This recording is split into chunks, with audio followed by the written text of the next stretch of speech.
Chapter 976, Zealot. Chapter 976 Zealot dressed in pajamas, Klein didn't move. In his spiritual perception, the intruder's spirit body threads appeared.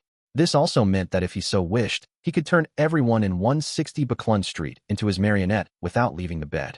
Of course, to a demigod at Bizarro Sorcerer, the neighbors a few buildings away were within range. There are many spirit bodies around. One of them is helping him fly. He has landed on the opposite balcony. Is it a beyonder from the death pathway or the Evernight pathway? To be able to do this, he must at least be a sequence 6. He's here for Richardson? No, he's walking towards my bedroom. He has paused and has reached out his right hand to knock gently on my door. He's certain that I've detected him. Klein sat up with a slightly heavy expression. He had made the initial judgment via the spirit body threads, but subsequently, he did it via direct sight, a scene that formed in his mind. After Klein reached sequence 4, not only was his danger premonition as a clown enhanced, the amount of power he could stir and use from the mysterious space above the gray fog had experienced a qualitative boost. With the two combined, it wasn't difficult for him to use his intuition to have a projection of the intruder's figure and actions, despite the distance. In addition, due to his deepened control over the mysterious space, Klein could converge the augmentation effects the gray fog had on him in the real world. This prevented beyonders of certain pathways from seeing anything. Based on his judgment, by being above the gray fog, augmenting himself with a card of blasphemy, and using the sea god's scepter, the strength that the fool could direct at the real world was asymptotically closer to that of an angel. If that weren't the case, even if the gray fog and the paper figurine substitutes could allow others to maintain their lucidity in dreamlike states, Klein wouldn't have dared to allow Miss Justice to face a sequence 4 or even sequence 3 of the spectator pathway. Amidst his thoughts, he left his bed, wore his slippers, and straightened his pajamas. He walked to the reclining chair and leisurely sat down. Please come in. The door to the master bedroom opened silently, but no cold wind blew in. All it did was spiral in the corridor. The visitor was a man about Dwayne Dantes' age and of similar height. He had black hair and brown eyes. He had cut facial features, a classic example of a Loanese man. He wore a silk top hat and had a rather thin face. His demeanor was cold, but wasn't one that left others feeling uncomfortable. Instead, it was a manifestation of the night view at a suburban cemetery. At this instant, Klein saw countless spirit bodies hugging a middle-aged gentleman. It made his surroundings dark and stacked, as though a world was hidden within. Klein's spiritual intuition told him that this was a demigod. Why would there be a demigod coming to me moments after I arrived back in Backlund? Apart from the Church of Evernight's Backlund Archbishop, nothing has been exposed in regards to this identity as Dwayne Dantes. Having a headache, Klein looked at the door without an expression. It was unknown whether he was feeling angry or alarmed. After taking 2 steps, the demigod's right hand suddenly hung down straight. Together with his waist, it bent like a bow pulled to its limit. He had bowed deeply in a strange manner, his attitude extremely reverent. Meanwhile, a cold wind blew over, closing the door silently. Klein was nearly taken aback, feeling at a loss. His mind whirred as he came to a rough guess. At this moment, the demigod maintained his pose and said in a deep voice, in response to a revelation, I, Patrick Bryan of the Numinous Episcopate, am here to meet your excellency. Revelation. Klein controlled the twitching of his facial muscles. Together with his previous guess, he had a rough understanding of what was happening. The Evernight goddess had deepened her control of artificial death in other words, the death pathway's uniqueness. She was able to give revelations to the high-ranking members of the Numinous Episcopate's artificial death faction.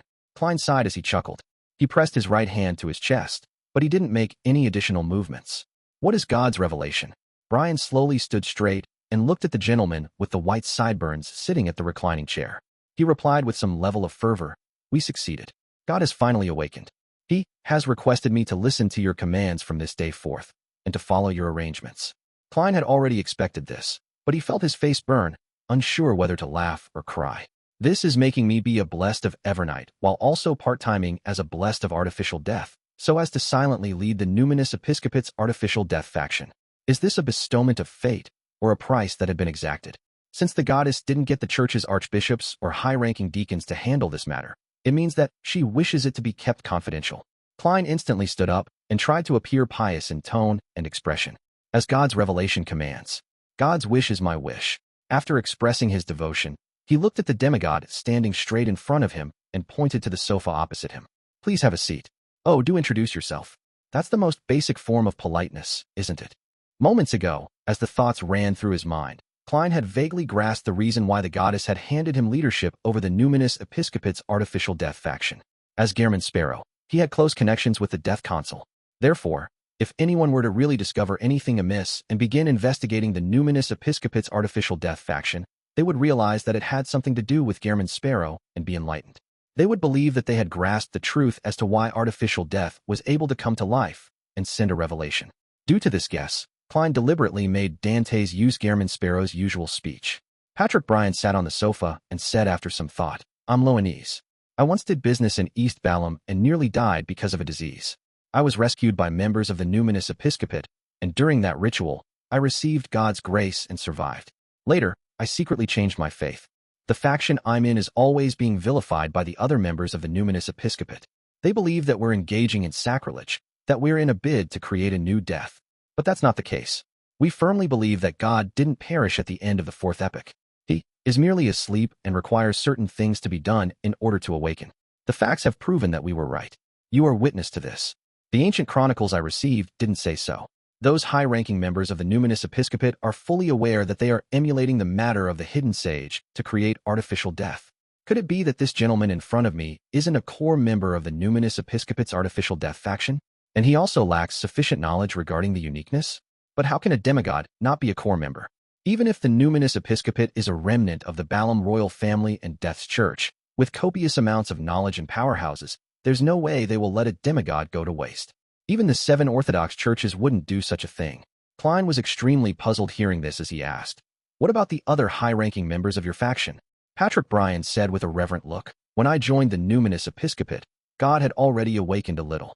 This is all the work of the saints of the past. They had sacrificed themselves over the numerous rituals. Currently, we have a total of 3 saints and an angel. They are in East Balham while I'm in charge of Backlund matters." That's not right.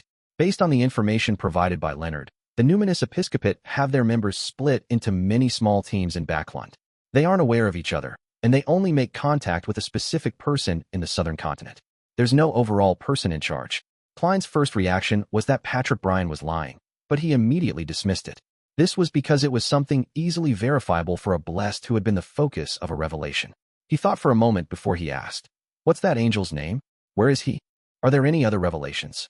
Patrick Bryan answered frankly, "God made me not inform others, nor make inquiries to others about matters. Our leader's name is Hader, both a last name and first name. He was once the archbishop of the church, and later he became an angel thanks to God's grace. He has always been working hard to awaken the sleeping God, but he was severely corrupted in one of the rituals. Currently, he is unable to leave his mausoleum. Otherwise, he would directly lose control. He is considered my teacher. This demigod that has existed since the Balham Empire is clearly key in steering the artificial death project." Klein asked in thought, "He and the other 2 demigods are Balamese purebloods?" "Yes." Patrick Bryan nodded. "I roughly get what's happening." Klein couldn't help but sigh inwardly. He believed that Patrick Bryan wasn't an ordinary demigod, but a byproduct of the artificial death project. Back then, Hader and the other members of the Numinous Episcopate's artificial death faction had no intention of saving a Loanese. Instead, they had planned on using him for a ritual's sacrificial item or material. In the end, something unexpected happened during their attempt which they originally hadn't had high hopes of. Death's uniqueness gained some level of instinct or produced other changes. This led to Patrick Bryan's survival and his establishment of a certain connection with artificial death. His spirit and body became special. Upon witnessing this, Hader and the other high-ranking members began viewing Patrick Bryan as key to the success of the artificial death project. They gave him potions and taught him, proselytizing him with the faith of death, thus fabricating a perfect excuse for themselves. And due to Bryan's specialness, he had advanced rapidly and became a demigod. Of course, no matter how key he was merely an experimental subject. Patrick Bryan had never been treated as one of the members of the Numinous Episcopate's artificial death faction. Later, he was sent to the Lone Kingdom's Backlund to lead 2 or 3 teams. He did various kinds of rituals in a bid to bring the uniqueness alive. Such a guess was in line with the situation which Klein was currently aware of. First, Leonard had mentioned that the Numinous Episcopate's artificial death faction had placed their experiments in Backlund, planning to destroy the enemy's capital even if an accident happened. Second, many teams were independently connected to the southern continent and Backlund and had no overall person in charge. Third, Patrick Bryan's knowledge of artificial death was very different from reality. This also meant that the people in the southern continent didn't care for Bryan's life and death, nor did they tell him the truth. Under such circumstances, there was no other explanation unless he was a byproduct of the artificial death project. From the looks of it, the goddess's control of the uniqueness is still limited. She can only send revelations to one person who is directly connected to artificial death. She is unable to influence Hader and the other saints. Klein reined in his thoughts and asked, "What's your current sequence?" Patrick Bryan didn't hide the truth. "I'm an undying." Chapter 977, First Sermon. Chapter 977, First Sermon. Klein wasn't surprised at Patrick Bryan's answer. He nodded gently and said, "Which incarnation number are you at?" Based on what he knew, undying died once every 60 years before reviving. They would then lose most of their memories, which needed to be slowly recollected. It was like the beginning of a new life. This was knowledge that came from the potion, so Patrick Bryan easily understood what the blessed meant. He deliberated over his words and said, "I'm not 50 yet. I haven't been an undying for more than 10 years. Klein then asked, "When did you switch faiths to our Lord?" Here, Lord referred to the Lord of the underworld.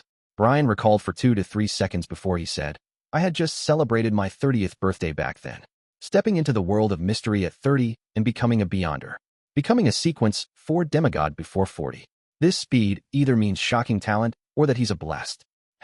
Indeed, his spirit and body had been influenced by the death pathway's uniqueness during that ritual. As Klein listened, he became more certain of his theories from before. Of course, compared to how he had only taken a year to go from an ordinary person to a sequence for demigod, Patrick Bryan's advancement speed was nothing on this point. Klein didn't feel that there was anything to be poignant about, because he was truly a blessed. Furthermore, he had cheats far greater than one. The only problem was that he wasn't sure if everything that he had done was enough to exchange for something. After some thought, Klein asked, "What's your current public identity?" "I'm a businessman. I have 2 garment factories in Backlund. On the surface, I believe in the Evernight goddess and am a supporter of the new party." Patrick Bryan introduced himself. Klein nearly let out a scoff as he continued, "How many numinous episcopate members do you have under you? What are they doing?" "Already prepared," Bryan answered eloquently. 2 teams, a total of 12 beyonders. Some of them are working at my garment factory, while others are in the watch and clock industry. All of them have their own formal occupations. Typically, they will be careful when proselytizing to the people around them. The progress on this is very slow, nor is it the main goal. We do not have more than 100 believers. Most of the time, they are searching for clues that God had left behind, as well as the different materials needed for the awakening ritual. With clues in hand, we will carry out operations. And once the materials are gathered, we will experiment in different awakening rituals and seek out the most effective one. I'm the main person behind this operation, and am also core to the rituals. You sound pretty proud of that. Klein asked about other matters and received detailed answers. Finally, he thought for a moment before saying with a stern expression, "In accordance with the revelation from God, you are to heed my instructions from this moment forth." Patrick Bryan immediately got up and gave a solemn bow. "Yes, Your Excellency." Klein nodded slightly and answered, "First, stop all rituals and stop gathering materials. God has already partially awakened. He is in his recovery stage, so he isn't to be disturbed by noise." From Klein's point of view, regardless of the changes in Bryan's awakening rituals, they were ultimately pointed at artificial death-to-death pathway's uniqueness. This would only increase its chances of coming to life, making it disadvantageous for the goddess to deepen her control over it. And regardless if Klein was happy for this to happen or not, since the Evernight goddess had assigned Bryan to him, he had to make such arrangements. Patrick Bryan had zero doubts toward his explanation, because death had indeed awoken, and awakening rituals were, in essence, a form of disturbance. This undying thought before asking, "Your Excellency, what should we do next?" Klein smiled with approbation. "Continue seeking out clues for things that God left behind. This will aid in his recovery." Upon saying that, Klein originally had a second request, but he was worried that there were too few clues to it, making it possible for the numinous episcopate members to stir up trouble with nothing to be done. He added, "In addition, promote reading to all those around you and your subordinates, be it at the garment factory or elsewhere. Establish night schools or learning classes. Let the people around you extricate themselves from ignorance and savagery." To make it more convincing, Klein stretched out his right hand and pressed it to his chest. With abnormal piousness, he began preaching. God said one needs to understand the belief to believe. God said that to those who are lost, one has to first strengthen their body and arm his brain. This is because the kingdom he promises is one without ignorance and savagery. Patrick Bryan didn't doubt Dwayne Dantes' words, nor did he find it strange that such records weren't found in the numinous episcopate's Bible. This was because this person before him was God's blessed, a representative appointed by God. He earnestly nodded. "I will heed God's teachings. May every spirit gain eternal life in God's kingdom." As he said that, He used the praying gesture that the Numinous Episcopate's artificial death faction used. It was to raise both hands high, thumbs facing each other as he held them at his forehead. In mysticism theory, this was the core to the underworld contained in every gatekeeper. It represented death's position. Klein returned with the same gesture and words before saying, "Second, orders from the southern continent, no matter who it comes from, has to be handed to me first. They can be done only after I give permission. If no permission is given, you are not to do it in private. You can only give feedback based on what I say." This was because he was worried that Hader, the angel of the death domain, would still remain fervent about the artificial death plan, occasionally instructing Brian and the others to make new attempts. Meanwhile, he also had to ensure that Hader and the other two saints wouldn't notice anything amiss before the goddess gained a deeper control over the death pathway's uniqueness. He needed to prevent them from doing anything excessive. Brian had no objections on this matter. "Yes, Your Excellency." After giving instructions on the two most important matters, Klein wore the same expression, but he inwardly felt relieved. He said after some deliberation, "Third, unless convened by me, do not seek me out. Our usual communications shall be completed via messengers. As you know, there are many existences in the astral world who do not wish to see God return." Patrick Brian nodded heavily. "I understand. My messenger's summoning incantation is spirit wandering above the world, absolutely friendly creature, Patrick Brian's contract companion. Indeed, it's impossible for a demigod of the death pathway to not have a messenger. Normally, sequence 6 beyonders of this pathway should have one." Klein didn't hesitate as he answered in an unhurried tone. "Remember, my messenger's summoning incantation is the spirit that wanders about the unfounded, the friendly creature that can be subordinated, the messenger that belongs to Gehrman Sparrow. Oh, be it receiving or sending mail, a gold coin needs to be paid to complete the transaction." Klein deliberately revealed that Gehrman Sparrow and Dwayne Dantes were related in order to determine Brian's reaction. Gehrman Sparrow. Patrick Brian repeated the name in puzzlement before coming to an enlightened state. He exclaimed in pleasant surprise, "Your Excellency, Death Consul?" Thankfully, although he's a byproduct of a ritual and is fervently zealous, he has normal intelligence. He can consciously seek out information and do an analysis. Klein exhaled in relief and replied with a smile, "I'm not him. He is my teacher." Brian nodded in thought, believing that he had fully understood the entire matter. Klein guessed at his thoughts but ignored it. Crossing his right leg, he placed both hands on his knee and asked, "What do you know about the other factions of the Numinous Episcopate?"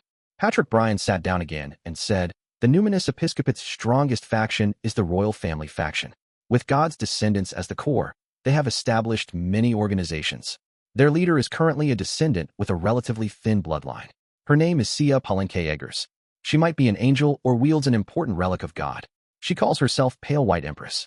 Other than her, the royal family faction had 5 other saint apostles. Some of them are true demigods, while others rely on sealed artifacts. Other than the royal family faction and us, the other factions are relatively weaker. The main ones are the Repose faction and the Underworld faction. Only by working together do they have 3 powerful beyonders who are equivalent to the saint apostles." After Brian finished, Klein nodded indiscernibly. "That's it for today.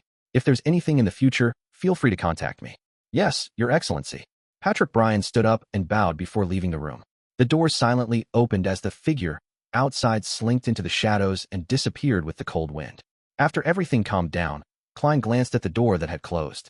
He walked to the window, drew the curtains, and looked towards the street. There were a few carriages there at some point in time. Each of them had 2 lanterns hanging in front of them. Their lights were abnormally pale white with a tinge of dark green. They illuminated the surroundings into a blur. Nearly transparent figures surrounded this blurry scene. They were wearing illusory clothes that appeared like formal wear, making them appear rather formal. After Patrick Brian landed from midair and returned, the figures bowed and attentively followed the demigod and the spirit beside him onto the hardly visible carriages. Then, they steered into the distance. The pale white light with tinges of dark green grew faint and finally vanished into the darkness as though it had never arrived.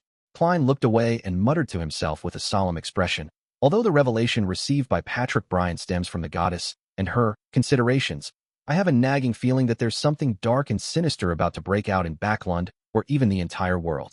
I wonder when it will stir up some waves. With this in mind, Klein didn't delay a second. He immediately contacted Demonis Trissy to confirm that nothing abnormal had happened to her. Chapter 978, Gift. Chapter 978, Gift. On a night with clear moonlight, in the garden of 160 Backlund Street, a gray rat crawled out of its hole, running straight for the master bedroom's bed.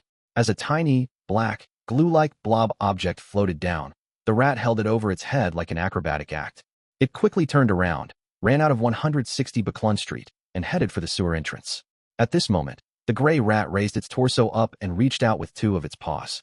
They magically extended as blobs of flesh appeared on its forelimbs. Then, using its mutated front paws, it moved the manhole cover away without causing a sound. Without stopping at all, the gray rat headed straight down the sewers, going all the way to the spot where Demonis Trissi previously hid. It kept digging in a corner until it excavated a mirror fragment from the soil.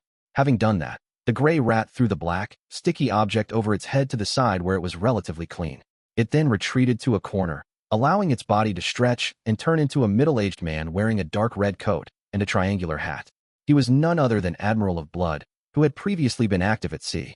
However, this seigneur, along with his clothes and body, was just a thin layer, akin to a figurine cut from paper. This rat is quite fat. Admiral of Blood stroked his chin, but his paper figurine-like body nearly flew up as a result of the cold draft in the sewers. The person who spoke was none other than Klein. He was inside his master bedroom, turning a rat into his marionette by controlling its spirit body threads. He then made it carry the ritual materials and head down the sewers to contact Demonis Trissi. Seigneur, whose arms were flailing about due to the draft, bent down and picked up the sticky blob. This was the remains of Trissi's lock of hair after she burned it with black flames. It could be used for a communication ritual. Right on the heels of that, he wiped the mirror fragment clean and smeared the material onto it. After this step, Klein made his marionette take 2 steps back from the mirror. With a smacking sound, Seigneur was plastered to the mossy wall like an oil painting East Borough, in a room with thick curtains that left it almost dark. Raven black, slimy tentacles coiled together, forming a huge sphere. And at the end of these tentacles, there were either eyes with clear blacks and whites embedded in them, or there were venomous snake heads attached there. The latter opened their mouths slightly as they shot out their tongues in a rather strange fashion. It was quite a harrowing scene. Suddenly, they flailed up or retracted as the sphere crumbled, layer after layer. Enveloped in the middle of a sphere was a curled-up girl. She had abnormally sweet looks, but her brows were tightly furrowed. Her expression looked slightly warped due to the pain, a look that stirred up one's sense of pity. The slimy and disgusting tentacles retracted and shrank, finally turning back into their original form, strands of raven black hair. The expression of the girl with soft, long hair soothed as she slowly got up and walked to the side of a tiny bed she had partitioned out. Picking up the sleeping gown that had fallen to the ground, she draped it over her. Then, she curled her black hair and came in front of the full-body mirror. Reaching out her right hand, she swiped across it. A black flame burst forth as it burned quietly in the air before being extinguished. It left behind a mirror that had turned dark and profound. In the mirror, lights drifted and rapidly presented the sewers filled with dirty slush. Thinly plastered to the wall was a middle-aged man with an old triangular hat and dark red coat. He was looking down on the girl across an unknown distance. Like a famous painting, the girl with the round face and thin eyes watched in silence before laughing. As her smile bloomed, the dark room seemed to instantly brighten. She then lightly opened her mouth and said in jest, "Mr. Gehrman Sparrow, is this your craziness and cruelty as the strongest adventurer? Or is it the case where I'm only acquainted with a clown?"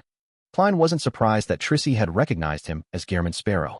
After all, he had previously met her in the image of Admiral of Blood Seigneur, and this pirate admiral had long been hunted by Gehrman Sparrow.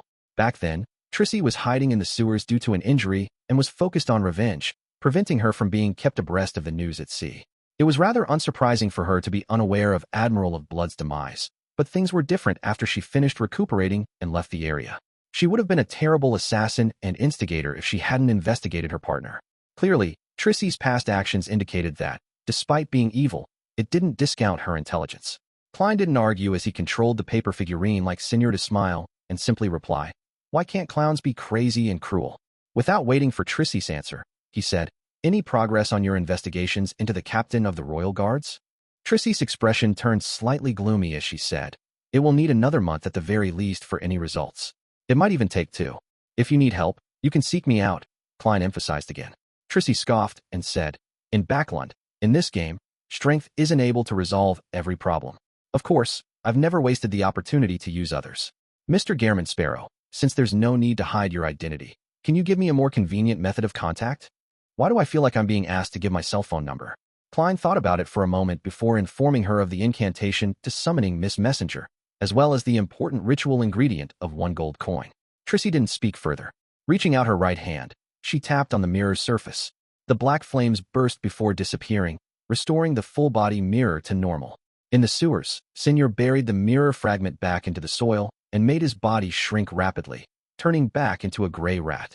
It then ran deep into the sewers, allowing itself to be fed by carnivores.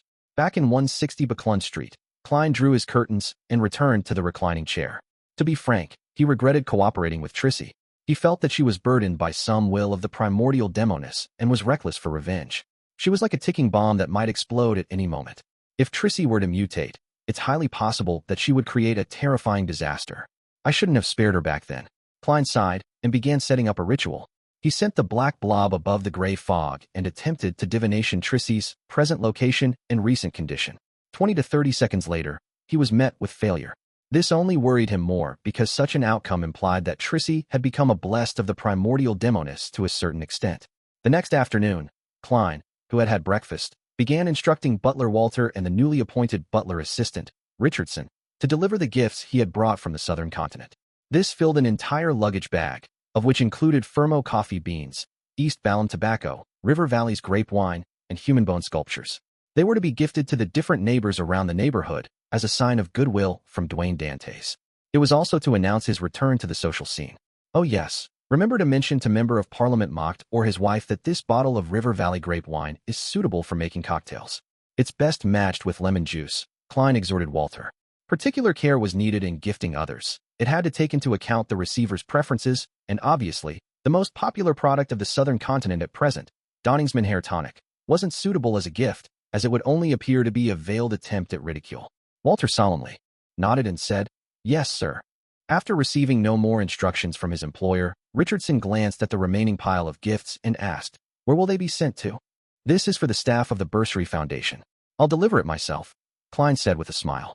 He then pointed at the golden amulet in his hand and said, "I missed the birth of Dr. Aaron's child, so I'll need to express my apologies in person. Haha, I'll head over in the afternoon and plan on gifting this amulet with southern continent characteristics to that child. Of course, as a baby, Septon Series probably won't like it. Compared to this, I'll just call him he would rather have ice cream." Klein grumbled inwardly after answering Richardson.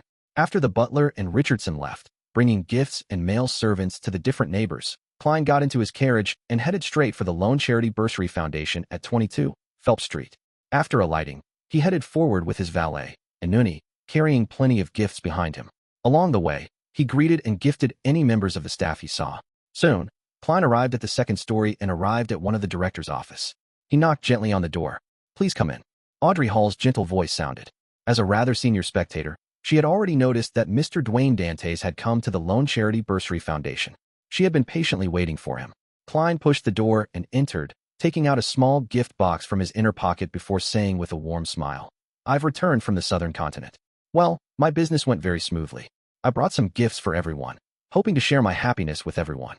He had specially mentioned this to indicate to Miss Justice that he remembered her request. "You leave me no reason to decline it," Audrey said with an expectant smile. This didn't mean that she cared for the gift Mr. World gave, but more a result of being curious as to what Mr. World would give. After receiving the gift box, she tore open the wrapping in front of Dwayne Dantes and discovered an accessory with a white feather adorned with pale yellow patterns as its highlight. "This is a decorative ribbon," Klein explained. "People of certain social standing in East Balham will enjoy wearing items with such white feathers on various parts of their body. Out of all the places, it's considered most noble and meaningful to attach it to a hat. This is said to be a tradition from the worship of feathered serpents." Haha, feathered serpents are symbols for death over there. And the feather he got a southern continent craftsman to craft into the hat was a byproduct of the Artificial Death Project. It could be sacrificed. Klein had once obtained 3 of them. He had used one in Biome by using the copper whistle messenger and summoning the mutated monster, which was corrupted by artificial death.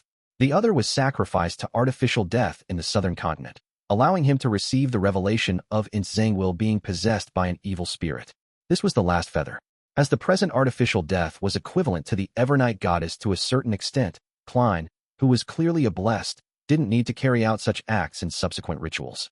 He could use other materials to replace the feather, so he decided to turn the remaining one into a gift for Miss Justice. After all, she was also a believer of Evernight, and she might be able to contact artificial death at some critical moment. Audrey held her present with a smile as she silently listened to Dwayne Dantes' description. For some baffling reason, an idea flashed in her mind. Don't tell me Mr. World really plucked a feathered serpent's feather for this hat. Chapter 979, Joy of Life. Chapter 979, Joy of Life. The traditions in the southern continent are really different from ours. Audrey looked down at the feathered cap in the gift box as she marveled, but it's in line with my taste. The latter half of her sentence was partially genuine and partially out of politeness. On the one hand, she found the processed feather akin to a piece of artwork, and on the other hand, she found its style too obvious and extreme. It wasn't something she would use as an accessory. This was akin to how others would have their interest piqued by items with unique and mysterious patterns when visiting ancient ruins. They would be filled with praise over it, but they would seldom purchase similar items to place it at home or use it as an accessory. Klein smiled in response. There are also many stark differences amongst the southern continent traditions. It's almost completely different in East Balam from the Highlands and River Valley. Of course, they also have their similarities such as their adoration of gold. They believe that this metal possesses magical powers. As he said that, he pointed at the feather in Audrey's hand. Legend has it that people who wear such accessories would receive the blessings of the feathered serpent, or in other words, death. He was hinting to Audrey about how she could use the feather. As a sequence 6 of the spectator pathway, Audrey easily read in between the lines. She understood that the hat accessory allowed her to receive a response from the so-called death at critical moments, bringing about certain effects. As for how she should use it, it was basic knowledge in mysticism. Audrey had a solid foundation and didn't require Mr. Dwayne Dantes to explain in detail. She faintly smiled without revealing her teeth and said, "I really like it. I will attach it to my hat in appropriate situations." Not bad. It's so easy talking to spectators. Klein returned with a smile and pointed at the door. "I still have presents to hand out. You will be the most welcomed person here today." Audrey replied with a smile, a euphemistic way of expressing her gratitude. Meanwhile, she was a little vexed. She was hesitant about finding an opportunity to inform Mr. World, who had been embroiled in Quarren's suicide, about Vin Rambus. He had shown some deep interest and importance on the matter. "Oh, it's almost Monday. I'll leave it until the tarot gathering. It will be much easier to communicate when the time comes. I can also seek advice from Mr. Hangman and Ma'am Hermit on how to deal with my current situation, especially the problem of being wary against the cues and hypnotism from a high-sequence beyonder. After all, I can't always pray to Mr. Fool ahead of time to receive an angel's blessing. On careful thought, such a form of hypnotism is truly terrifying, carrying out instructions without realizing it." Audrey's mind was awash with thoughts as they bubbled. This made her suspect that many people in Backlund's high society had been hypnotized, acting in ways that violated their true intentions and will. In addition, she also came to realize something. Every time her parents attended Mass at St. Samuel Cathedral, the one in charge of the rites was definitely Backlund's archbishop. And to hold such a post, he was definitely a demigod of the Church of Evernight. At times, His Grace will even visit in person to chat with us. This is to prevent such matters from happening?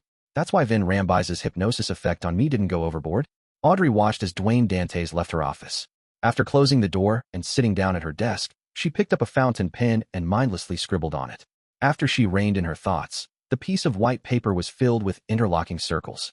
There was a face with cold eyes and scattered lines. At a glance, Audrey tensed up. She immediately used her spirituality and the friction between items to ignite the paper, turning it to ashes. Her random drawing had, in a sense, reflected her true emotions and thoughts. And to a good psychiatrist, interpreting such pictures was a basic skill. Therefore, Audrey hadn't left any traces behind. After a while, Klein delivered all his gifts and chatted with a few directors along the way. Finally, he entered a room meant for part-time directors like him to rest. He found a pen and paper, sat on the sofa, and began writing after some thought. "Dear Mr. Azek, while in the southern continent, Klein had written about Adam's obtaining of 0-08, his successful revenge on Nsangwil with the help of Leonard and Daly. He then summoned the messenger via the copper whistle and sent it to the sleeping Mr. Azek. Without a doubt, he had yet to receive a reply to date.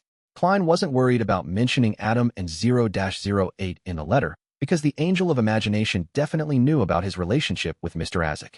And sharing matters he encountered with someone familiar wouldn't garner any excessive reaction. This time, Klein's letter didn't involve anything extraordinary. With a smile and gentle scribble, he shared the details about the Bursary Foundation, which he learned from Audrey and the other directors. At the end of the letter, he wrote, "This is a really meaningful matter. I feel satisfied and happy about it. Mr. Azek, would you feel the same? When you awaken, perhaps you can attempt to do something similar. Every time you revive, you would be able to see the children who had received your help in the past. When that happens, although they might not remember them, they will definitely remember you."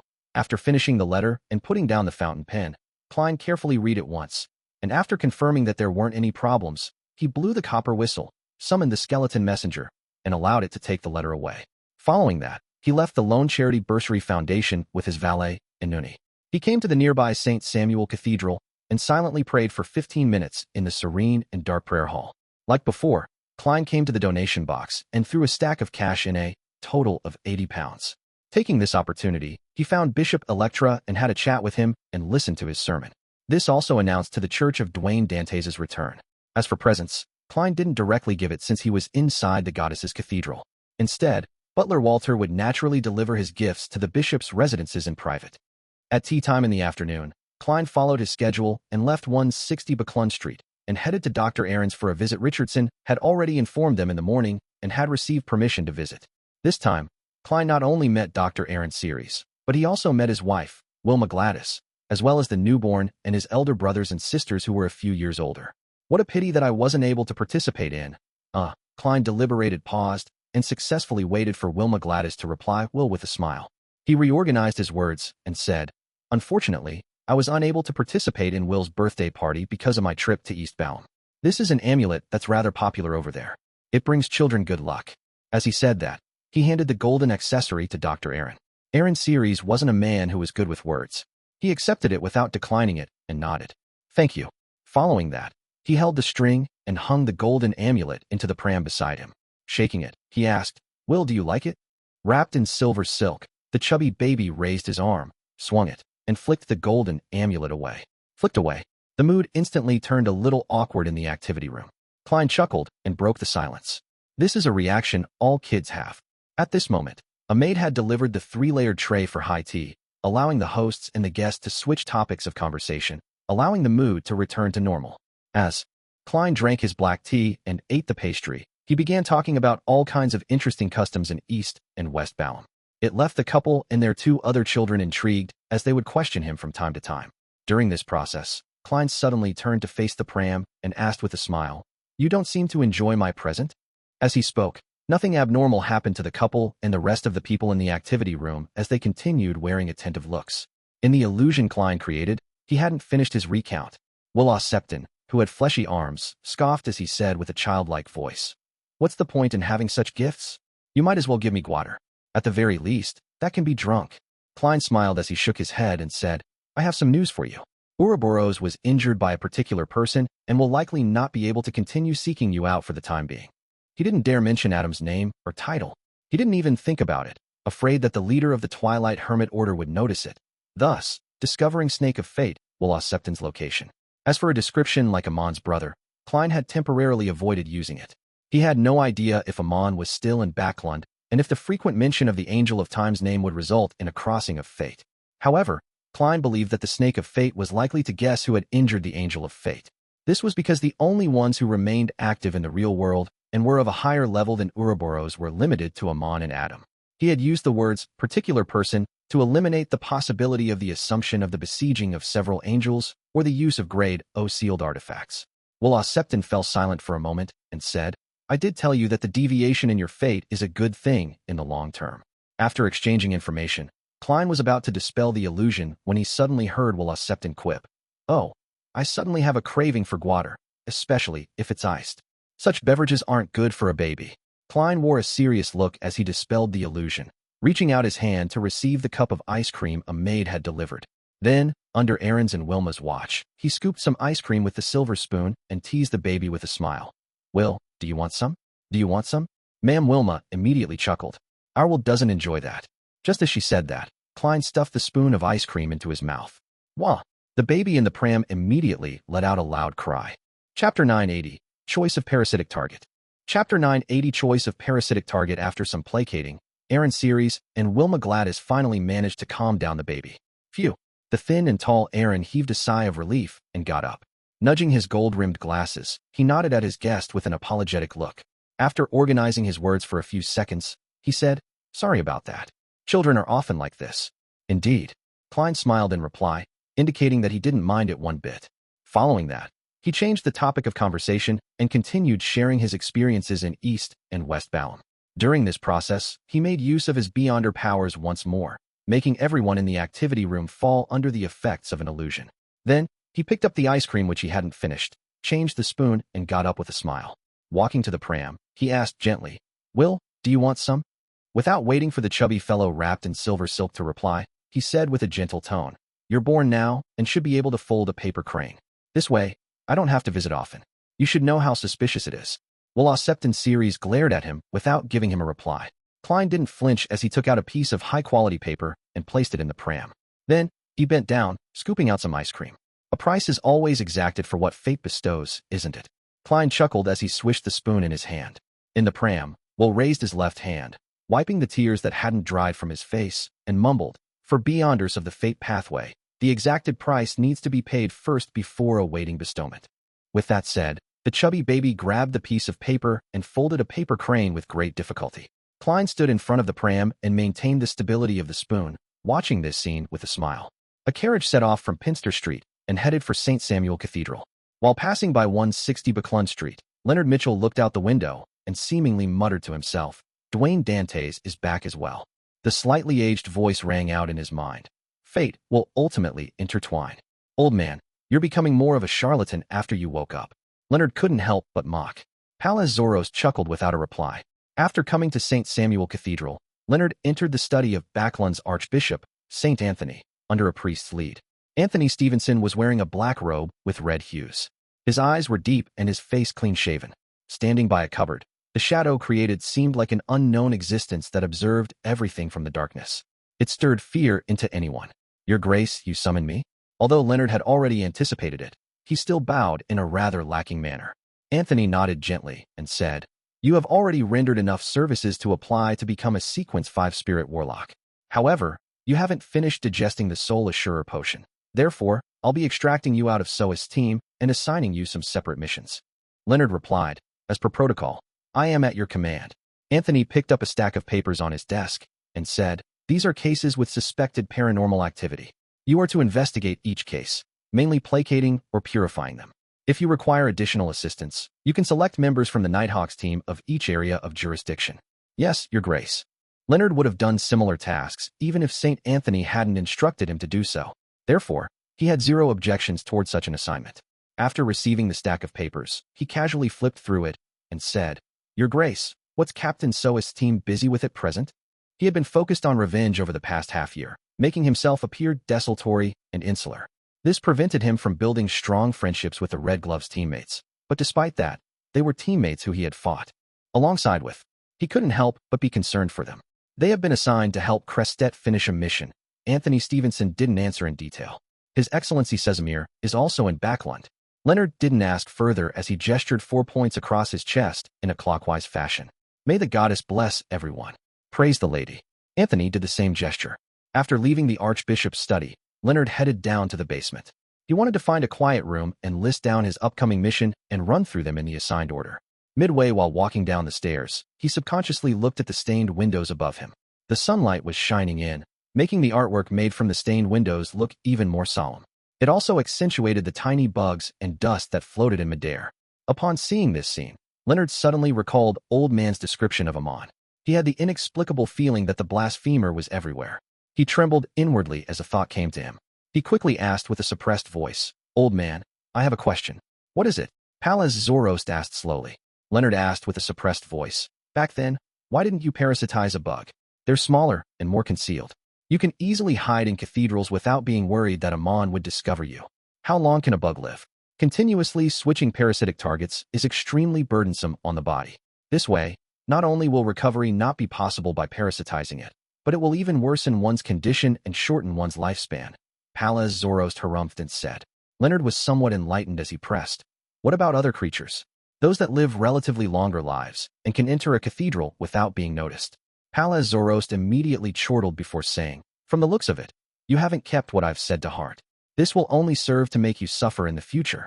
The higher the sequence is, the greater the inclinations towards losing control is, and the more madness accumulates. This is a trait of the characteristics, and it can only be resisted and suppressed. There's no way to eliminate it. Therefore, for a parasite, choosing a target for parasitizing requires one to consider these aspects. If one were to parasitize ordinary animals, it's still all right for short periods of time, but once it goes on for too long, one will suffer the effects of the body's construct and hormones. Everything is reciprocal, isn't it? A parasite can influence the target, But so can the target influence a parasite. When one parasitizes an ordinary animal, it's necessary to frequently talk to someone to avoid forgetting one's former identity. This way, the chances of exposure is extremely high, and if one doesn't do that, the host will definitely influence the parasite, causing them to lose the ability to speak. It will muddle one's own existence until one doesn't know he is. It would then result in madness, and with the loss of control crushing the parasite. Leonard was left alarmed as he nodded slightly. I understand. It's no wonder you are so strict on choosing a parasitic target. Are you trying to praise yourself? Palaz Zoroastsked. To us, the best parasitic target is undoubtedly beyonders of the same pathway. All aspects will be synchronized, and by nurturing them one sequence at a time, they can be made as replenishments for one's beyonder powers. It would be the best medicine and a potential option for taking over the body.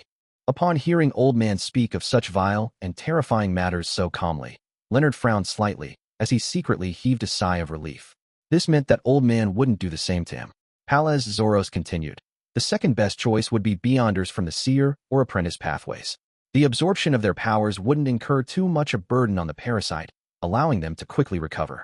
The next choice would then be smart beyonders of other pathways.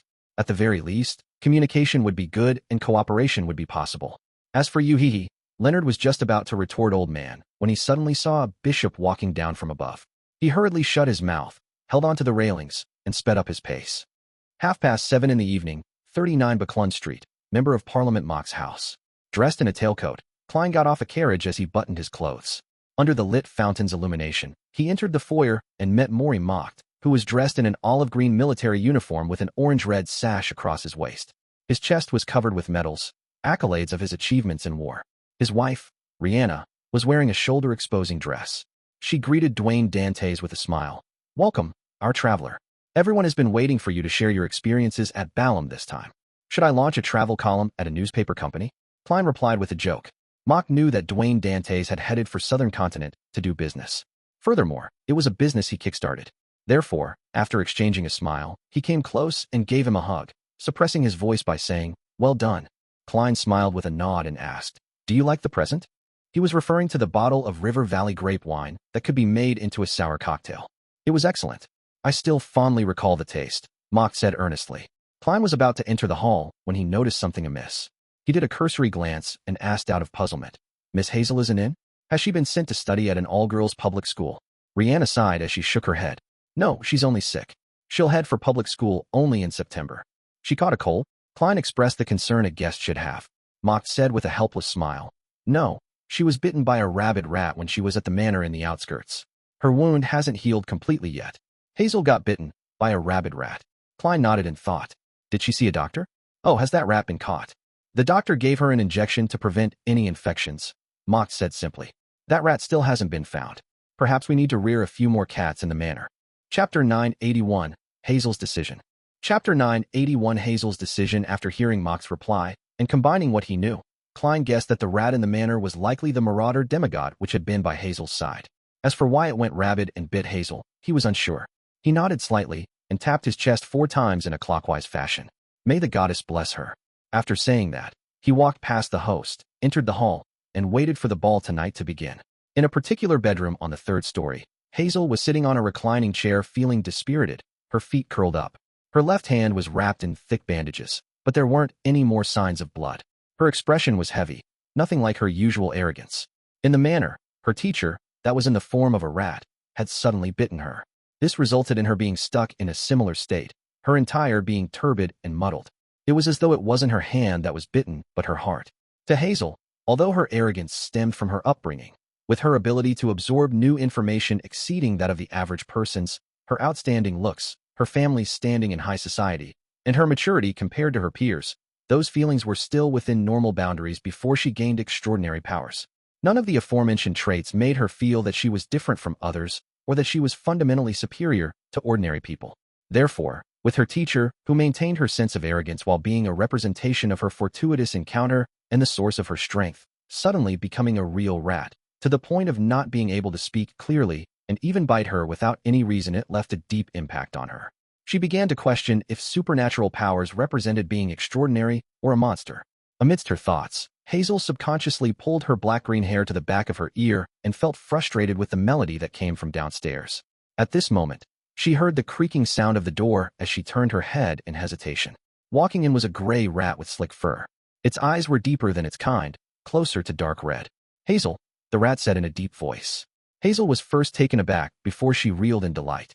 She hurriedly stood up and blurted, "Teacher, YVE recovered." Just as she said that, she saw gray rats crawling out from the corner of her bedroom, balcony, and bed. All of them had dark red eyes but could only produce squeaking sounds. Hazel took a step back in shock, overturning the reclining chair. Her body staggered, almost to the point of collapsing. It took her a great deal of effort to recover her balance. At this moment, she discovered that the red-eyed rats had vanished. The door had been shut tightly, having never opened. Everything that had happened was a hallucination or a nightmare that stemmed from the worries inside her. After a moment of silence, Hazel pursed her lips and sighed. She sat back down, raising her hand to her temples. As she massaged her temples, she frowned slightly. She had a nagging feeling that what had happened was too surreal. Her dark brown eyes darted about slightly as Hazel removed the necklace she wore around her neck, clenching it in her palm. The necklace's 7 green gems were equidistant from each other. Embedded around them were tiny diamonds. At this moment, one of the gems lit up slowly, emitting a green glow, giving her face a sheen and filling her eyes with mysterious symbols. The scenes from before surfaces in the girl's mind as her blurry, dreamlike state gradually turned clear. While observing the scenes, Hazel sensed something amiss. She confirmed that she hadn't been dreaming, nor was it a short hallucination from having her mind go adrift. Instead, she had been thrown into an illusion for nearly 10 seconds. Cryptologist. This. Hazel's dark brown eyes widened as she muttered a word filled with horror. She jumped to her feet and looked around anxiously but failed to discover anything. But the more she looked, the more terrified she became. She had no idea what she would encounter next, nor did she understand what the person who created the dream was up to. The only thing she was certain of was that the other party's level and strength in the supernatural domain far exceeded hers. This shattered what little pride she had left. After a few minutes, the entire bedroom remained silent. The brisk melody from downstairs instantly connected oneself to the current dance steps. Hazel finally composed herself, believing that nothing would happen next. Only then did she have the mood or energy to consider the motives of the person who secretly cast the illusion. As various thoughts surfaced in her mind, Hazel suddenly came up with a theory. The person from before was here for her teacher. Through the illusion, the person had confirmed her teacher's current situation. Is it teacher's friend or an enemy? He's definitely headed off to look for teacher. What do I do? He likely doesn't know where teacher is hiding. No, all my neighbors know that I was bitten by a rabid rat. Hazel was thrown into panic as she clenched her necklace with increasing strength.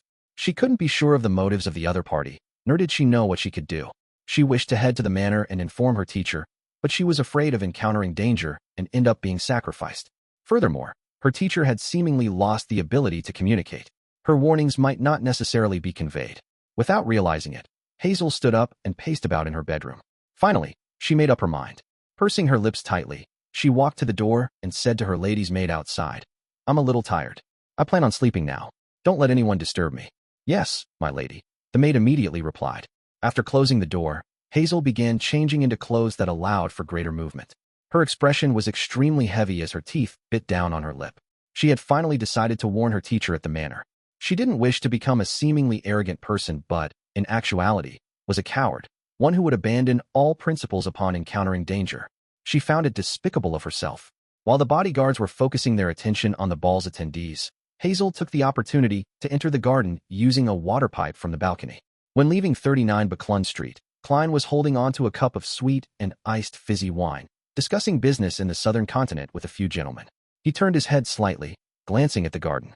He had already noticed Hazel's actions, thanks to his intuition. Although she's not a likable girl, she has quite a kind heart. Klein nodded indiscernibly and praised her inwardly. He wasn't worried about Hazel's actions, because to go from North Borough's Buckland Street to Mox Manor in Backland's northwestern suburbs would take 3 to 5 hours on carriage. And before she arrived, he would have already used an excuse to leave the ball, teleporting over directly to confirm the situation. Although Mox Manor was in the northwestern suburbs, it was on the other side of the Tussock River. Hence, to head there, one needed to take a detour to an area with a bridge. It was fine in the day, as one could use the steam metro to head to the south side of the bridge beneath the river. At night, there were only 3 bridges to consider. It was inevitable to spend 5 hours traveling. Of course, as Klein had used Tinder before and had read 2 to 105 blood vessel thieves information, he had some idea about the powers of the Marauder pathway. Therefore, he suspected that Hazel, who had an item of a higher level, could steal the flight abilities of birds and use that short period of time to cross the river. This way, she might arrive within 3 hours. Regardless, I'll be faster than her. Klein retracted his gaze and began considering who his next dance partner should be. 10 in the evening, Moose Manor Inn. The northwestern suburbs of Backlund.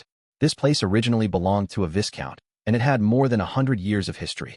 Mocht had bought it after his marriage, spending tons of money to maintain it every year so as to invite friends over during winter weekends for a vacation. At this moment, the land steward was arranging for the servants to check every corner and to lock all the windows and doors.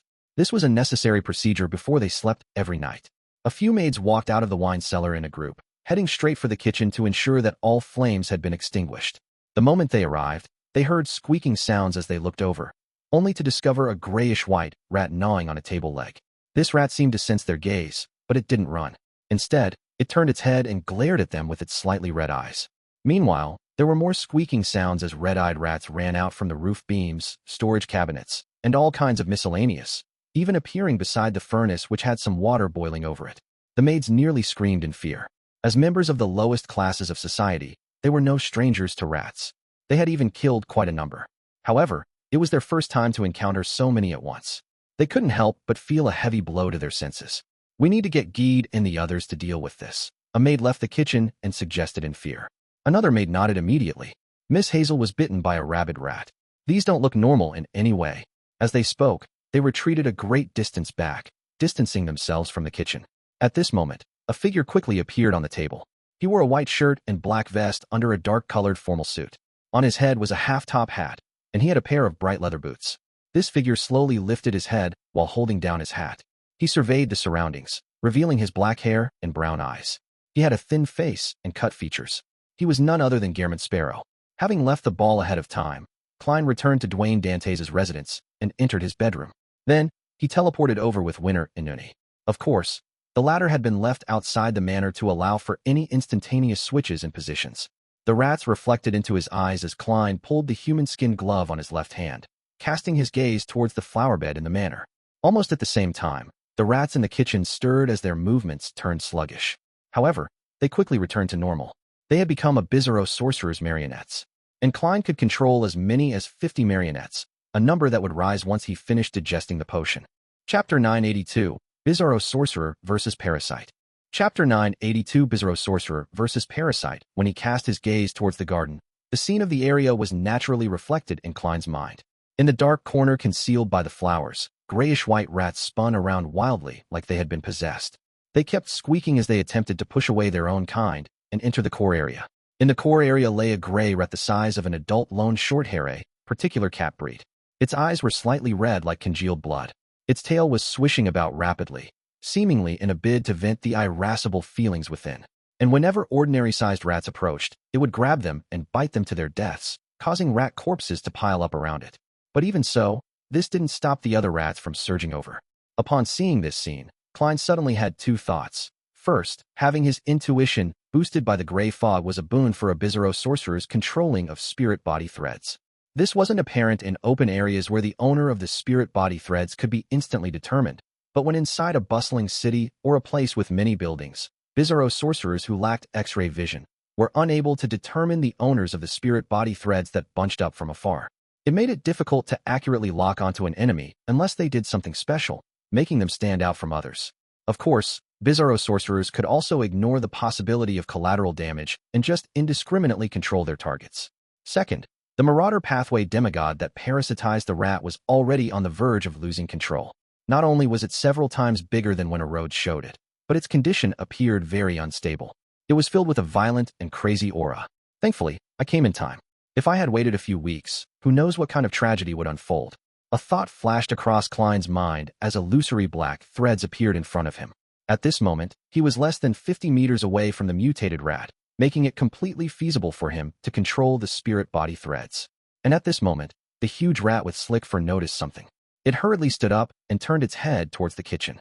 A glint flashed in its dark red eyes, instantly leaving the young man wearing a silk hat and black suit pausing in his spot. It had stolen the main thoughts of the antagonizer for the next 2 seconds, leaving his mind blank. Furthermore, it didn't do the follow-up actions that a Sequence 5 Dream Stealer would have done. Right on the heels of that, this rat raised its right forelimb and attempted to steal the enemy's Beyonder powers. At its level, it was able to steal 3 Beyonder powers from the same target and possess them for 2 hours. Of course, one attempt was limited to 1 power. At this moment, the gigantic rat's thoughts turned extraordinarily sluggish. The actions of it using its powers seemed to be bound by invisible threads, making it appear extremely lethargic.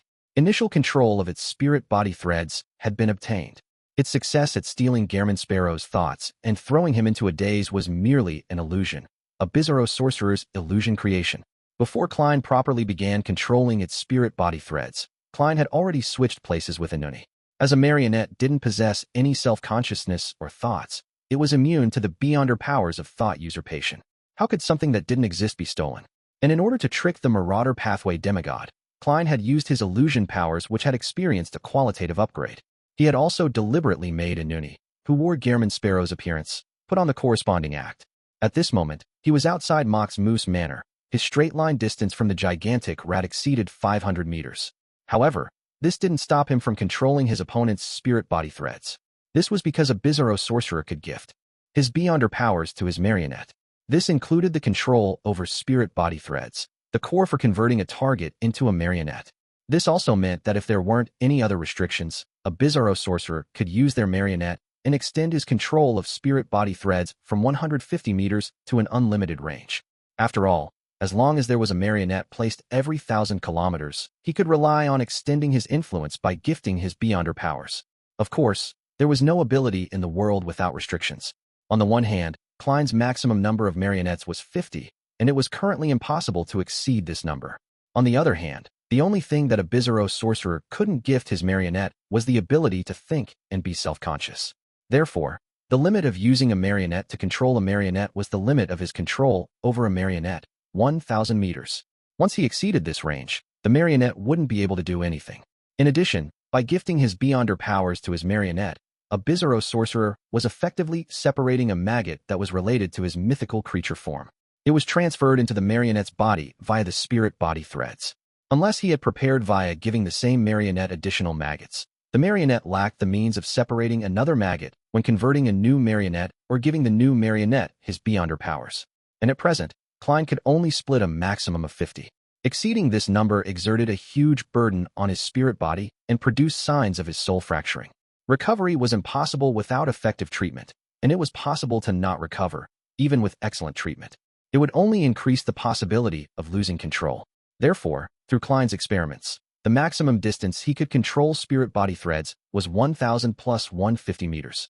And to be able to fully control a new marionette, it needed to be within 1,000 meters. At the same time, if the marionette were to die, the maggot inside the body would return to his body according to the law of Beyonder characteristic convergence. However, there was a chance of experiencing a loss if the process was interrupted. While the Marauder Pathway demigod's actions turned sluggish, the rats that had previously been turned into marionettes rushed out from Inuni's side. They aimed at the garden and opened their mouths in a bid to use air cannon to cleanse the target's location. Suddenly, a dark red glimmer lit up in the gigantic rat's eyes. Instantly, Gehrman Sparrow appeared in the dark corner of the garden, amidst the dead rats. As for the Marauder Pathway demigod, it had arrived inside the kitchen where there were plenty of items on the table. It had stolen Gehrman Sparrow's position. Bang, bang, bang. The marionette rats shot out their air cannons without being able to stop midway, hitting the spot where Gehrman Sparrow was standing. It left the soil splattering and threw the flowers into the sky. It alarmed the servants in the manor as their bodies trembled violently. They had no idea what was happening and could only frantically run for shelter. The entire garden was leveled by air cannon, thinning the layer of soil within. If Klein hadn't directed the attack in that direction, the manor's main building probably would have collapsed. Amidst the flying dust, the rats were left dismembered, but Gehrman Sparrow remained standing there, uninjured. Winter Inuni had just released all the good luck he had accumulated. However, his control of the gigantic rat's spirit body threads had been terminated as a result, and there were only a limited number of spirit body threads. The rat marionettes were unable to interfere, for it might create pandemonium and cancel each other out. Hazel's teacher, the Marauder Pathway demigod, took this opportunity to regain its freedom. Then, it turned around and raised its right forearm at Gehrman Sparrow, instantly stealing his Beyonder powers of controlling spirit body threads. As a sequence for demigod, it could accurately steal the power of the target. Typically, there were 3 options, and with better understanding, the higher the chance of success was. And this time, its luck was pretty good. Of course, if the target's level was much lower, and if it clearly knew of the target's situation, it could steal anything it wanted. Just as it lowered its right paw, the marauder pathway demigod raised its left paw. The rat marionettes slumped to the ground and could hardly turn their bodies. This was a large-scale theft that stole the rat's ability to walk. Right on the heels of that, countless magical symbols appeared in the gigantic rat's red eyes. It rapidly decrypted the puzzle and found where Klein was. With a red glint, it raised both paws and instantly appeared beside Klein. This time, it had stolen the distance between the two. At this moment, the thin-faced young man in front of the rat vanished. Replacing him was a gray rat, and around the surrounding trees, worms began crawling out as they opened their mouths. Bang, bang, bang. Air cannons bombarded the gigantic rat and ordinary rat. While Klein was controlling the marionettes in the moose manner, he didn't forget to convert new marionettes around him. This was, after all, a basic trait of a Bizarro sorcerer. Then, swapping his body with a marionette, he had set up a simple trap. Dust and soil flew high into the sky as the rat parasitized by the marauder pathway demigod was completely inundated by it. After everything settled down, a strong scent of blood emanated from the huge crater. There were pieces of flesh everywhere. Dead. Klein looked at the blast-filled scene with the eyes of his surrounding marionettes. However, he quickly frowned because there weren't any signs of a Beyonder characteristic appearing. As his thoughts raced, Klein took out a gold coin and flicked it. As the gold coin landed, scenes surfaced in his mind, revelations from his astral projection. Compared to the past, as a demigod, Klein could use such a simple divination to obtain more information. Chapter 983, In Your Name. Chapter 983, In Your Name, Pa. When the flicked gold coin landed in his palm, Klein didn't even see if it was heads or tails. This was because his mind was fixed on a particular scene. Amidst the woods, the clouds high in the sky failed to completely conceal the stars that dotted the black velvet sky. The humming, clicking, and thrumming sounds of the insects spread far into the night, mixed with the two commotions of the two explosions inside Moose Manor. Klein rapidly used his knowledge from astromancy, and he roughly gauged the exact location of the scene. Then, his body phased away, appearing beside Inuni before grabbing his shoulder. During this process, Klein collected the transparent maggots he had implanted in the rats and insects before severing the connection of the spirit body threads. In just 2 seconds, he vanished from Moose Manor, which was gradually turning chaotic and noisy, teleporting to the spot that he had seen in his mind. The area was identical to the revelation which Klein had received. It was extremely silent, to the point of being able to hear the breeze wafting through the leaves and trees. Illusory black threads, representing all the creatures with spirituality in the region, surfaced in Klein's vision. There were copious numbers of them, dozens being a gross understatement. To sift through them and determine which was the problematic one couldn't be accomplished in a short amount of time. However, he wasn't in a rush, because he had confirmed one thing. His divination results could be trusted as long as the marauder pathway demigod didn't possess any high-level items. After all, after becoming a Bizarro sorcerer, not only were his powers elevated, the Grey Fog's powers also seeped deeper into reality. With these two combined, it made his divination powers far more outstanding than most saints. Even without heading above the Grey Fog, it was unlikely that he was weaker than a Beyonder of the Fate pathway of the same sequence. In contrast, the Marauder pathway demigod's condition was in shambles with its strength at an all-time low. Therefore, Klein believed that the demigod was hiding in the woods and hadn't fled far. Due to such reasons, he believed that waiting patiently was the best solution. The Marauder pathway demigod was relatively weak, in an unstable condition, and close to losing control. After experiencing that intense battle and abandoning the rat's body, the situation only worsened. It was impossible to experience an improvement. Under such situations, if she didn't replenish herself or recover, it was only a matter of time before problems cropped up. Therefore, Klein could wait, while she couldn't. As the humming, clicking, and thrumming sounds spread, Klein waited as he hurriedly converted marionettes. He made Inuni leave the region and hide about 1,000 meters away. Meanwhile, he kept note of the possibility of having his spirit body threads controlled, as he recalled that the enemy had stolen the Beyonder power from his marionette. Suddenly, he heard a sound that resembled the panting that came from deep within the soul. Right on the heels of that, a hysterical voice sounded from a tree diagonally ahead of him. "Why are you forcing me? Why are you forcing me? Why are you forcing me?" Amidst the sharp voice, the tree's outer bark rapidly peeled off, revealing the core wood beneath. And on it, holes cracked open as strange worms with about 8 circles around them crawled out. The transparent rings of these worms had many three-dimensional patterns, as though time was swirling through them. Suddenly, Klein lost all his thoughts, losing the beyonder powers of air cannon and paper figurine substitutes. He lost his belt, coat, and hat, making him appear like a sculpture of flesh. However, to a marionette, this wasn't too serious a problem. After all, it was no problem for his actual body. The lost powers could be retrieved by switching maggots. Yes, upon hearing the panting, Klein had swapped places with Inuni, and a winner like. Inuni had no need to worry about his pants dropping after losing his belt. His waist swelled rapidly thanks to the powers of Faceless, stopping his pants from falling.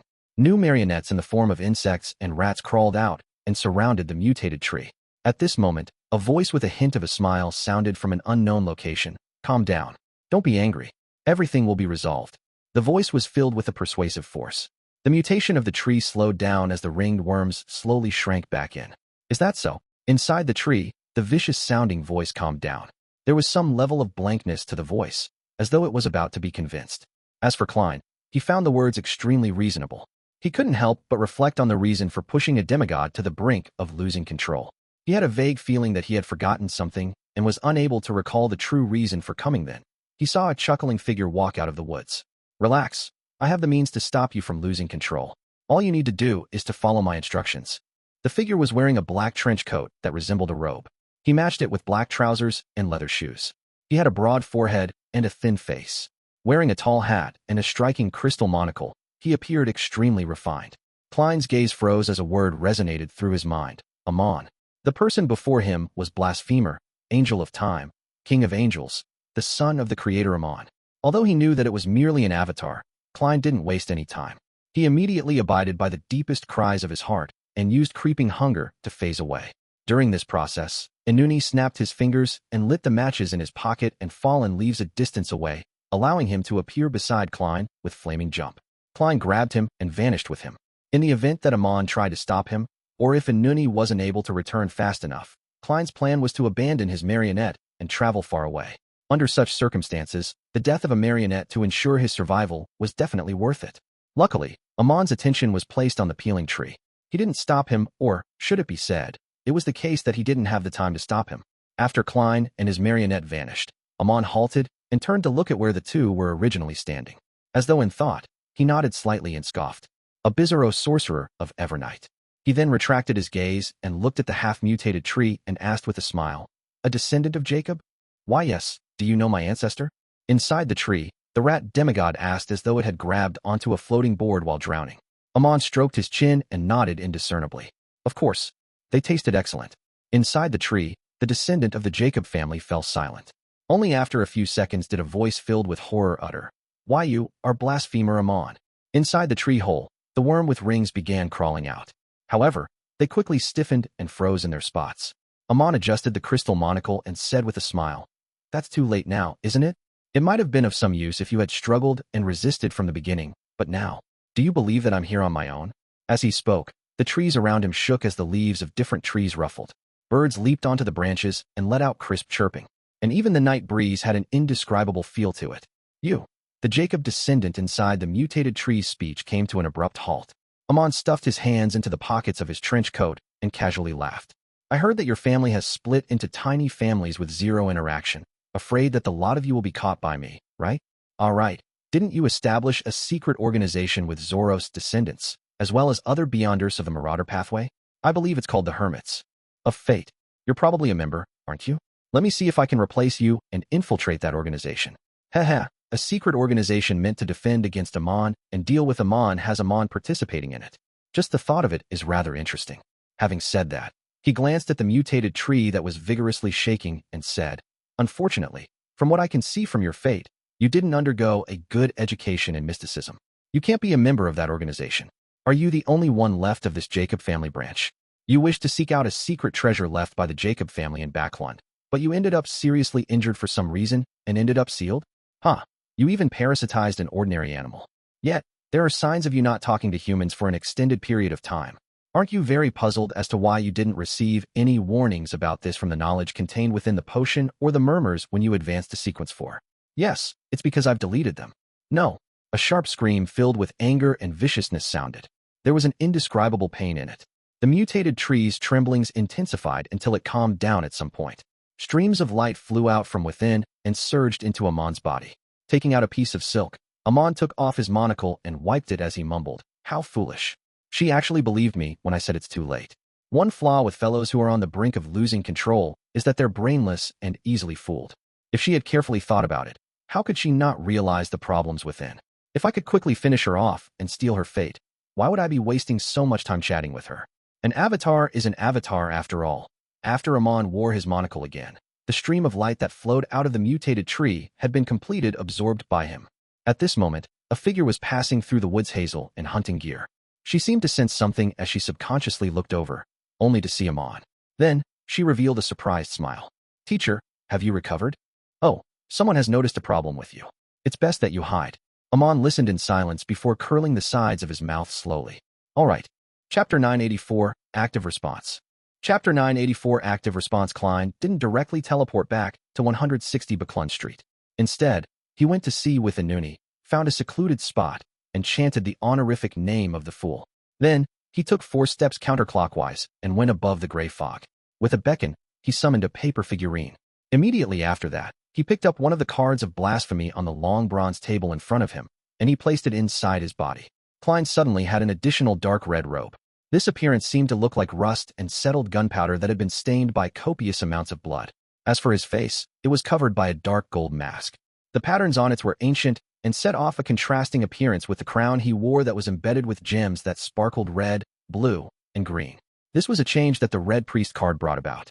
After repeated experiments, Klein had confirmed that certain traits of the Red Angel card were very compatible with the Paper Angel's interference effect with fate. It allowed the relevant powers of the mysterious space above the gray fog to be further enhanced.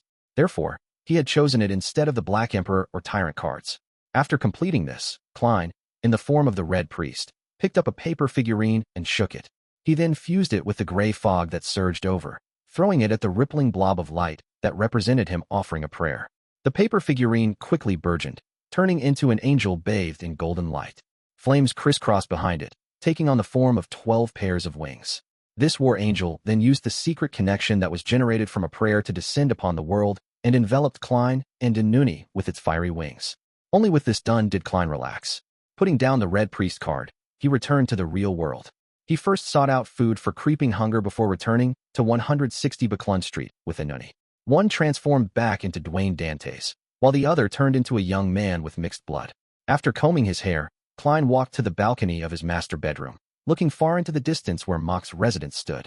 He discovered that the place remained brightly lit, a clear indication that the ball hadn't truly ended. Typically, a ball continued until midnight, and of course, people were permitted to leave before then.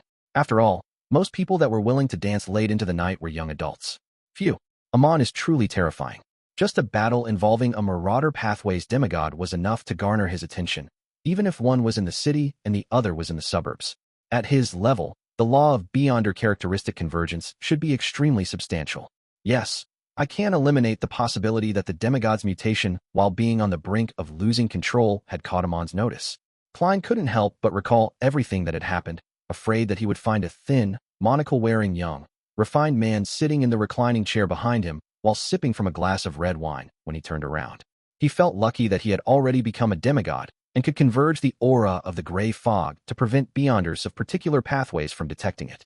Otherwise, with the interest Amon had shown in the past, his focus definitely would have been placed on Gehrman Sparrow instead of the Marauder Pathway demigod.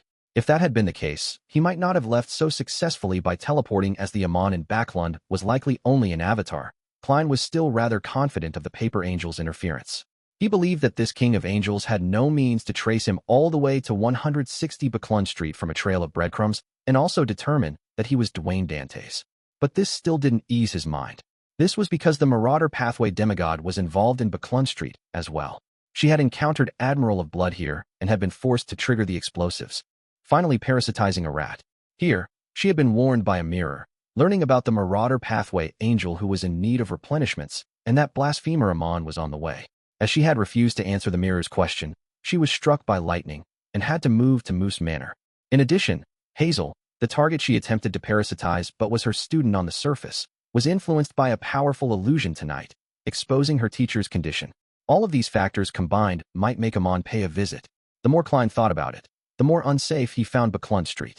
From his point of view, Just the warning about a marauder pathway angel in desperate need for replenishments was enough for Amon to take up residence in Buckland Street for a period of time. Of course, there was an extremely small chance that the marauder pathway demigod escaped and that nothing was divulged. However, Klein believed it was impossible. After all, even he had the confidence of handling the matter himself, much less Amon, who had a certain level of control over marauder pathway existences. Sigh, I shouldn't have been wary against the grandpa and Leonard.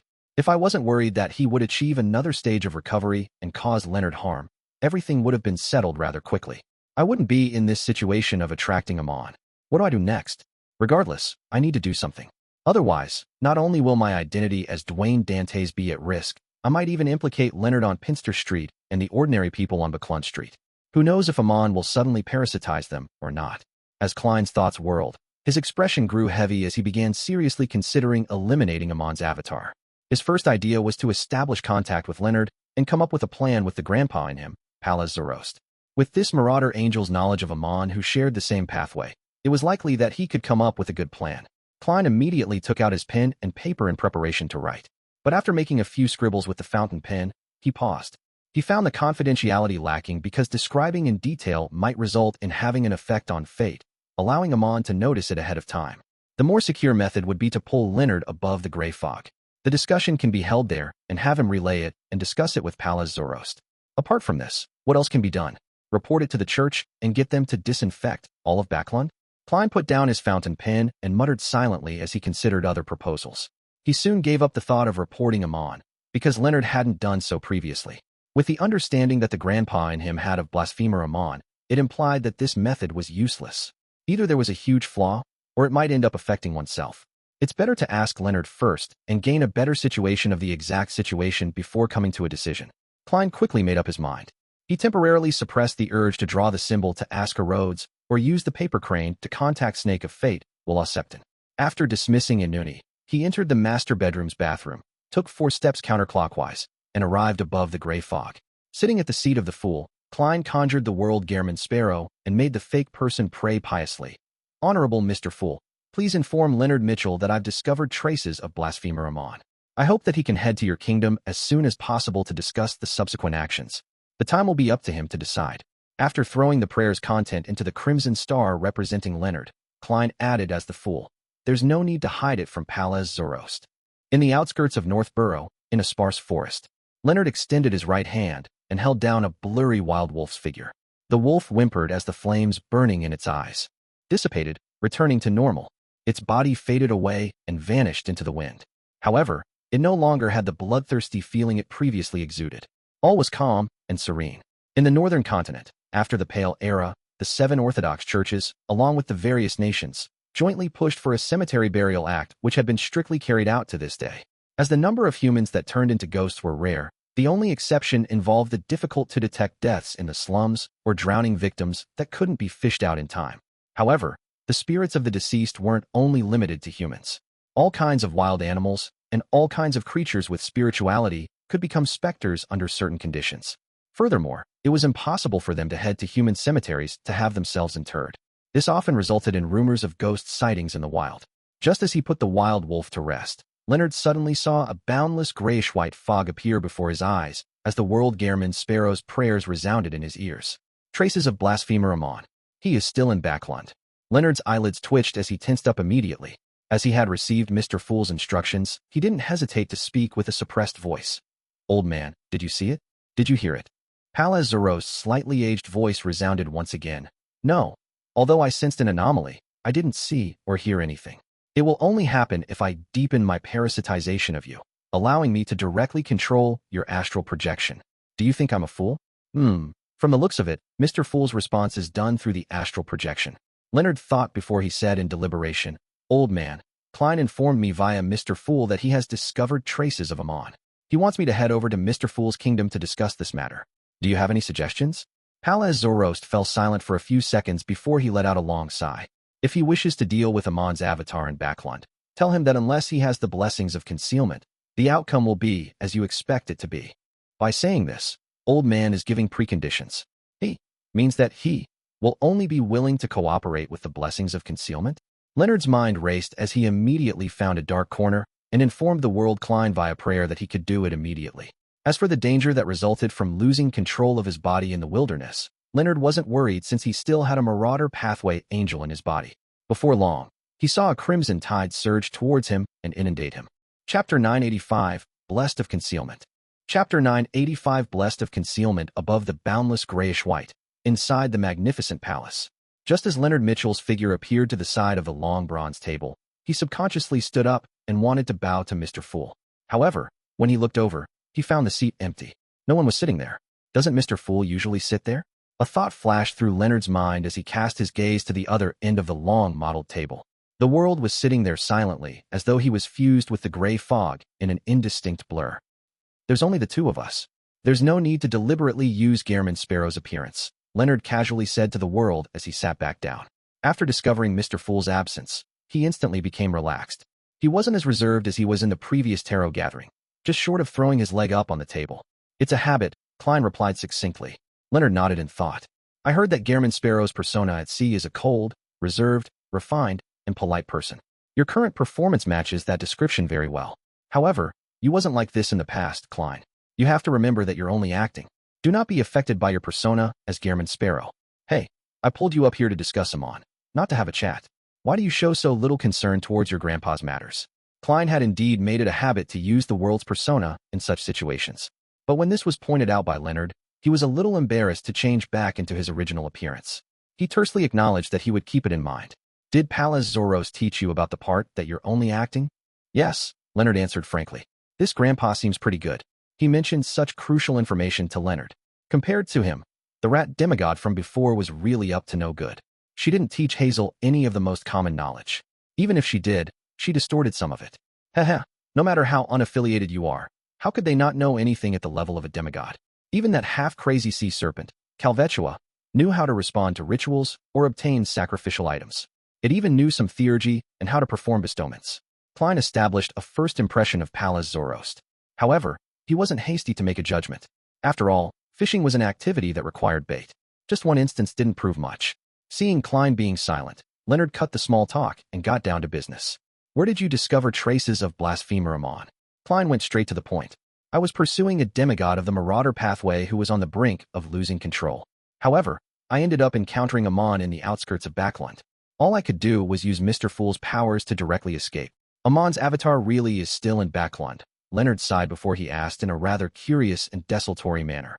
Why were you pursuing a marauder pathway demigod who's on the brink of losing control? After he asked the question, he realized something and swiftly added, if it involves some plans of Mr. Fool, pretend as though I never asked. Why? Isn't dealing with Beyonders on the brink of losing control, or those who have lost control, the duty of a Nighthawk? Klein sighed when he heard Leonard's question. It stirred up memories of his time in Tingent City. In that short 2+ months, he had handled many similar matters. It included the mandated punisher of the Church of Storms who turned into a monster, Hood Eugen's loss of control, and Old Neil's corruption by the Hidden Sage. Although they were only a handful, they left a deep impression on him. It drilled certain actions deep to the bone. Therefore, after taking into account everything that he knew, and coming to the conclusion that the marauder pathway demigod was on the brink of losing control after rabidly biting someone, he didn't hesitate and used his illusion from downstairs. From that, he gained confirmation from Hazel and didn't even wait a day or two to make preparations. All he did was do a divination above the gray fog and came up with a rough plan before taking action. Such matters were emergencies for him. In addition, Klein had long had the intention of getting rid of the marauder pathway demigod because the malintent she had shown when dealing with Hazel was obvious. Furthermore, she had tried to entice Miss Magician to seek out treasure that was in actual fact a trap. If he wasn't a demigod back then, which meant a great difference in strength, he would have taken action back then. Besides, he was also afraid that he would trigger unnecessary accidents. It was precisely because of this that he followed his predetermined plan to eliminate her once he confirmed the marauder pathway demigod's condition. The first stage of his plan was to lure the enemy out of Moose Manor to prevent her from producing her incomplete mythical creature form before dying, as that would have affected the ordinary people. The result was pretty satisfactory. With himself as the bait, he achieved his goal, but he failed to use the air cannon bombardment to finish the battle. This made the marauder pathway demigod flee into the woods and parasitize a tree. Klein actually had a second stage to his plan and had even prepared contingencies in the event he failed to eliminate her. To his surprise, Amon suddenly appeared, making him terminate all his plans and flee without any hesitation. Klein's contingency was to let a marionette escape the battlefield and write to the experimental demigod byproduct of the numinous episcopate, Patrick Bryan, to get his help. This undying likely possessed the ability to traverse the spirit world after all, and if there were any additional unforeseen circumstances, he could summon Miss Messenger and make payment after the deed. As his memories surfaced, Klein replied to Leonard with a sighing tone, "A secret." After pausing for a second, he asked, "Why didn't you find an opportunity to inform the Church of Evernight about the arrival of Amon's avatar in Backland?" Leonard hurriedly gave an explanation, indicating that if Amon's actual body were to arrive, a deity's descent was almost certain. He also explained that Amon could use the death of his avatar to see the corresponding changes in destiny, thus finding the source of the stir and figuring out the activity range of the mastermind. It was also Amon's style to circle about a superficial avatar, but hide a dozen, dozens, or hundreds of avatars. Amon's avatars could parasitize all kinds of creatures with spirituality. If one wasn't a demigod, they wouldn't even notice the parasite. Towards the end, Leonard informed Klein in detail about the example Old Man had raised of how Amon would steal one's destiny. This sent a chill running down Klein's back, thankful that he hadn't been rash in dealing with Amon. Otherwise, Mr. Fool might have been replaced. It's no wonder Leonard didn't report the matter. For Amon to appear so openly, he is actually fishing. Furthermore, he has even more avatars hiding in secret, and he can parasitize the microbes in the air. This alone sends my scalp tingling. The creatures I can control at the moment can't even reach that state. The smaller the creature, the harder it is to see the spirit body threads. It's quite a special case. Sigh. I can't use the Church's power, unless it's done by someone who is without any problems in every aspect. Klein commiserated as he gained a deeper understanding of Amon's terror. It left him a deeper impression. From his point of view, Leonard was an excellent candidate to report the matter to the Church of Evernight. But with Palaz Zoroast parasitizing him, he didn't dare expose his existence to Amon. In addition, the hanged man could also shoulder this responsibility, but he was unable to provide the source of the news. This meant problems that deserved deeper investigations into. One choice after another flashed across Klein's mind. Finally, he paused on himself his identities as Klein Moretti and Gehrman Sparrow. As a blessed of Evernight, it's entirely reasonable for me to inform the Church about Amon's appearance in Backland. Amon won't be able to pick faults with that.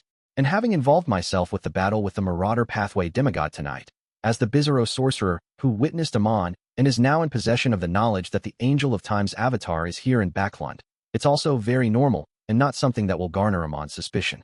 At the same time, as I'm a blessed of Evernight, just the loss of an avatar likely won't incur his full wrath for revenge.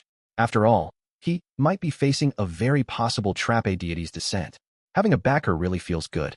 However, a price is always exacted for what fate bestows.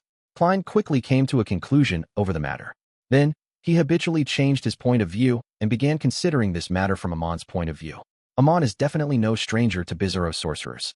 He can determine my pathway from my control of the marionettes and my swapping of locations. Since Amon allowed a Bizarro sorcerer to flee, he must have made preparations to be exposed. He might even be hoping to attract the target he is looking for. I was using Gehrman Sparrow's face, but that doesn't imply anything. A faceless appearance is the least of one's concern. Then how would Amon determine my identity? A powerhouse that lurks in the dark and a demigod of the seer pathway. As the Church of Evernight and the Secret Order are in control of the formulas, ingredients, and a mermaid, there are almost no unaffiliated Bizarro sorcerers. The descendants of the Antigonus family have all been wiped out. Therefore, a Bizarro sorcerer is either from the Secret Order or a secret proxy that the Church of Evernight secretly nurtures. Together with me being in Backland, the answer is almost obvious. Due to these reasons, Amon wouldn't find it difficult to determine that the Church of Evernight is aware of his whereabouts and will begin an operation to wipe him out. My reporting of him will be within expectations. Not doing so would be abnormal. Yes, he will definitely be hiding. Even if he replaces the identity of that Marauder Pathway demigod, he wouldn't come to Buckland Street anytime soon. Having made this judgment, Klein immediately felt a little more relieved because it meant that he would have plenty of time to prepare. What ideas do you have? Seeing Klein's prolonged silence after he finished his description, Leonard couldn't help but ask. Klein reined in his thoughts and asked without answering him. What suggestions does Palaz Zoroast have regarding this? He said that if you wish to deal with Amon's avatar in Backland, you have to first obtain the blessings of concealment, Leonard replied truthfully. Blessings of concealment. Palaz Zoroast is openly trying to test me. Half the symbol behind the fool's seat represents concealment. Using paper angels and the red priest card, I can stir the powers of the mysterious space above the gray fog. making it possible for me to disrupt Amon's avatar. However, it's probably unable to prevent him from prying into fate itself. However, I still have another identity as Evernight's Blessed, and another title of the goddess is the Mother of Concealment. Is eliminating Amon's avatar considered paying the price or receiving a bestowment? Seems like both. Klein thought before replying in a deep voice. Tell Pallas Zoroast that I'm a Blessed of Concealment. I will attempt to pray for help. He was referring to being the Blessed of the Mother of Concealment, but it was certain that Pallas Zoroast would understand it as being the Fool's Blessed. Chapter 986, The Infectiousness of Parasitizing. Chapter 986, The Infectiousness of Parasitizing. So Mr. Fool also has authority in the aspect of concealment. Leonard came to a realization as he understood why Old Man had specially mentioned the need for the blessings of concealment. Without waiting for his reply, Klein added, in addition, tell Pallas Zoroast that Amon might very well know that there's a marauder pathway angel in the vicinity of Buckland Street. This. Leonard's pupils dilated as he blurted out. How would he know that? It's not convenient to tell you why. Klein mumbled inwardly before replying rather sternly, it's not like I'm Amon. Which of his actions or words made you come to this conclusion? Leonard asked subconsciously. No, it's me who told him. Klein chuckled as a response. Indeed. Leonard nodded and said, no problem. I'll inform Old Man of this. He paused for a moment before asking, are you waiting for him to give a detailed plan? Klein tersely acknowledged. When it comes to the knowledge of Amon and the marauder pathway, few are better than him. Having said that, Klein, who had determined that Amon wouldn't come to Buckland Street anytime soon, calmly added, there's no need to be in a rush to respond. Give me the feedback at tomorrow's tarot gathering. From the looks of it, things haven't reached a critical stage yet. Leonard figured out the most important information from Klein's words. He nodded slightly and said, all right, we will discuss this in detail at tomorrow's tarot gathering. After settling this matter, Klein immediately got up and bowed in the direction of the door of light. Mr. Fool, we are done. Leonard stood up, but before he could do anything, his vision became a blur as the crimson stellar light inundated him. When he snapped awake, he found himself in the sparse forest on the outskirts of Northborough. Is there anything you wish to tell me? Pallas Zoroast's slightly aged voice sounded. Leonard cleared his throat and said, Klein told me that he's a Blessed of Concealment. He can attempt to pray for help. Blessed of Concealment. Indeed, Pallas sighed and said, tell him that as long as he can really gain the blessings of concealment, I'm willing to provide help when it comes to dealing with Amon and finding all his avatars hiding in Buckland. Leonard wasn't surprised by this answer as he chuckled. Old man, you don't sound as weak as you make yourself out to be. Pallas Zoroast chuckled without a hint of anger in his tone. Didn't you read through Roselle's quotes? I recall that there's a saying that a starving camel is still bigger than a horse. That will depend on the breed of horse and camel, Leonard retorted habitually before asking. Old man, how should we deal with Amon? Do you plan on using yourself as bait? Ahem. Pallas snapped back.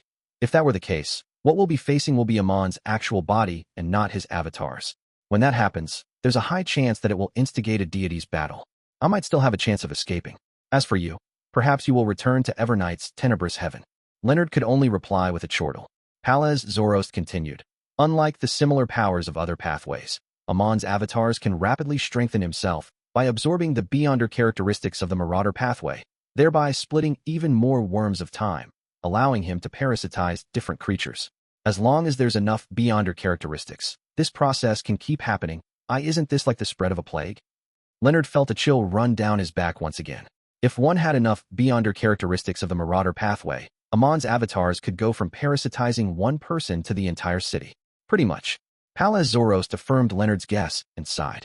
To deal with Amon, this is the only way. To take action. Using marauder pathway beyonder characteristics at the demigod level to bait him out. As long as you successfully finish off one of his avatars, there are ways to seek out and eliminate the rest. However, Amon is a master of deceit. We need to be careful, otherwise it might appear like we are baiting him, but in actual fact, he is baiting you. On this matter, concealment is of utmost importance. I understand. Leonard sighed and turned to ask, how strong can Amon's avatar be? Pallas Zoroast fell silent for a few seconds, as though in recollection. Finally, he said, in theory, his strongest avatar can reach the equivalent of a sequence 1, but it's almost impossible for him to do so. This will make his mental state unstable and show signs of losing control. Typically, one of his avatars is a worm of time, each starting off as a weak sequence 4. However, each possesses the trait of an angel capable of shattering beyonder characteristics. By absorbing sufficient amounts of marauder pathway beyonder characteristics, Such an avatar can reach a level equivalent to a sequence 2. However, Amon seldom does so. His avatars will automatically fracture and create even more avatars. Furthermore, with the actual situation in Backlund, it's very difficult for him to gather enough Beyonder characteristics that can raise his avatar to sequence 2. Leonard thought carefully for a moment before asking. So, we will be facing a group of Amons. Amongst them, a majority have the strength of a weak sequence 4, with a minority having the normal standards of a sequence 4, while an extremely small minority reaches sequence 3. With Amon's style, it's likely the case. However, you have to remember that Amon is good at deceit, Palaz Zoroast warned. In addition, based on the time since Amon's avatar arrived in Backlund, the number of Marauder pathway Beyonder characteristics he has gathered to date can't be too much. After all, this is Backlund. Also, if the situation isn't right, his avatars will use the strongest one as the center and automatically gather together to achieve an elevation in strength. The most important matter when dealing with Amon is to not let matters develop to this stage. Otherwise, there's no stopping Amon from escaping even if an angel of the concealment domain arrives. It's truly difficult to deal with him. Besides, it's just an avatar he randomly threw out to develop themselves. As expected of a king of angels, after Leonard made a poignant sigh, he suddenly recalled Klein's reminder and hurriedly said, "The Angel of Time has apparently already locked onto a Marauder pathway demigod." Klein said that he encountered Amon while pursuing the demigod. Also, Amon seems to know that there might be a Marauder pathway angel hidden in the region around Backlund Street. Palaz Zoroast fell silent once again, remaining that way for a pretty long period of time. After a while, with Leonard unable to stop himself from prodding for a response, he lamented with a sigh, "Why is your former colleague as troublesome as you?" "What?" Leonard wore a blank look. Pal Zoroast said in a peeved manner. "The reason why Amon knows that there's a Marauder pathway angel around Backlund Street is likely due to him." "Old man, why you have the ability to decrypt?" Leonard asked in puzzlement. Palaz harumphed. "I was using my brain. Otherwise, why do you think there's the prefix of Backlund Street?" "That's true. Anything that has to do with Backlund Street can't avoid Dwayne Dantes. Could it be some problem that fellow, Klein, created?" Only then did Leonard come to a realization. At this moment, Palaz sighed. "Thankfully, he only said an angel and not my name. Otherwise, I suggest that we immediately leave Backlund.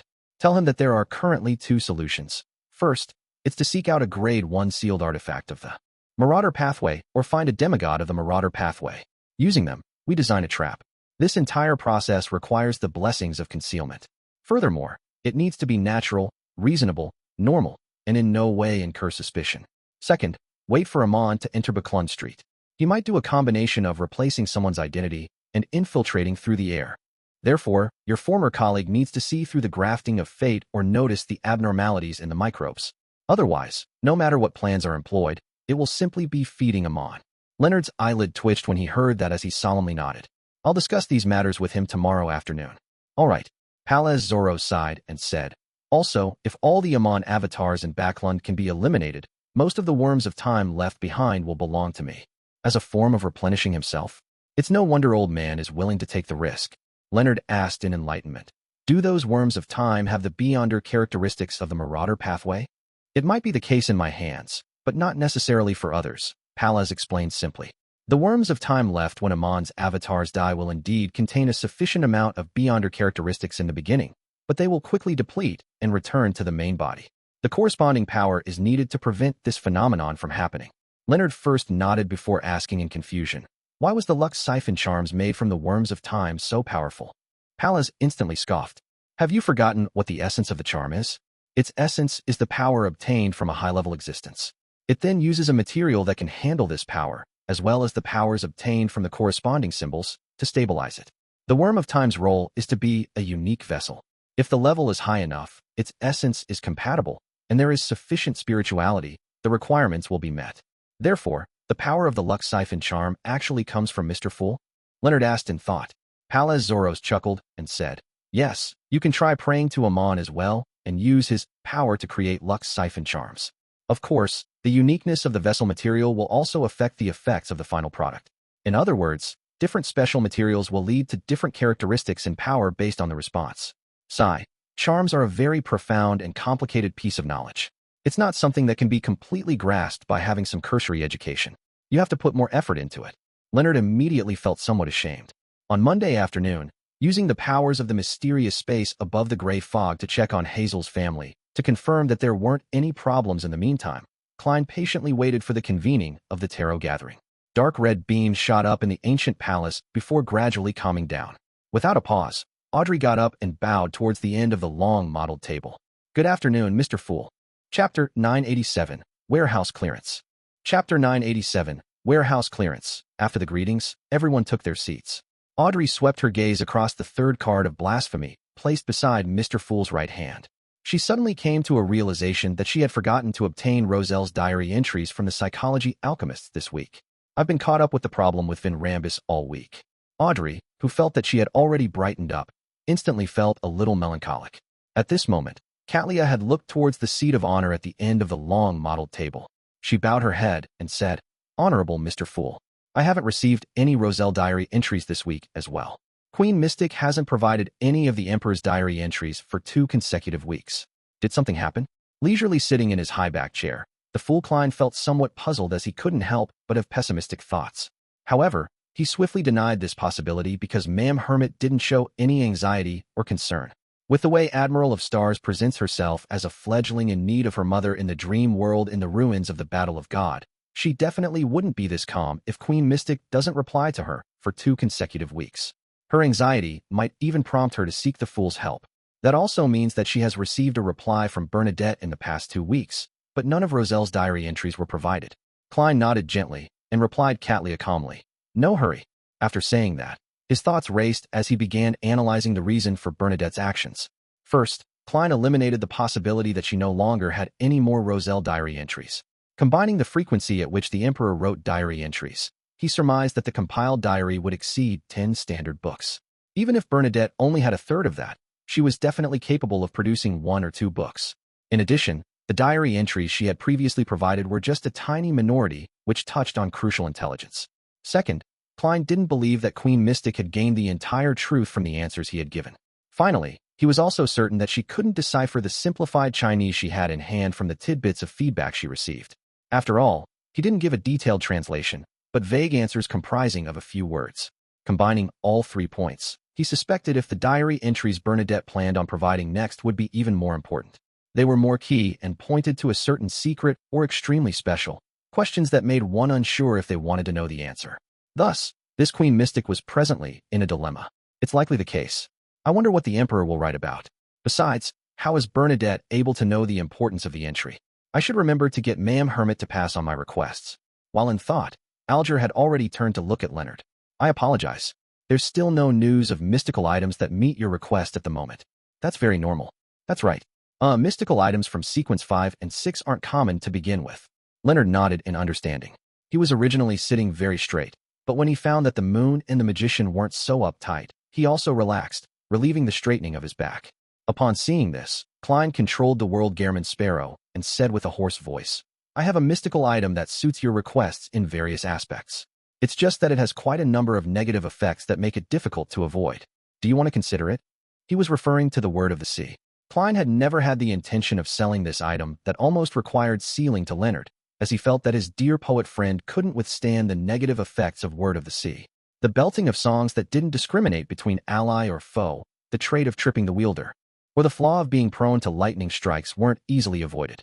Klein was only able to use it by teaching the Word of the Sea above the gray fog a good lesson, and having Winter and Nuni wield it to not be affected. He had even converted the flaws into something that could aid him. However, after considering how Leonard had a sequence 1 Marauder pathway angel parasitizing him, Klein had the feeling that Leonard might have the means to resolve the problem. Therefore, he ultimately made an inquiry. "Oh, tell me about it." Leonard believed that Klein wouldn't scam him, so he expressed his intentions of getting to know the exact situation. The world Gehrman Sparrow glanced at the hanged man and said slowly, "It can release lightning on a target." He roughly described the beyonder powers of the Word of the Sea and the negative effects, leaving Leonard somewhat enticed despite frowning. "It can actually be used as a staff to allow me to fly. Even at sequence 5 Spirit Warlock, I'll need to seek out a suitable spirit before I can fly. Besides, the offensive strength really is formidable. There are quite a number of traits, but the 3 negative effects are quite terrifying. I'll return to ask Old Man to see if he has any means to reduce the negative effects." Leonard pondered for a few seconds before saying, "I'll take some time to consider it. How about I give you an answer next week?" "No problem," the world Gehrman Sparrow replied without any hint of surprise. As for the other members, even if they were interested in the beginning. All of them gave up the thought of inquiring about the price once they heard the negative effects that the word of the sea possessed. At this moment, the fool Klein's mind was focused on another matter. He was wondering if he should take this opportunity to do a warehouse clearance sale. He had advanced to sequence 4, and after becoming a demigod, many of the items and characteristics he had before were no longer of much use. I can keep creeping hunger. I should keep it just for traveling alone. In addition, it can graze one sequence 4 saint. It has room for further growth. Furthermore, the combination of the various beyonder powers it has is pretty good. The value of Death Knell is no longer that great, but after activating lethal attack mode, the damage it does on a fixed target exceeds that of air cannon. At the very least, I can still use it at sequence 4. Yes, it also has room for growth. The first 2 items that surfaced in Klein's mind were the 2 items he frequently used. From his point of view, as long as he obtained more powerful bullets, he could produce terrifying effects with Death Knell. The only problem was that such bullets were equivalent to high-level charms, nothing that could be easily found. Even if he sought out the materials to make them himself, he had to consider the chances of success when praying to some high-level existence, or if it was possible for there to be a backlash. On this aspect, Klein came up with a few plans. Pray to the goddess. Request Snake of Mercury will Septon to provide help. Go through Leonard to get Palazoros's help. Use the powers of the mysterious space above the gray fog, and also get Leonard to make a trip back to Tingen under the guise of a mission, so as to steal some of the powers of the eternal blazing sun's divine blood from 3-0782, the mutated sun's sacred emblem. Flaring sun bullets are definitely the nemesis of creatures like evil spirits. I have some idea on how to use the materials via borrowing the power of the mysterious space above the gray fog. Amon's Worms of Time can be used to make Lux Siphon charms. My Worms of Spirit can also be made into Beyonder bullets. As for how it can be done, I'll need to ask Palazorost. Klein began anticipating the upcoming chat with Leonard. Worm of Spirit was the name he gave to those transparent maggots. Following that, he began considering the other items and characteristics. Sunbrooch. I currently lack such powers. And items. Although I can use the control over spirit body threads to deal with evil spirits, I can keep it and allow my paper angel to have one more additional change. Besides, I can also lend it to Danitz from time to time. Flower of Blood. I can't sell it. The Tarot Club doesn't have any Aurora Order members. I'll continue letting my marionette use it. Having one additional life is one additional hope. Green Essence. I can sell this. I can transfer my ailments already. Creeping Hunger also has a Dr. Grazed. Murloc Cufflink? There's no need for this either. If I have a sudden need for its powers, I can transform into a huge fish. And in the long term, I can just head above the gray fog to use Sea God Scepter to augment myself with the effects. Broken Finger? I wonder if anyone would want it.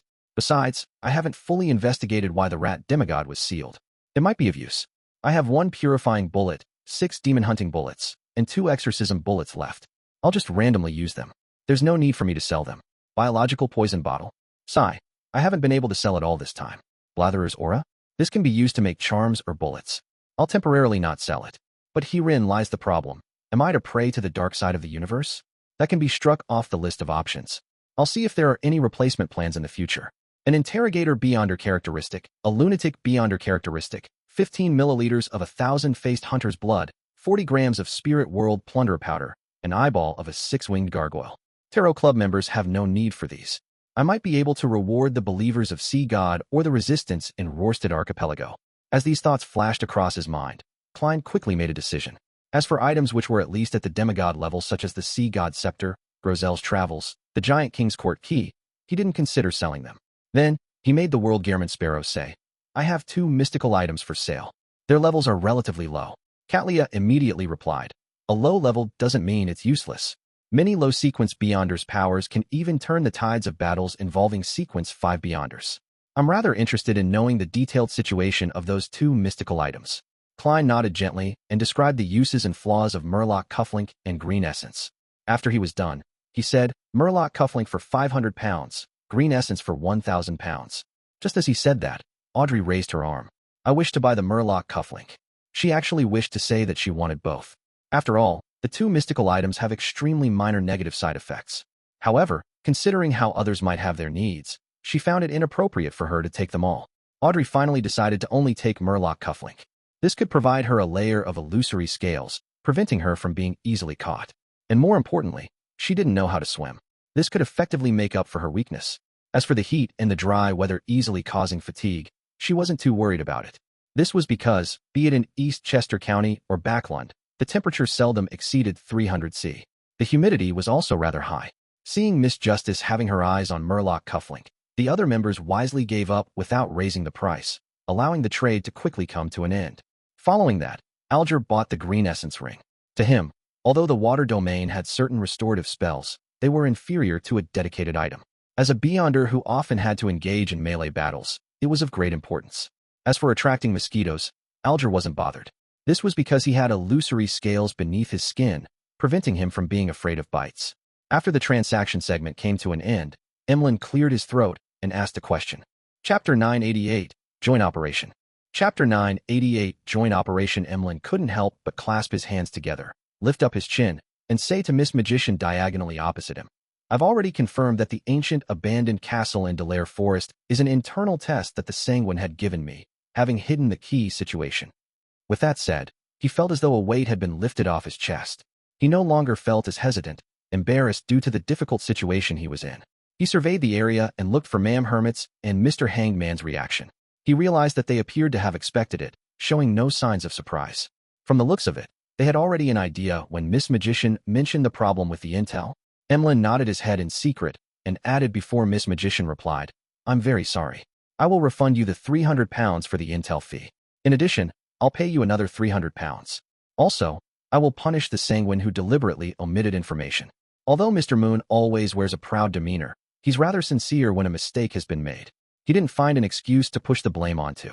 However, I've already obtained the Ancient Wraith's cursed item and remnant spirituality, so the matter is already over. He didn't deliberately wish to cause harm to me and Zio. There's no need for me to get so much compensation. Furs remembered Zio's exhortations. Without looking at her, she said, it's only a matter of oversight.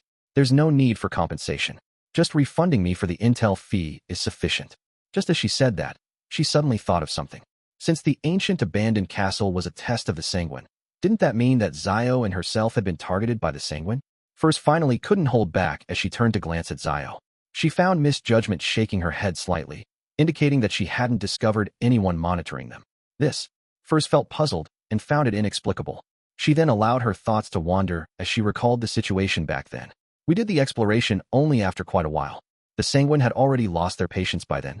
The boss of the Townsend knew of the ancient abandoned castle. He was a Sanguine in disguise? That's not right. Many of the locals knew of this matter. However, that place was too far away and there wasn't anything of value left inside. That's why, unless one was out hunting, people usually wouldn't head in that direction. That's not right. If the ancient abandoned castle were that dangerous, why are the people who use it for shelter from the rain completely fine? They only describe it as creepy and a little scary? Yes, the Sanguine would usually seal off the passage that heads underground. They opened it for the test? This means that there was some form of monitoring. Because the ancient castle is too dangerous, the monitoring was done outside the forest and not inside. As Zio and I got lost, we circled around the monitors and weren't detected. Mr. Fool didn't mention anything about it. It's probably not a huge problem. More attention needs to be taken when I return. As Furz's thoughts raced, Emlyn said after some pondering, okay. He didn't insist on additional compensation, because he believed that the best form of compensation was to punish Ernst Boyar instead of giving money. Then, he waited for Miss Magician to ask about the punishment, hoping that he could take the opportunity to make an inquiry to the other Tarot Club members. He wanted to see if he could get any good suggestions. As for Furs, upon considering that it was an internal matter for the Sanguine, and that although she was a victim, Mr. Moon hadn't offered a plan for action, she decided not to press further in consideration for his feelings. Instead, she decided to wait for the conclusion to see if it was satisfactory. The palace that looked like a giant's residence turned silent as the mood turned odd. Audrey looked opposite her and glanced to the side. Pursing her lips, she curiously asked, Mr. Moon, how do you plan on punishing that Sanguine? Phew. Emlyn silently exhaled as he subconsciously looked at the world. He did so because of orders from the higher-ups.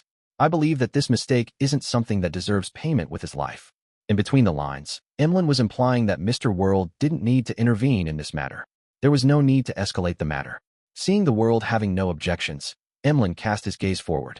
I plan on leading that Sanguine to a particular cathedral of the Church of Earth Mother in Backlund.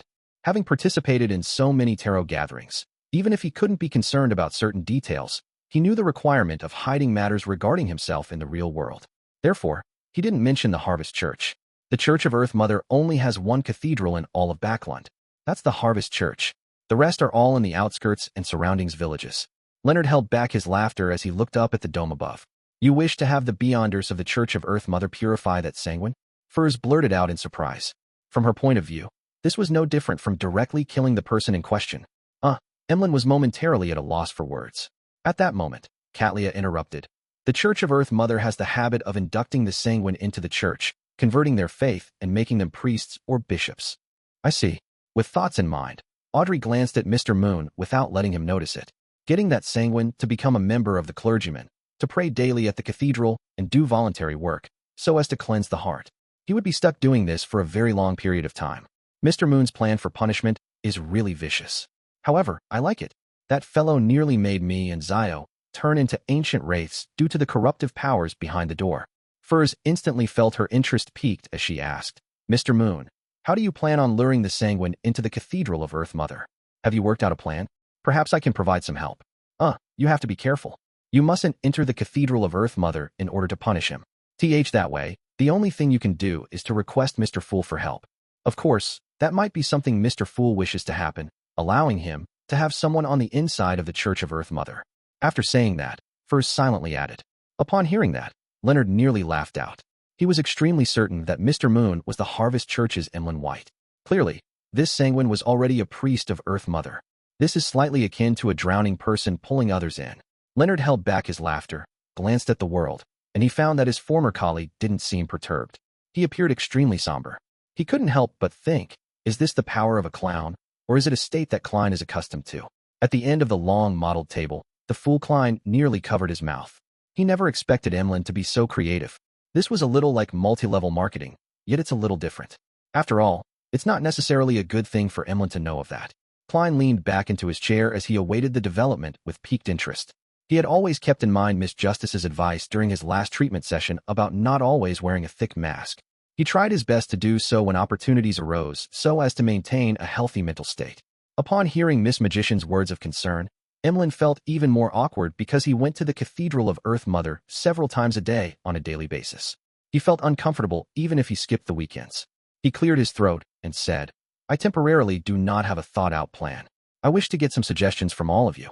Yes, I hope that we do not have too intense a battle.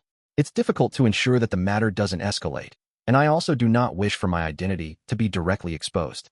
Miss Magician, there are no problems regarding your participation, but we will absolutely not be meeting each other. His idea of not directly exposing his identity meant that he didn't mind that Ernst Boyar and the other sanguine could guess that he did it. It was a way to instill shock and awe in them, but it was best that there wasn't any obvious evidence. Furs tersely answered as she mimicked the other experienced members of the Tarot Club. First, you need to tell us what sequence that sanguine is roughly at, and what he's good at. Emlyn was already prepared as he answered. It's equivalent to sequence 5. He's quite experienced and is good at creating the effects of the full moon. Effects of the full moon? Furs was taken aback as she turned to Agape, but was unable to say a word. After Emlyn finished the introduction, Furs said with a hollow chuckle, I recall that I have other matters to tend to. It might not be convenient for me to participate in this matter. When in a state similar to the full moon, she would hear Mr. Door's ravings. And this meant that she would instantly be heavily injured by the target, losing all her combat strength. Emlyn frowned slightly, displeased with Miss Magician's sudden change in attitude. At this moment, Zio, who had been listening silently, said, I can participate. I just need a portion of the spoils. Miss Judgment's tone is very firm. It's like she wants to exact vengeance. Emlyn mumbled silently to himself and glanced at Ma'am Hermit and Mr. Hanged Man, only to discover that they temporarily had no intention of speaking. It appeared as though they wished to observe what kind of plan the Backlund members of the Tarot Club could come up with, as this involved her friends and how it could be the first mission that the Tarot Club members would participate in at the same time. Audrey was rather intrigued. After some observation, she said in deliberation, I can hypnotize that sanguine, allowing him to enter the Cathedral of Earth Mother himself. However, to not expose ourselves and to ensure a high chance of success, it's best that he's in a lost or half-dazed state while I hypnotize him. Mr. Moon, can you do that? Emlyn was summarizing his powers and items to consider a solution when Leonard suddenly laughed. That's simple, but I'll only be responsible for making that sanguine unconscious. Of course, the premise is that there's sufficient intel, and it depends on how we go about taking action. Just as he said that, Zio nodded and said, I'm good at tracking and investigation. You can leave intel matters to me. All right. First, Mr. Moon will have to inform me of that sanguine's name, address, and appearance. All right. Emlyn heaved a sigh of relief before saying in a somewhat lost manner, then what's my part in all of this? Also, what kind of payment do you want? Chapter 989, Minter Alger. Chapter 989 Minter Alger. Upon hearing the moon's question, the rest of the Tarot Club members realized that the main instigator for the punishment had ended up with nothing to do. According to the established plan, all he needed to do was provide the name, address, and appearance before waiting for the outcome. Miss Judgment was in charge of tracking and investigations to figure out the target's patterns. Miss Justice and Mr. Star would then choose a suitable location based on the feedback before Mr. Star threw the sanguine into an unconscious state without attracting any attention. Miss Justice would then take this opportunity to complete a hypnotism act and make the target proceed to the predetermined location. In this entire process, there was nothing for the moon. Audrey deliberated and said, "Mr. Moon, what you need to do is to ensure that the hypnotized sanguine doesn't encounter any accidents on the way to the cathedral without him struggling or being rescued." Upon saying that, Audrey suddenly realized a problem in the plan as she hurriedly added, "If that sanguine is extremely resistant towards the Church of Mother Earth, the hypnotic effects wouldn't be as effective. Therefore, I plan on avoiding this point if possible. I will imbue in him the thought of nabbing some target he hates so that he wouldn't realize that he's entering the intended cathedral during the pursuit. How about letting you be the target of his hatred? This will require you to be able to ensure your own safety while maintaining a distance without being caught." "It's not a problem," Emlyn answered after some thought, with Duke Ulmer removing the mental corruption of the Sequence 5 artificial vampire Beyonder characteristic. Emlyn just needed to wait till a full moon to become a Viscount. That would place him equal to Ernst Boyar, and this opportunity was available next week. When that happened, he didn't believe that he would be caught up to by a Viscount just like him when he was equipped with the Ancestor's Ring. "If it really won't work, I can borrow Miss Magician's spellbook. I recall that there are powers in the wind domain." Emlyn was rather confident. By the side, Leonard felt a baffling sense of horror when he heard the conversation between Miss Justice and Mr. Moon. To him, no matter how terrifying a head-on battle was, it was nothing compared to the horror of doing something that went against his own will without him realizing it. He paused for a moment and replied to the second problem that Emlyn had raised. "My payment is the same as Miss Judgment. I want a portion of the spoils." To Leonard, this entire matter required him to determine the time and location to pull the target into a dream before he left. He didn't need to care if the operation was successful or if any accidents cropped up. It was as simple as heading to a coffee shop to order a cup of Desi coffee. The only thing that needed him to take into account was to not expose himself.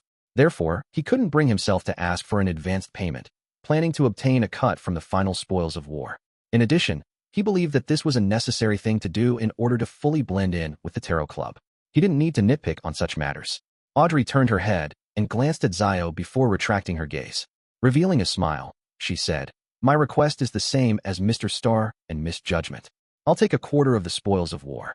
In fact, she wasn't insistent on getting payment, because she believed that the Sanguine had bullied a Tarot Club member and her two friends. Punishing him was something she expected of herself. The reason why she took a portion of the spoils of war was to take into account Mr. Moon's feelings. She was afraid that her voluntary help would leave the prideful Sanguine embarrassed and angry. Furthermore, Mr. Moon doesn't have any money, so the payment can only be the spoils of war. Audrey added silently, although she didn't deliberately keep count, based on her ability to take note of details and the memory of a spectator. She believed that Mr. Moon, who had spent £5,000 to purchase the Sequence 5 artificial vampire Beyonder characteristic, wasn't in the best financial state. Furthermore, he had to refund the intel fee that he earned for participants, with each obtaining a piece of the spoils of war. "That's very fair." Emlyn nodded and surveyed the area. "Any other suggestions?" Furs asked in disbelief. "It's that simple? That's a Sanguine equivalent to a Sequence 5. The plan you came up with sounds like it would succeed very easily." In her mind, Sequence 5 Beyonders were the strongest among unaffiliated Beyonders. Some were even the host of gatherings. Even the powerful pirate admirals were of that sequence. But now, in the conversation of the Star and the others, such a Sequence 5 was to be finished so simply. There didn't seem to be any difficulties. Upon hearing her question, Leonard thought and said, "As long as that Sanguine doesn't have any items that resist my powers, even if he's equivalent to a Sequence 5, I'll definitely be able to throw him into an unconscious state for some time. It will just depend on Miss Justice to grasp this opportunity. If I arrange the location and make preparations ahead of time, I'll be fine." Audrey replied in a confirmatory tone. She was actually a little uneasy. After all, this was her first time in battle, but her confidence over her Beyonder powers and knowledge in psychological mysticism allowed her to say those words with confidence. After Furs heard the response, she suddenly felt her mind a little adrift. Without realizing it, apart from Mr. World, the rest of the Tarot Club members have the ability to finish off Sequence 5 Beyonders as well. That's right. Miss Justice is already a Sequence 6 hypnotist. With the cooperation of a Beyonder of the same level, there really is a relatively high chance of hypnotizing a Sequence 5 Beyonder. Just as Emlyn felt that this matter had been settled without needing any more questions to be raised, Alger, who had been observing from the side, spoke. As members of a secret organization, I believe that everything needs to be considered at a deeper level. Emlyn and Leonard cast their gaze at Mr. Hanged Man with a puzzled look. Audrey and Zio were taken aback before they realized something. Alger cleared his throat and looked at Derek. Since Delaire Forest's abandoned ancient castle was a test, why isn't the obvious Sanguine a test as well? Exactly. I knew that Mr. Hanged Man would have given a warning. The fool Klein controlled the world. Garamond Sparrow to nod. Catlia then looked at the Hanged Man with a look of approval and agreement. Emlyn's pupils constricted, at a loss for a retort. In an instant, he found himself too careless. Leonard was taken aback. Immediately, he realized that he was too desultory. He had involved himself without fully understanding the details and without consideration of any latent risks. Of course, this style had to do with his identity as an official Beyonder and its thought processes. As expected of Mr. Hanged Man, he considers all the details with such meticulousness. Audrey, you need to build up more experience. Audrey focused on something else as she asked. So we need to abandon the punishment and take action when the Sanguine are unable to maintain the secret surveillance. Alger chuckled and said, there's no need to. Just a few acts of misdirection would do. He then looked at Emlyn and said, first, hand the investigation of the Sanguine to bounty hunters in Backland. Use their existence to hide misjudgment's actions. Second, when determining the location, try to do it near an Orthodox deity's cathedral. This will effectively disrupt any subsequent divinations. Third, before Miss Justice and the others take action, you have to do something that leaves one suspicious but is nothing eye-catching. Make it seem like you will be exacting revenge somewhere else so as to attract the eyeballs of the secret monitor away, thus creating the desired opportunity. This is combined with the first point. Fourth, only after the Sanguine is successfully hypnotized do you become the bait. Having said that, Alger paused. If there's the addition of anti-divination and anti-prophecy at the demigod level, this entire matter will be flawless. Of course, Miss Justice, Mr. Starr, you must be disguised during the operation, without leaving behind any traces. This speech left most of the members taken aback, especially Derek. He couldn't help show his respect and amazement. Although he had no means of participating in this punishment operation, as a member of the Tarot Club, he couldn't help but be concerned and pensive about such matters that required a clear line of thought. He hadn't noticed any problems with the original plan of Mr. Moon and company, so now, he couldn't help but be impressed by Mr. Hanged Man's ability in such matters. Emlyn thought, and said, you mean that I should use a superficial form of punishment to hide Miss Justice's and Mr. Starr's secret operation? It's like I would make it appear that I'll take action in a particular corner of a square after the target leaves a coffee shop, attracting all the attention. But in actual fact, Miss Justice and company would have already completed the hypnosis inside the coffee shop without anyone realizing it. Alger nodded gently. That's right. I learned something new. Mr. Hanged Man really is an experienced Beyonder. Audrey felt overjoyed receiving an epiphany. The problem now is where are we to find an item or charm with anti-divination and anti-prophecy effects at the demigod level? Leonard also felt that he had enriched himself greatly as he asked. He wasn't too worried about himself since he had an angel grandpa in him. Furs made an utterance before saying, I can lend out Lamino's travels. On it there's Angel's Embrace. I can also take one portion of the spoils of war. As she said that, she secretly glanced at the world Garamond Sparrow, heaving a sigh of relief when he saw the gentleman silent. Unbeknownst to her, the fool Klein had a very simple thought. Angel's Embrace. That sounds so much better than Paper Angel. With the punishment operation finally confirmed, Audrey didn't hesitate as she surveyed the area. I met the psychology alchemist's counselor, Vin Rambis, last week. What? Vin Rambis is a counselor of the psychology alchemists? Leonard sat up in surprise. He had the urge to immediately report it to the Archbishop and gather a team to arrest him. It was an occupation hazard. Chapter 990, Interferes. Chapter 990 interferes almost instinctively. Leonard looked around the table and realized that none of the other Tarot Club members showed any hint of surprise. Instead, they were listening attentively. They knew of it long ago? That's right. This is only my second gathering. I haven't had the chance to learn about many things. The secrets that get exchanged here sure are plentiful. Leonard retracted his gaze and returned to his original sitting posture. After a slight pause, Audrey glanced at Zio, who sat 2 seats away from her, before casting her gaze at Mr. Hanged Man. She continued, he attempted to cue me to interact with different nobles and understand their true attitude over different matters. I would then inform him of them. Thankfully, Mr. Fool had provided me with the blessings of an angel, so I wasn't influenced in any way. What should I do next? You can even get blessings from an angel? Leonard looked around in surprise once more, only to see no reaction from the other members of the tarot club. Obviously, he wasn't surprised that Mr. Fool had a few angels in existence under him. After all, the name and title corresponding to Death Consul was one that he had heard numerous times. He was just surprised that the tarot club members were able to pray for assistance at that level. He viewed this secret organization in a new light, finding it more impressive. Meanwhile, Zio keenly caught on to a few keywords: noble, psychology alchemists. Combining it with the blonde hair, emerald green eyes of Miss Justice's blurry figure, she began to connect it to a particular friend, Audrey Hall. However, she couldn't be sure because blonde hair, black hair, blue eyes, and green eyes were common among the lone nobles. People just had different combinations. Besides, no one knew how many members the psychology alchemists had developed in the noble circles. Therefore, Zio couldn't directly point it at Miss Audrey from the traits she noticed. As she tried to do a deeper level of observation, Alger had said, "There's no need to pay too much attention to this.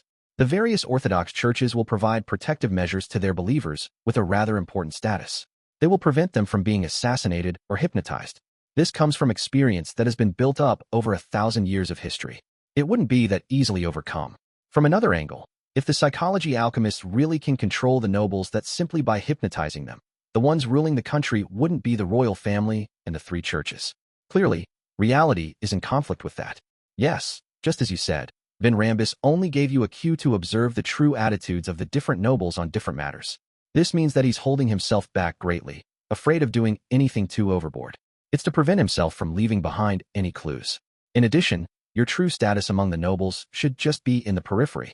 You have no way of directly involving yourself in various political matters. Therefore, in contrast, the protection and monitoring over you wouldn't be too strict. This is also why Vin Rambis targeted you. Mr. Hangman's analysis is really detailed.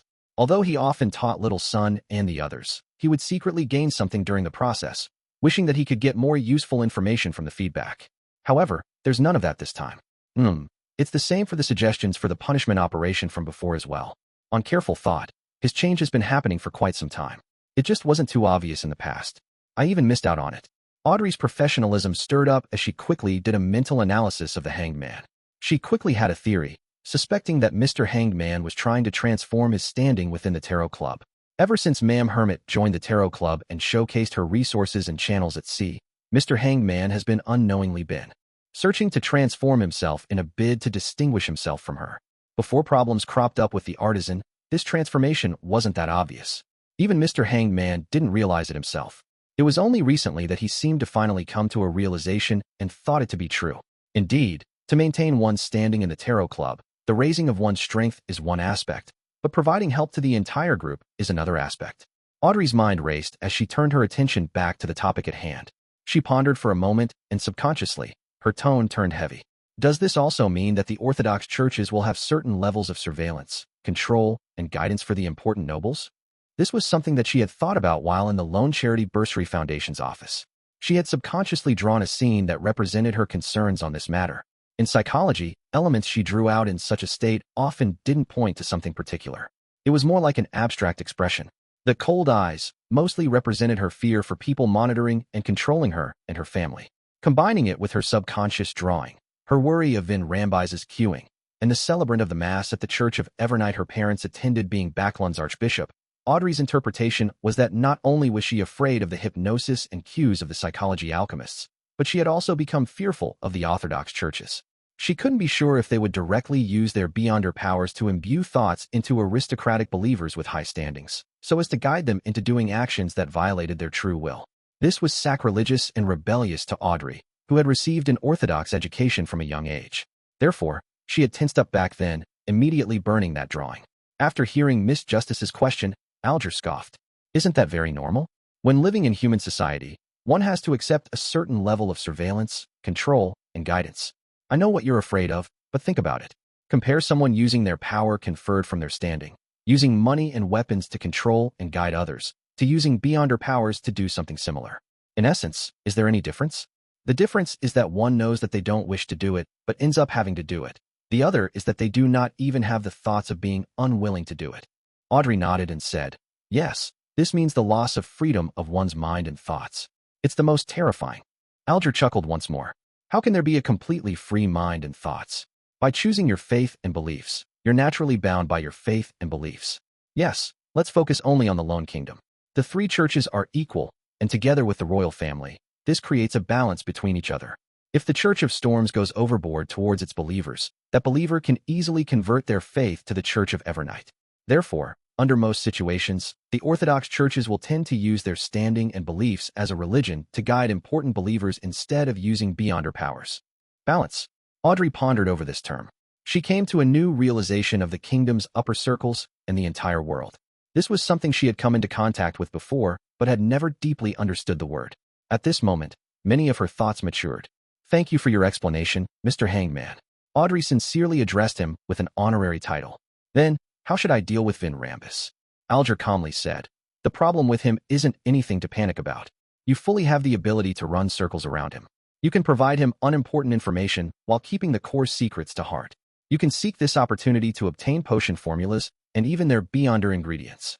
After some time, when there are corresponding changes, you can consider switching strategies. Of course, you can't be too careless. Duke Negan is an example of this mistake. Just as he said that, sitting at the bottom of the long modeled table, the world Gehrman Sparrow glanced at Miss Justice. He said with a hoarse smile, when the time comes, even if Vin Rambus were to die, no one will suspect you. Even if Vin Rambus were to die, he's a demigod. Mr. World has plans of attacking Vin Rambus? It's possible. He has always been investigating Quarren's suicide case. He was even the one who informed me of Vin Rambus's true identity. Audrey's eyes widened slightly as she felt perturbed. Even when she hated and felt the most fear towards Vin Rambus, she had never had thoughts of killing this psychology alchemist counselor. All she considered was the means to avoid being guided. On the one hand, it was because she didn't have such thoughts, and on the other hand, it was because he was a demigod. This meant the top-ranking power in the kingdom and churches. I understand what needs to be done. Thank you, all of you. Audrey drew a breath and politely thanked them. Klein sure sounds bombastic these days. Yes, he even wishes to get rid of Amon's avatars and Backlund. Vin Rambus is really nothing. Leonard looked at the world Gehrman Sparrow with mixed feelings. Catlia and company also remained silent. With the topic of the psychology alchemists coming to an end, Klein controlled the world Gehrman Sparrow to make him look towards himself. Honorable Mr. Fool, I wish to communicate privately with Mr. Star. Klein temporarily didn't wish to let the other members of the Tarot Club learn about the eradication of Amon's avatars. It wouldn't be good for keeping the matter confidential, and it might lead them to be targeted by Amon.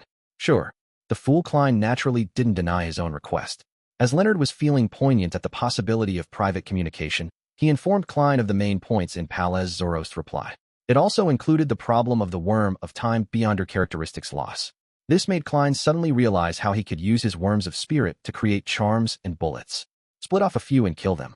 When the characteristic contained in them returned to my body, the remaining material can also be used like a worm of time. The only problem is that killing worms of spirit deals a certain level of damage to myself. After all, each worm of spirit contains a part of my spirit body. Yes, I have to limit the number each time. Only after I fully recover can I do it again. In thought, Klein got the world Gehrman Sparrow to reply. I will try my best to confirm if a blessing of concealment is possible before I give you an answer. If there's no problem, we can attempt to seek out sealed artifacts of the Marauder pathway at the demigod level. Of course, I will try to think of the means to identify the grafting of fate. Klein wasn't sure if observation from above the gray fog would allow him to see the truth of fate, just like how he was able to see his believers being parasitized. Hence, he planned on using the paper crane to contact Snake of Mercury Willa Septon and gain his expert opinion. All right.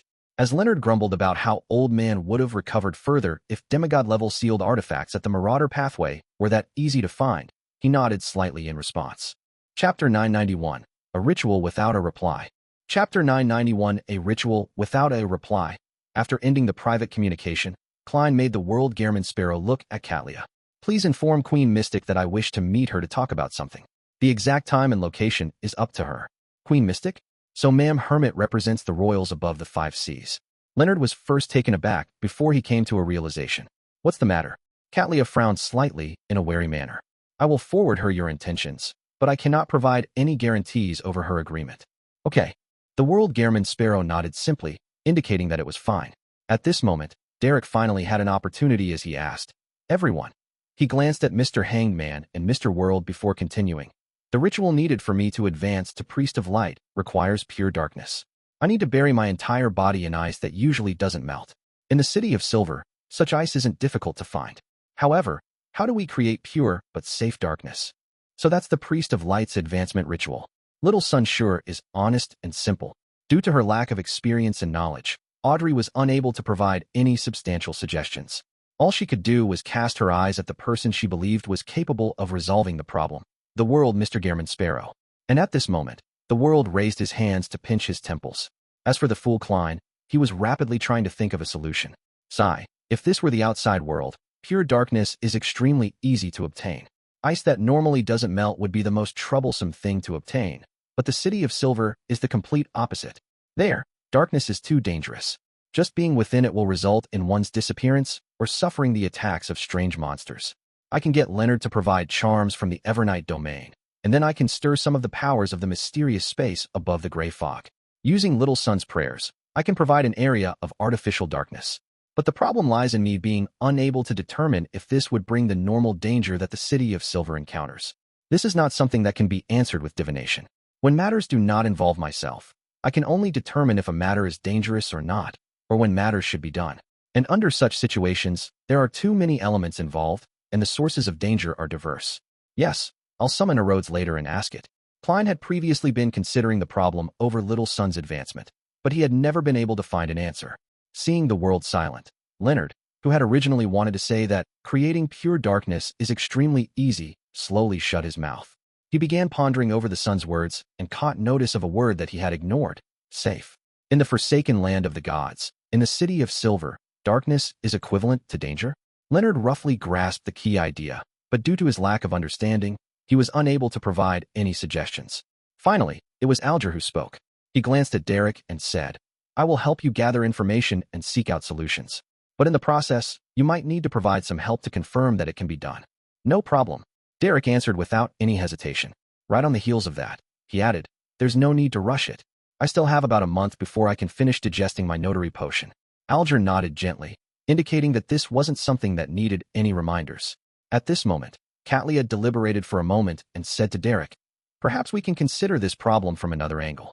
Your advancement ritual wouldn't last too long. We can simply increase the time you can survive in pure darkness to resolve this matter. I remember that you've mentioned that after being left in darkness with zero light, there are two dangers. The first would be the attacks from strange monsters that come from unknown origins, and the second would be a baffling instance of disappearance that is akin to evaporating. The former situation is easy to resolve. You can make a request to your chief for certain sealed artifacts, or you can get him to stand guard by your side. As for the second case, I don't know enough. You can attempt to ask your chief. Derek thought about it carefully and suddenly felt that this was a viable train of thought with a rather significant chance of success. He immediately replied in pleasant surprise, thank you, ma'am Hermit. The exchange and learning session continued until the gathering slowly came to an end. Seeing that it was almost done, the fool Klein rapped gently on the table's corner. Let's end it here for today. Your wish is our will. Audrey and company stood up and bowed reverently. After they vanished from above the gray fog, Klein left the area and returned to the real world. He first took out his wallet and got the paper crane, which was folded by Septon. Spreading it across the table, he picked up a pencil and simply wrote, there's something. After folding the paper crane and stuffing it under his pillow, Klein got into bed and genuinely took an afternoon nap. In his hazy dream, he once again saw the pitch-black plains and the towering steeple.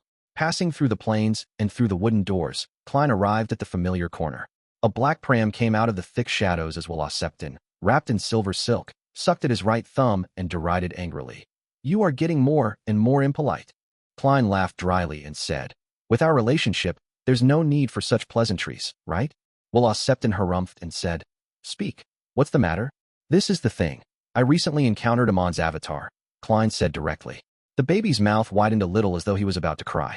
It took him great effort to control himself as he said, I haven't been born for more than a month. There's nothing I need from you. I only wish to ask you a question, Klein quickly added. Septon raised his fleshy arm and waved it. What is it? Klein immediately said with a smile. Amon's avatar can steal the destiny of others and appear while replacing their identities. I wish to know how I can see through such a terrifying matter. Septon chuckled as he pointed up at the sky with his index finger. Pray for help. From the looks of it, using the powers of the gray fog can be used to discover the grafting of destiny. Klein heaved a sigh of relief as he felt even more certain. When he thought of the word using, he was referring to using his marionette to pray to the fool while he entered above the gray fog. Through the point of light representing his believer, he could survey the surrounding area to seek out any abnormalities. In a sense, this was equivalent to the fool's observation, and equivalent to an augmented, true vision. But the problem is that I can't stay above the gray fog to observe for grafting all the time. It might be the case that, in between two of the observation periods, Amon could have entered Buckland Street and have done something. Klein thought before asking with some deliberation. Anything you would like to remind me of? Will Septon turned his head away without looking at him as he mumbled. You have to visit me and my parents once this week. During high tea. No problem. Klein agreed without any hesitation. Only then did the baby turn his head back and giggle. Next week, around Wednesday or Thursday, there might be some changes in your destiny. Is that so? Klein nodded in thought as he watched the black pram slowly retreat into the shadows. After waking up from his dream, he packed up his items and began setting up an altar without any rest. This time, the target of his prayer was the Evernight goddess herself, and not artificial death. This was to prevent Amon from prying upon the source of the stirring via the changes in destiny, and, thus, noticing something wrong. How could the Evernights blessed be praying to artificial death? After setting up the ritual, Klein wiped his face and turned into the cold-looking Gehrman sparrow, causing his height to drop a little lower.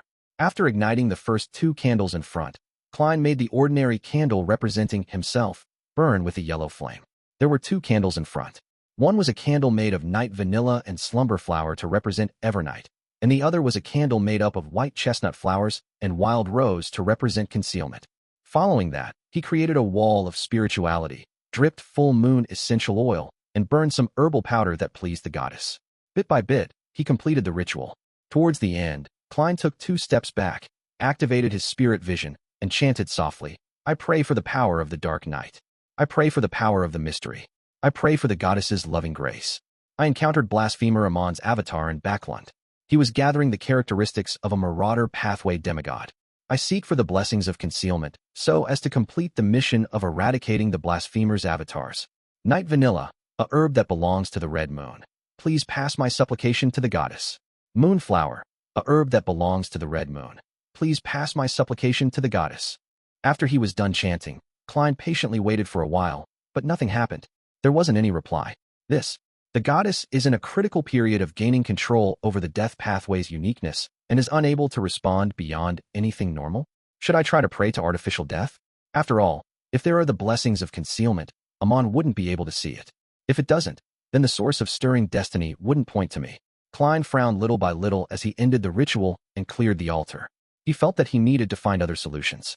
After he finished clearing the desk and turned around, prepared to head for the reclining chair, a figure suddenly appeared in front of him. The figure wore a simple linen robe with signs of patching. By the figure's waist was a belt made of tree bark. Raven black hair cascaded down freely as the figure's feet didn't wear any socks or shoes, making them covered in dust and wounds. It was a lady. She had extremely normal facial features. Her ghostly black eyes were no different from the common person, but just looking at her left Klein feeling a sense of extreme peace and serenity. Even though feelings of alarm rose up within him, they were unable to overpower the peacefulness. Chapter 992, Arrodes' Congratulations. Chapter 992, Arrodes' Congratulations. You are? Klein asked in a rather complicated state of calmness. The lady in a simple robe nodded and said, Ariana, servant of concealment. Servant of concealment. Ariana. Klein's eyes constricted, as he knew who the lady was. As a former Nighthawk, how could he not be aware of the name Ariana? She was the Evernight Cloister's matron, head of the 13 archbishops, a likely candidate for the future pope. Regardless of which identity she had, she was part of the general knowledge that couldn't be avoided in religious studies and mysticism.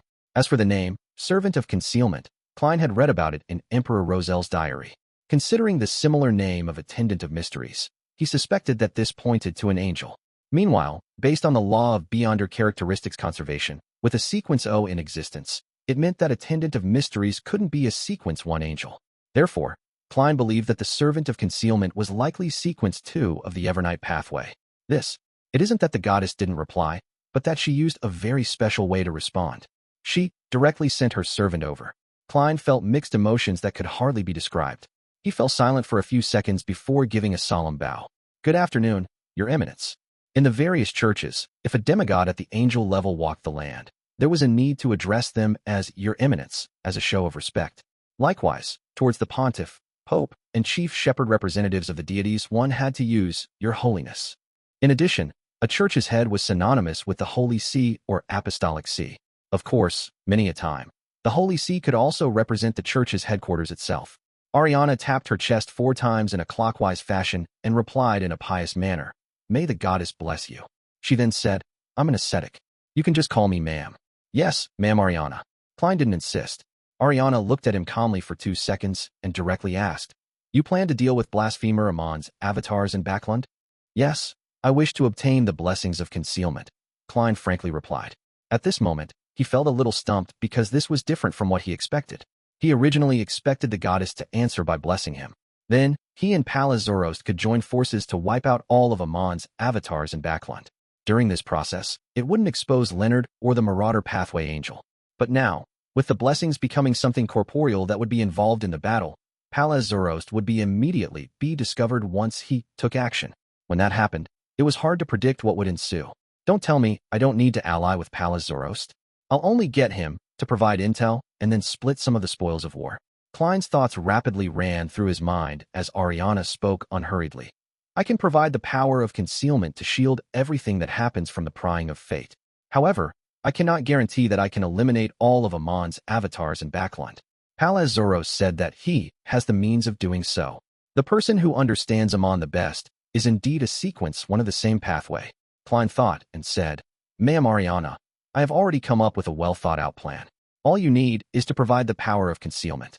You do not need to be involved in the actual battle. Leave the rest to me." Ariana nodded and raised her right arm as she spread her palm. Points of light lit up, profound and resplendent, as they quickly outlined an emblem in her palm.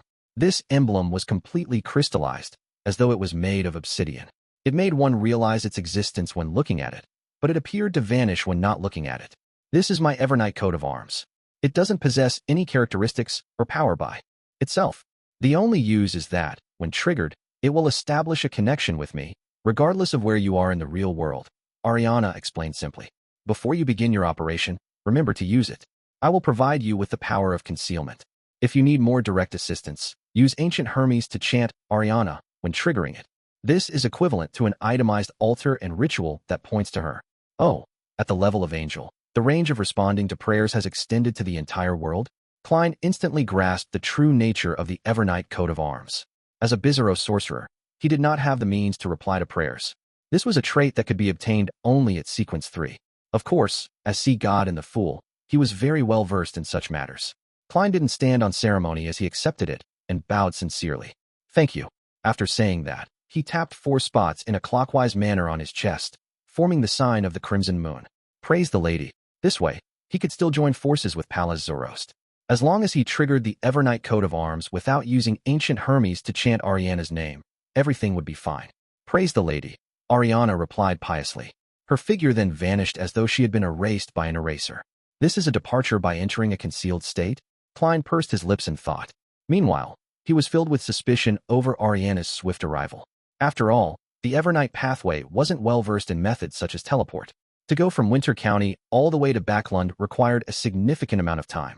My ritual isn't the kind that prays for a direct descent. Could it be that Ma'am Ariana happened to be in the vicinity, in the Backland diocese? Isn't that too much a coincidence? If it isn't one, it only serves to exacerbate the problem. What is she doing in Backland? The undercurrents are stirring. Klein retracted his gaze and patiently waited a while before turning back into Dwayne Dantes.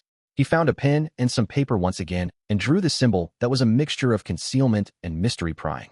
When the final stroke was written, the full-body mirror in the master bedroom produced a dark but pure light, as though a silent undercurrent was surging out from the bottom of a lake.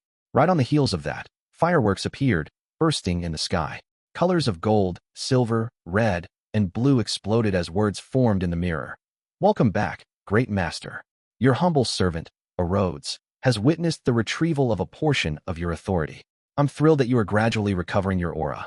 You will eventually return to your supreme position and make the entire world turn silent under your watch. This is really passionate. There's always something new." Klein nodded in silence. Amidst the fireworks, those words dissipated and formed into a new sentence. "Great master, what instructions do you have for me?" "I have a question," Klein said calmly. "In a place where being in darkness can result in danger, how should one create a safe but pure darkness?" "There are 2 kinds of dangers involved. 1, it will make a person directly vanish in the darkness, and 2, it will cause strange monsters to appear and attack. The fireworks in the full-body mirror calmed down as aqueous light rippled. Silver words surfaced one after another. Great Master, are you referring to the forsaken land of the gods? This magic mirror actually knows quite a lot. He also gave me a free question in passing. Klein nodded and said, that's right. Without any breaks in between, Arrodes's full-body mirror produced new lines of Loanese text. The formation of the forsaken land of the gods is related to the second creator's fall. The danger of night there stems from the transformation of two essential powers. First, it's the remnants of the Evernight goddess's divine powers. Second, it's the influence left behind by the creator. He wielded partial authority over shadows, darkness, fallen, corruption, and mutation. The former makes creatures vanish into thin air, while the latter produced monsters in the darkness. So the two types of dangers stem from different powers. It's no wonder that there's such huge differences. Arrodes called the ancient sun god the second creator. This is very close to my theory. Amon's and Adam's father isn't the reawakening of the original creator, but a transmigrator who inherited a huge inheritance. Klein asked in thought. In that case, the Evernight goddess was involved in the fall of the second creator? This was something Klein had vaguely expected. This was from the trait of humans evaporating in the darkness of the forsaken land of the gods. It was very similar to the strange disappearances if one didn't sleep at night in the ruins of the Battle of the Gods. And based on Little Son's description, king of demonic wolves, Phlegria, who wielded control over the Evernight and Concealment authorities, had long perished in the second epoch. It was impossible that he had done it. Therefore, unless there was another deity of the Evernight pathway born in the middle, it was difficult for the two abnormalities to not have the Evernight goddess involved. On the surface of the mirror, the silver light rapidly converged, forming a short sentence. That's right. That's right. Klein was just about to press on when he immediately shut up. He had just recalled one of his identities, blessed of the Evernight. Therefore, even without anyone watching him, he had to show respect to the deity and not seek out relevant secrets. Of course, time in the mysterious space above the gray fog was excluded. He was just about to focus on the main question from before to urge Arrodes to list out solutions when he saw the silver words in the full-body mirror change. Great Master, your loyal servant, Arrodes, wishes a small favor from you. See, can we not discuss matters regarding the Evernight goddess? At the end of the question, a simple stick figure was drawn, just as I wished. Klein deliberately pondered for 2 seconds and said, okay. The silver swirls on the surface of the mirror immediately turned brisk as words began taking form. As for the question you asked, there are 2 solutions. One is to accept the corruption and let oneself transform into monsters of the darkness. The reason why these creatures do not vanish into thin air during the night is because they have received the protection of the fallen authority. This way, all the darkness is equivalent to safety. The second is to create a darkness that comes with the dream world. This will allow the spirit body to receive the protection of the dream, thus slowing down the encroachment of danger at night. Chapter 993, Another Possibility. Chapter 993, Another Possibility, allowing the spirit body to receive protection of a dream to slow down the encroachment of danger at night. This is similar to the necessity to sleep when night fell in the ruins of the battlefield of the gods. Also, the powers in the forsaken land of the gods likely isn't under the goddess's control. Once one vanishes in the darkness over there, they definitely won't enter the foggy town. Where will it point towards? Or would they stay in the same spot, unable to interact with companions and the real world until they die of starvation or old age? After reading Arrodes's reply, Klein was somewhat enlightened as he roughly grasped the crux of the issue. However, he felt that this wasn't necessarily useful, because the sun only required pure darkness so that he could be buried in ice that normally wouldn't melt to consume the Priest of Light potion. Once he entered a dream, there was no way for him to control his own body to complete that critical step. That way, even if he could remain in the darkness for prolonged periods of time, it would be meaningless. Yes, I'll wait until Little Sun asks the chief of the City of Silver before coming up with an actual plan based on his answer. Of course, before that, I can try to get a corresponding solution from Leonard to figure out how to create darkness with a temporary dream world. Klein nodded slightly, acknowledging the answer provided by the magic mirror. As for the first option of accepting corruption and turning into a monster in the darkness, it wasn't even considered. In the extraordinary world, this was equivalent to committing suicide, which almost couldn't be reversed. Upon considering how he still had one question left to ask, Klein deliberated and asked, where can I obtain the potion formula of the Seer Pathways Sequence 3, Scholar of Your? The full-body mirror's surface had aqueous light ripple once again as it reflected a dark cathedral without any natural light. Klein found this scene very familiar as he immediately recalled what it represented. This was where Zealot, who had turned into a monster, hid. However, this time, Deep inside the cathedral, the cluster of blurry and huge maggots were no longer present. Just as Klein's pupils dilated, the silver words appeared beneath the scene depiction. Great Master, Zeratul has vanished. I can't find him. Vanished. Klein momentarily forgot to breathe. Although he had long known of Zeratul's return, since he was the one who began the chain reaction by opening the door to the foggy town, he never expected this big shot to secretly leave the cathedral. His whereabouts becoming unknown. Even Arrodes is unable to locate him. What is he plotting? The more Klein thought, the more a chill ran down his back. Having become a Sequence 4 demigod, he could confirm one thing. His control over the mysterious world above the gray fog was still insufficient. He could temporarily only converge the leaking specialness that it had augmented him with in the real world, making it difficult for Beyonders of corresponding pathways to see it, but it was unable to repress the law of Beyonder characteristic convergence. As for the gray fog, it had proven time and time again that he had an invisible form of attraction towards Beyonders of the Seer, Apprentice, and Marauder pathway. Amongst them, the effects on the Seer pathway was most evident. Besides, I myself am quite an attractive Sequence 4 Bizarro Sorcerer. It's not impossible for Zeratul to suddenly come to Backlund one day. Klein maintained a deadpan expression and said to the full-body mirror that was switching scenes, "Got it." Antigonus presented another scene which Klein was equally familiar with. It was the Antigonus family's treasure trove at the peak of the Hornacis mountain range. Below this scene, silver words quickly surfaced once again. Great Master, there's another possibility, but I can't tell. I just know that it's easier than the first. 2. The Antigonus family's notebook isn't there this time? That's right. It will lead the wielder to the main peak of the Hornacis mountain range to seek out the Antigonus family's treasure trove. It's basically the same as the previous option. What's the possibility that even Arrodes can't tell? Based on what I know about the factions in control of the Seer pathway, it's implying that I should pray to the goddess for it. The goddess is the mother of concealment, so she can choose whether Arrodes can see it or not. Klein's thoughts scattered and quickly made a connection. Of course, he didn't believe that directly praying for the scholar of your potion formula would allow him to get it. It was too ridiculous, as though it was child's play.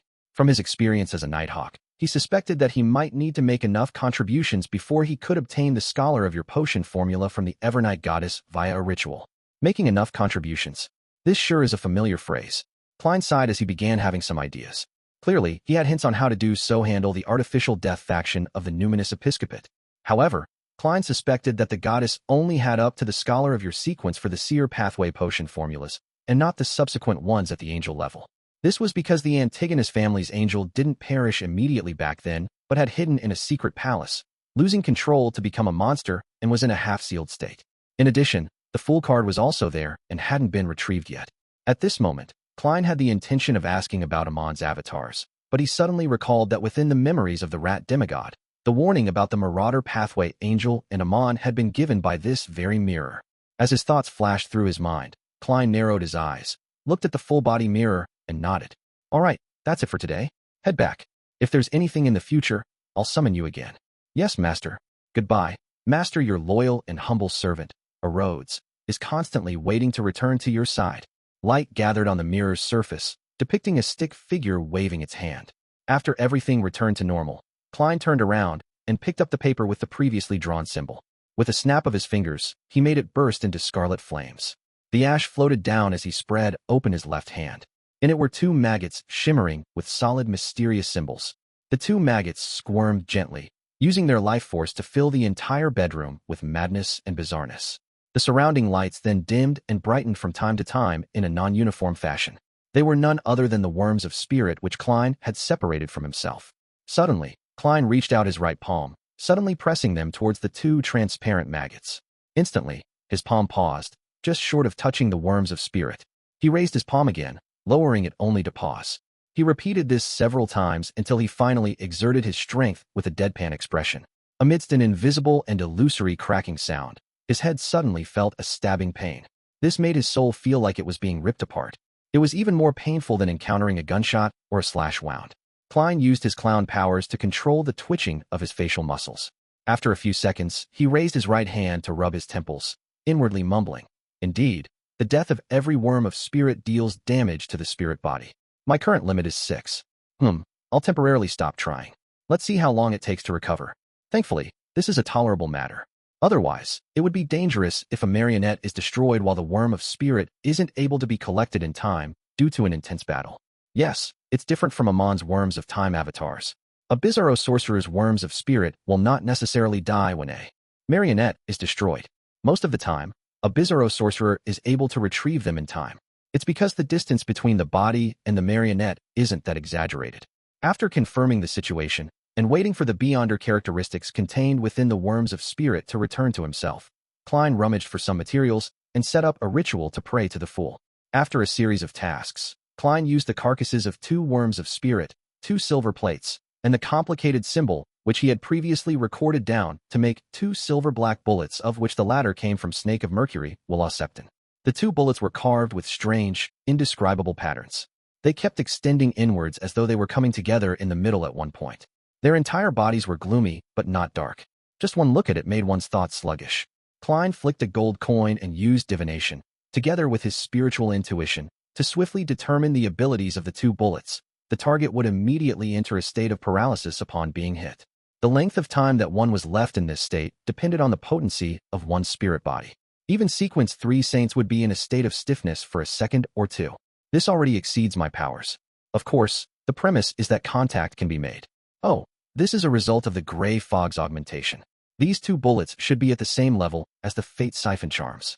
Although my worms of spirit can't be compared to Amon's and Pala's worms of time, the amount of power I can now draw from the mysterious space above the gray fog is clearly superior to what I could do in the past. I shall call them a control spirit bullets. Klein drew Death Knell from his underarm holster, snapped open the cylinder wheel, and stuffed the 2 silver-black control spirit bullets inside. Following that, he spread open a piece of paper beside the altar and wrote, "Next, your mission is to seek out relatively high-level charms and beyonder bullets. May God be with you. XXX, who raised 3 requests from you." This letter was written to Patrick Bryan of the Numinous Episcopate's Artificial Death faction.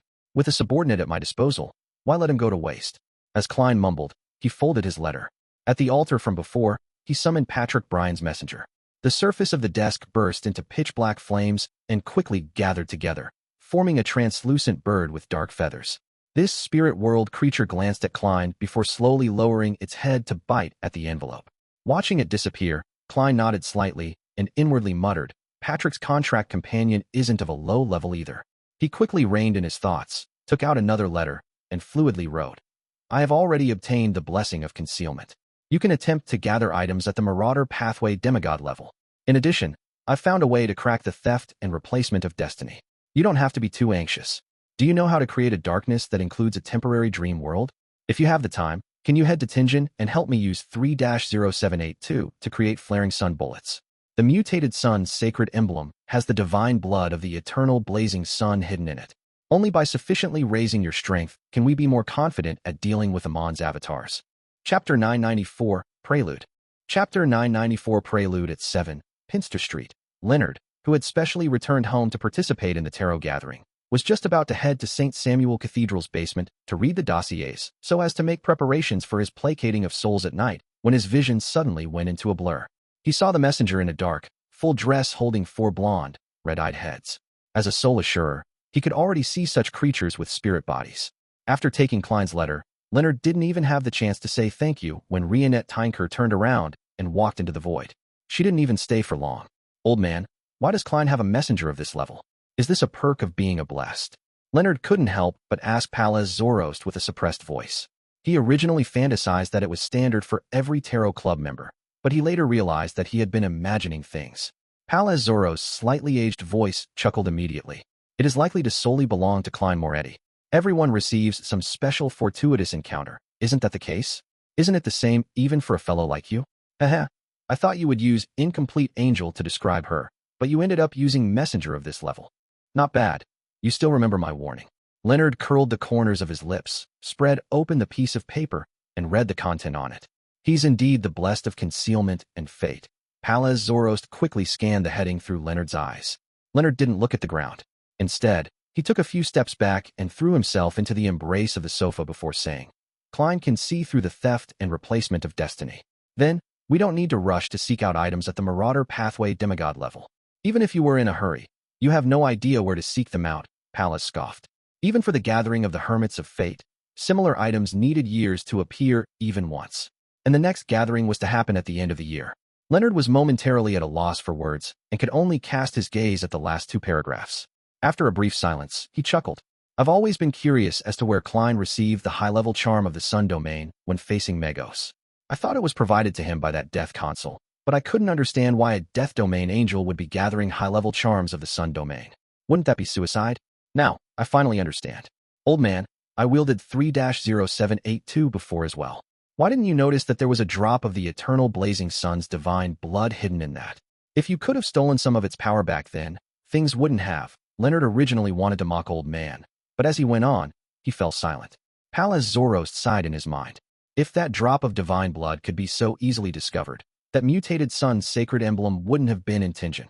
Leonard fell silent for a few seconds before asking, then how am I to create an opportunity to get that sacred emblem, to create the flaring sun charm? Although Klein made it sound simple in his letter, Leonard knew that it wasn't an easy task. This was because he wasn't a Nighthawk of Tingent City. Even if he returned to visit his former colleagues and teammates, he had no authority to enter Cheney's gate. Upon hearing his question, Palaz replied in a peeved manner, why are you asking me something as trivial as this? Can't you think for yourself? Leonard coughed uncomfortably as he began thinking seriously to seek out a solution. I'm currently working alone, but the Archbishop has given me the authority to get the help of the local Nighthawks in the region of question. If all the souls in Backlund have been placated, and if I haven't finished digesting my potion, wouldn't I have to do it at other dioceses? When that happens, if Tingen happens to have a paranormal accident, it will be very reasonable for me to return and get 2 Nighthawks and use 3-0782. After Leonard finished muttering to himself, Palaz chuckled. Not bad. You came up with an idea so quickly, but have you thought about it? You are placating them, not purifying them. This is contradictory with obtaining 3-0782. It will easily incur suspicion. Leonard, who had been praised, immediately laughed.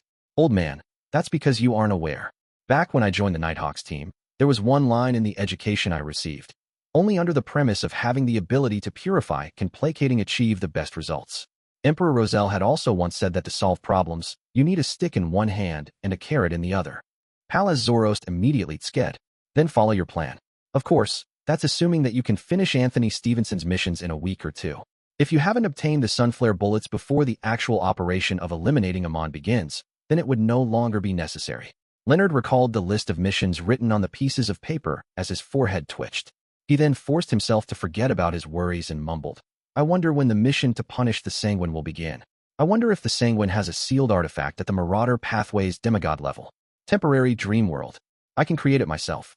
I'll find a chance to make some charms, but can power at this level be able to resist the corrosion of the darkness in the forsaken land of the gods? In an apartment in Sherwood Borough, Furs took out a novel, sat on the sofa, and watched Zio walk towards the lobby as she wore her boots to head out. Finally, Furs couldn't hold back her puzzlement as she said, there's no rush.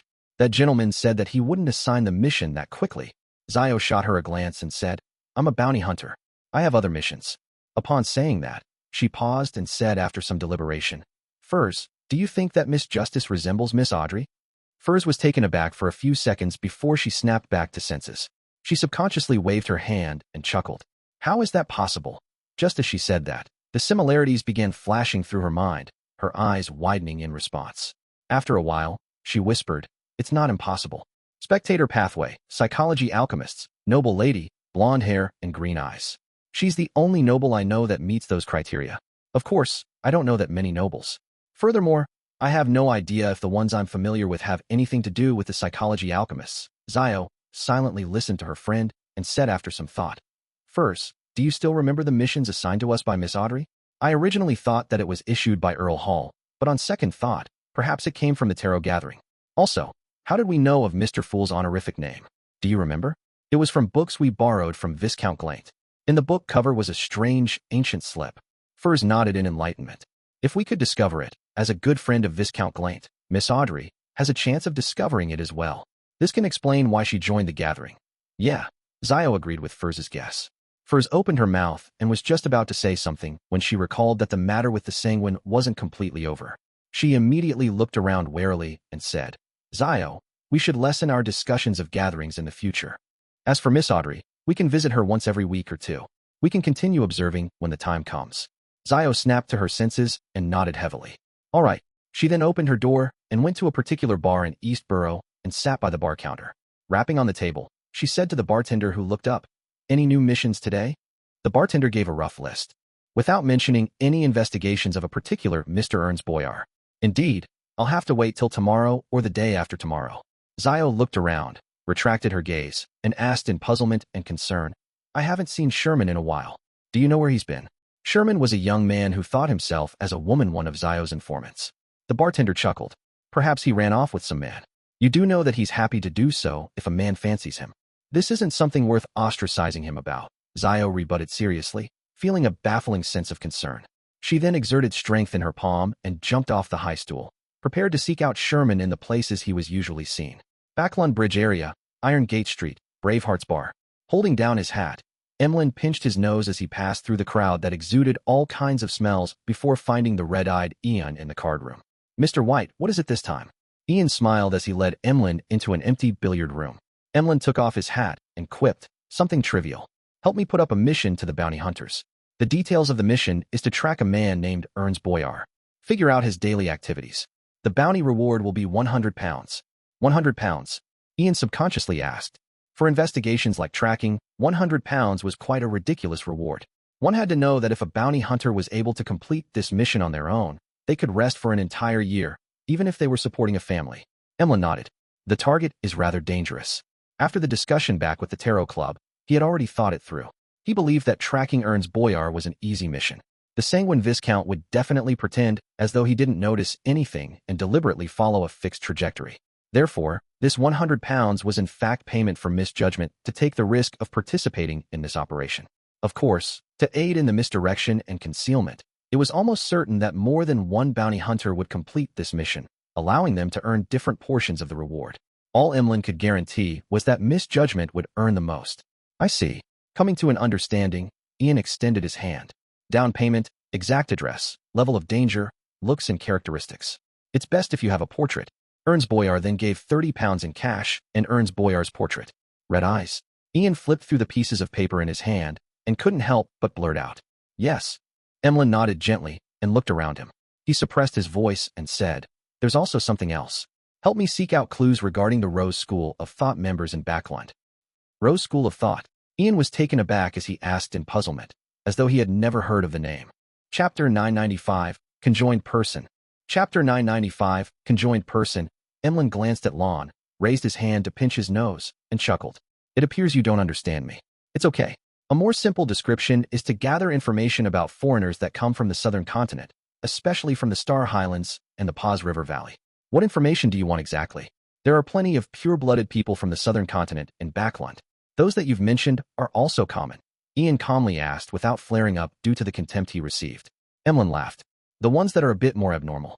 They do things in a fishy manner and seem to all be mysterious. You should understand what I'm getting at. There are definitely many people you describe. In Backlund, they are either servants, workers, or thieves being part of gangs. As the latter will all meet your criteria of being abnormal, fishy, and mysterious.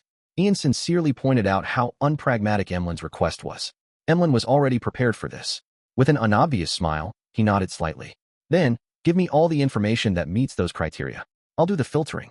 Oh, I'll pay £50 as down payment for this commission as the standard fees for the early stage investigations. The subsequent payment will be counted based on how much information of value is provided. Each one will cost £20. Who is the one to determine its worth? Ian asked after a few seconds of thought. For him, having a £50 income for preliminary work like this was enough for him to accept the job. It was more than enough to hire a dozen people or so to investigate the areas from East Borough to Sherwood Borough for half a month. He didn't mind how much he could only from the £50, as there were many people here who relied on him for their survival. He needed to arrange jobs with payment for them to do from time to time. Otherwise, he would never be able to be kept abreast with the latest developments. Emlyn sized up Ian and scoffed. Of course it will be me. You should know how trustworthy I am. Detective Moriarty never told me that. Ian mumbled and sighed. All right. Our last cooperation was still pretty good. I choose to trust you. Emlyn nodded in satisfaction, took out his wallet, and counted another £50 worth of notes.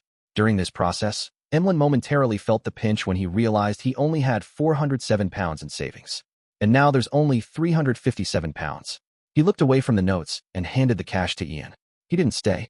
Putting on his hat, he walked out of the billiard room and left the Braveheart's Bar. On the street, Emlyn stopped pinching his nose and looked up at the flame-like clouds. His expression gradually fell heavy as he silently muttered, That wraith from before isn't around. Where did it go? Humph. Ian acted as though he had never heard of the Rose school of thought, but his racing heartbeat had betrayed him. Also, he actually didn't ask if Sherlock Moriarty is back in Backlund. He didn't even show any concern. Could it be that Sherlock has already returned to Backlund and that he has already met him? Rorsted Archipelago, City of Generosity, Biome. In an area near the harbor, Admiral of Stars Catlia had brought along Frank Lee, who had his sleeves rolled up which revealed his brown hair, to an area outside a house with gas wall lamps. They came to an empty corner and watched as a figure appeared out of the shadows. It was bloodless Heath Doyle who was in charge of monitoring Artisan Sealf. He was thin and his skin was so pale that it was transparent. He looked so frail that a gust of wind could topple him. Did anything strange happen recently? Catlia nudged the gold-rimmed glasses on her nose. Heath Doyle tersely acknowledged. 3 days after you left, a stranger visited Sealf. He stayed for about 15 minutes. I didn't approach for fear of being discovered. Based on your instructions, I sent men to tail the stranger, but they lost his trail. What did that stranger look like? Catlia asked with a slight nod.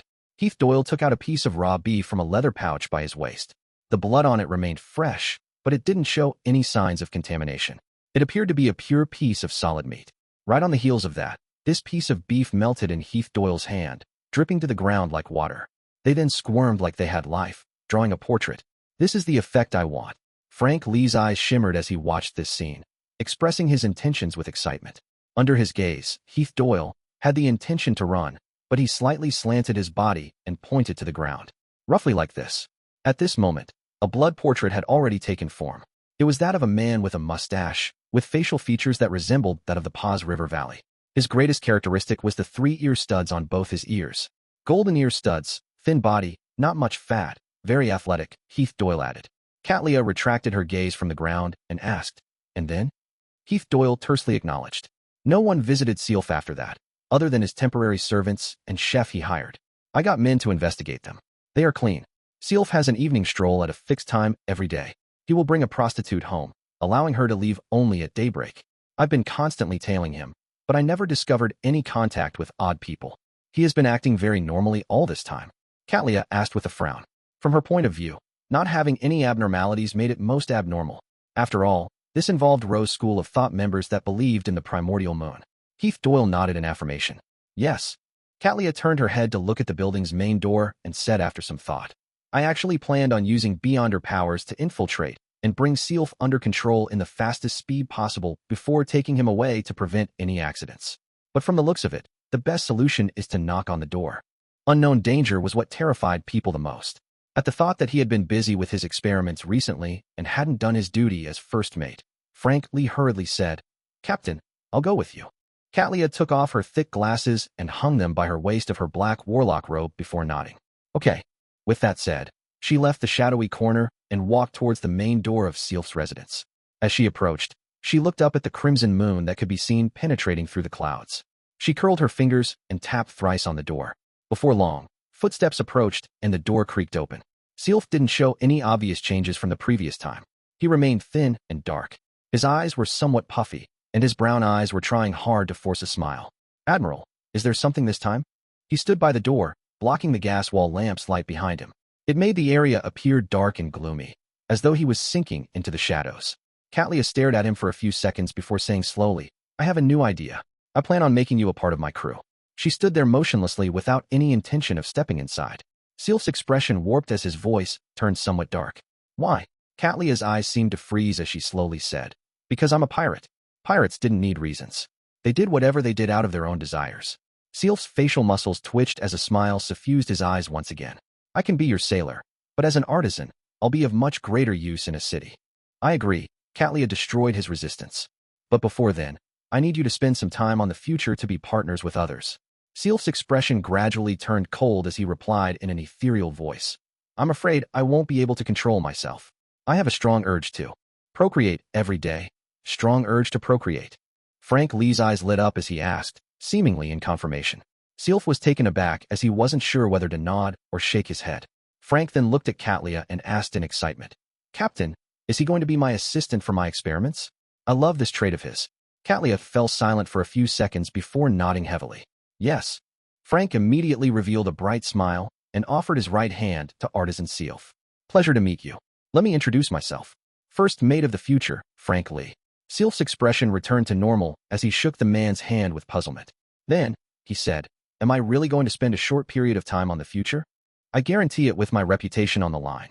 Catlia sincerely replied before inwardly adding, it wouldn't take long before Her Majesty personally handles you. All right, it's not like I can beat you. Sealf shrugged. Please permit me to pack my personal belongings. He then took 2 steps back, turned around, and walked to the staircase at the end of the foyer. As he walked, he suddenly paused and said in an ethereal tone to Catlia and Frank Lee, today's moonlight is as beautiful as it always has been, isn't it? Without receiving a reply, he proceeded forward and vanished from the staircase. At this moment, Catlia's heavy expression became obvious. After Sealf opened the door, she had already noticed an abnormality with her eyes. In the past, Sealf's spirit body was that of an ordinary human, but now, he was a conjoined person. Under the illumination of the moonlight, this conjoined person was being nourished and was rapidly growing stronger. This isn't a problem I can resolve. I have to write to Her Majesty. Also, I mustn't forget Gairman Sparrow's request for a meeting. Catlia sighed silently as she subconsciously looked up. High in the sky, a crimson moon remained bright and silent amidst the thin clouds. Backlund, Hilston Backlund, East Balham Military Veterans Mess. Dwayne Dantes and Mock got off their separate carriages and entered the lobby together. Chapter 996, Card Game. Chapter 996 Card Game. After entering the East Balham Military Veterans Mess, Klein handed his cane and hat to his valet, Inuni, only to see Colonel Calvin of the Lone Kingdom's Ministry of Defense wearing an army uniform, waiting at the foyer with a glass of red wine in hand. This long-faced officer smiled as he raised his cup at Dwayne Dantes. Long time no see. It really has been a while. Klein smiled as he walked over. Colonel Calvin immediately offered his right hand. Congratulations. You did pretty well. Everyone was very pleased. I was very pleased as well. Klein used a loan-styled euphemism to express his pleasure in cooperating. He then shook hands with him. Calvin retracted his arm and glanced at Mock before he said with a laughing sigh, back when you first introduced Dwayne, I was quite distrustful of your judgment, but now I understand how you're a member of Parliament. Anyone who interacts with Dwayne can easily tell that he's an expert at this. Mock accepted the colonel's approbation with the same loan-styled euphemism. Calvin retracted his gaze, sipped some red wine, and smiled at Dwayne Dantes, asking in passing, how much did you earn this time? Don't worry, I won't raise prices in the future because of it. I'm simply curious. 20,000 pounds in gold. Klein gave the midpoint value as an answer. In actual fact, he had earned 25,000 pounds, but after paying Miss Messenger 10,000 pounds for her services, he had only earned 15,000 pounds. Calvin nodded. Not bad. If you need to convert those gold bars into gold coins, I can introduce you to someone from an Imperial Mint factory. How was it? Did you notice anything abnormal around May Sanchez area? Klein said directly without thinking. Yes. There was a place called Revival Square under his control that was destroyed by lightning. That, I'm aware of, Calvin replied with a rather heavy expression. But you probably do not know that the person before you was the one who created the lightning. Klein smiled and then said, also, May Sanchez seems to be maintaining a fragile balance among many factions, but in actual fact, he has already secretly aligned himself with a particular faction. Of course, I'm not exactly sure who it is. He had no intention of betraying the Church of the God of Knowledge and Wisdom. All he did was divulge a little to win the trust of the lone military. The only thing that can be confirmed is that it isn't us. Calvin nodded and said with a deep look in his eyes, it's unlikely to be Intis. Klein helped him eliminate one of the wrong choices. Calvin tersely acknowledged, that isn't a bad thing either. The few factions surrounding May Sanchez are supported by Intis.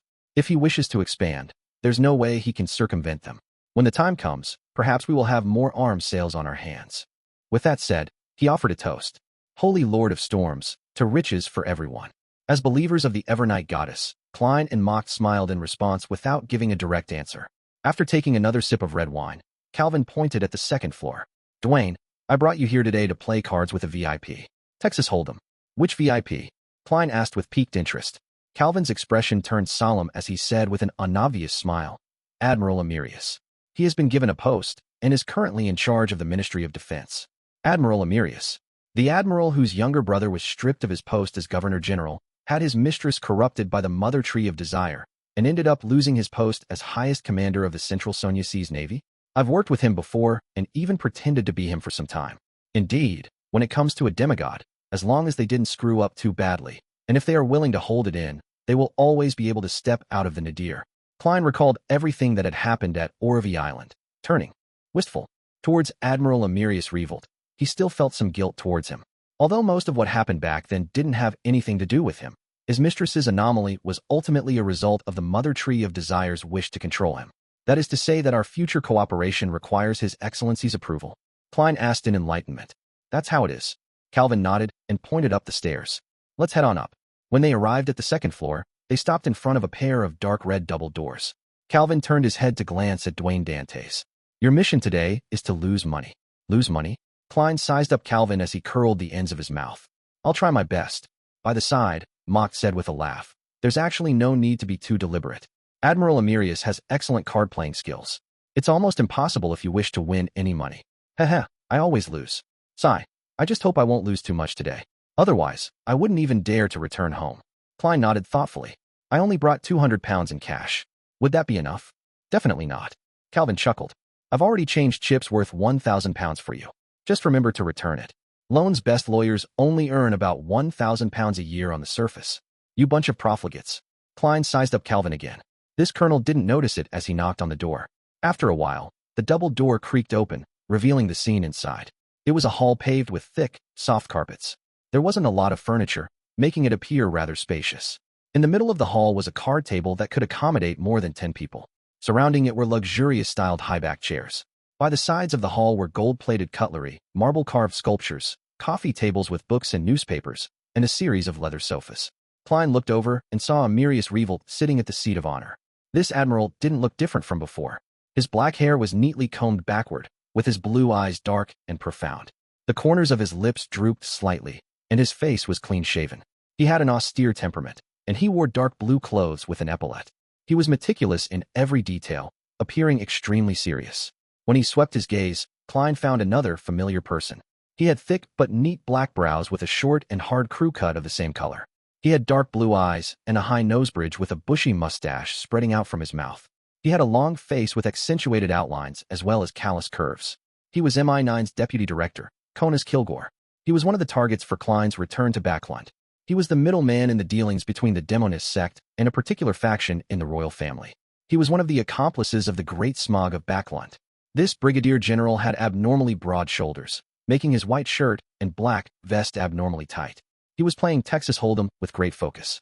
There are three demigods at a card table. How can this even be played? Interesting. Klein sat down and began observing the others at the table. During this process, an attendant delivered a huge stack of chips, worth a total of 1,000 pounds. In the first few rounds, Klein folded after looking at his cards. He acted very cautiously, acting as though he never called or raised unless he had good cards. As for Admiral Emirius, his style was the complete opposite of him. He was in no way conservative. He called almost every round, constantly raising in an extremely aggressive manner.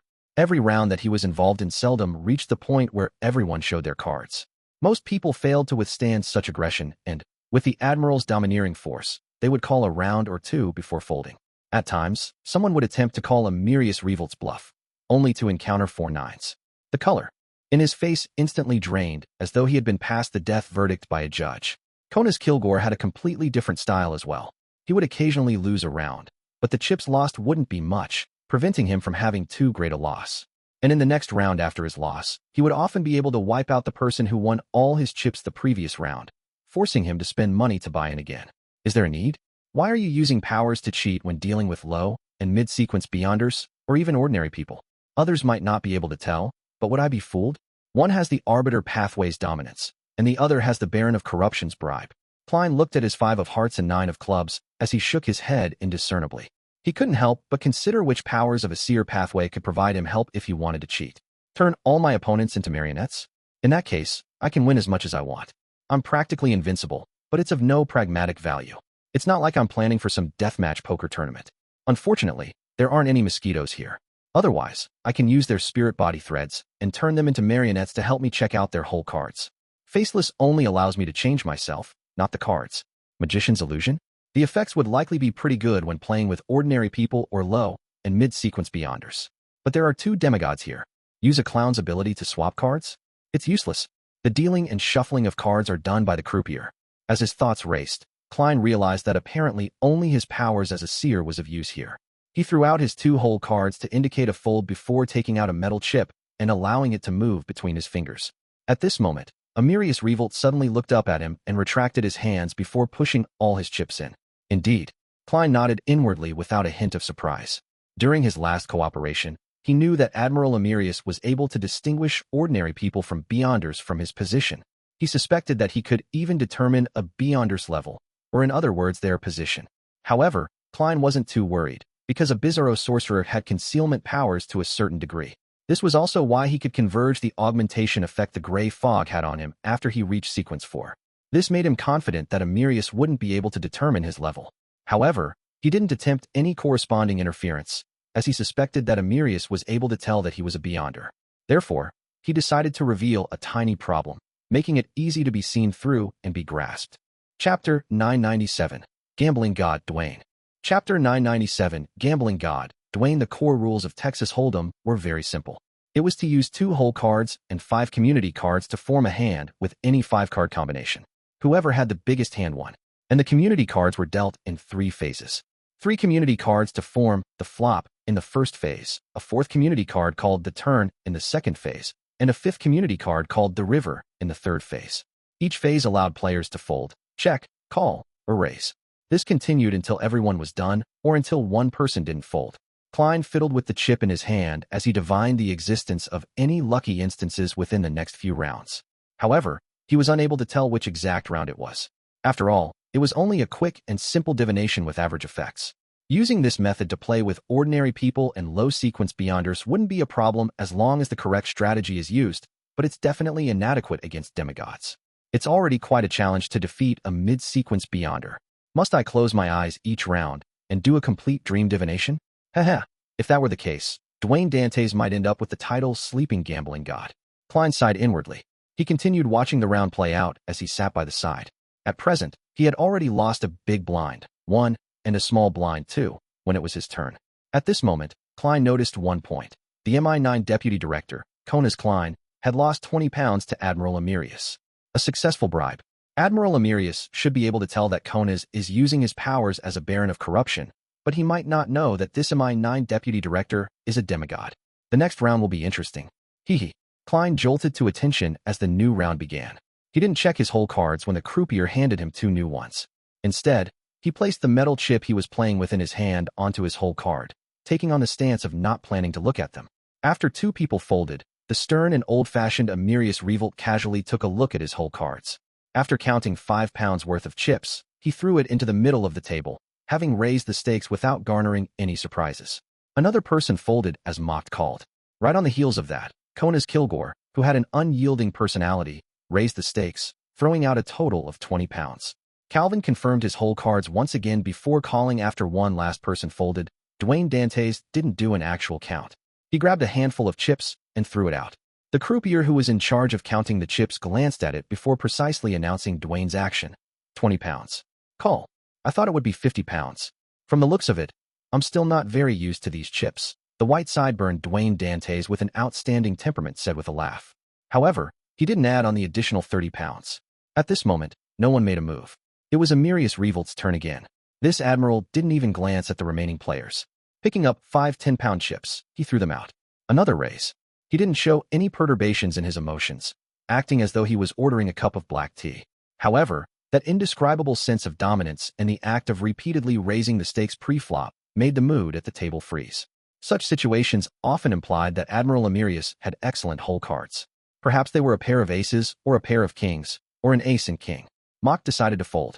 Conas Kilgore rubbed his high nose bridge and glanced around with his dark blue eyes before saying, call. Colonel Calvin confirmed his cards again. After 10 seconds of hesitation, he chose to fold. Dwayne Dantes touched the metal chip on his 2 whole cards and smiled. Call. After a round of expressing their intentions, there were only 3 players for the round. Then, the croupier flipped the 3 community cards in the middle of the table for the flop. 2 spade suit on Apple iOS 13.3, 9 red heart. K spade suit on Apple iOS 13.3. The person who was up first was Admiral Amirius Revolt. He leaned forward slightly and said in a domineering manner, 50 pounds. He had immediately raised the stakes to 50 pounds. Mocked, Calvin, and company, including those who weren't in the game, felt stifled for some baffling reason. Conas Kilgore trembled slightly, but he ultimately grabbed 50 pounds and threw it out. Dwayne Dantes glanced at the deputy director of MI9. Completely unfazed by the pressure, he said with a smile, "Call." Upon hearing this, Calvin turned his head and nodded at Dwayne Dantes with his deep blue eyes that resembled a nighttime lake, indicating his approval. From his point of view, Admiral Emirius's domineering stance didn't affect a person who came to lose money. At this moment, the red-vested croupier revealed the fourth card, the turn. 9 spades suit on Apple iOS 13.3. There were 3 spades, increasing the chances of a flush tremendously. However, Admiral Emirius still didn't hesitate. He calmly pushed a stack of chips. 100 pounds. Konas Kilgore's fingers tapped on his whole cards, showing his lack of confidence. But ultimately, he chose to call. Dwayne Dantes glanced at this deputy director once again and maintained his warm smile. Call. At this point in time, he had yet to see his whole cards, making Calvin somewhat worried. He believed that such an act was going overboard, a clear act of throwing money away. It wasn't something Admiral Emirius, who was relatively conservative, might find acceptable. At this moment, the red-vested croupier revealed the final card, the river. 2 club suit on Apple iOS 13.3.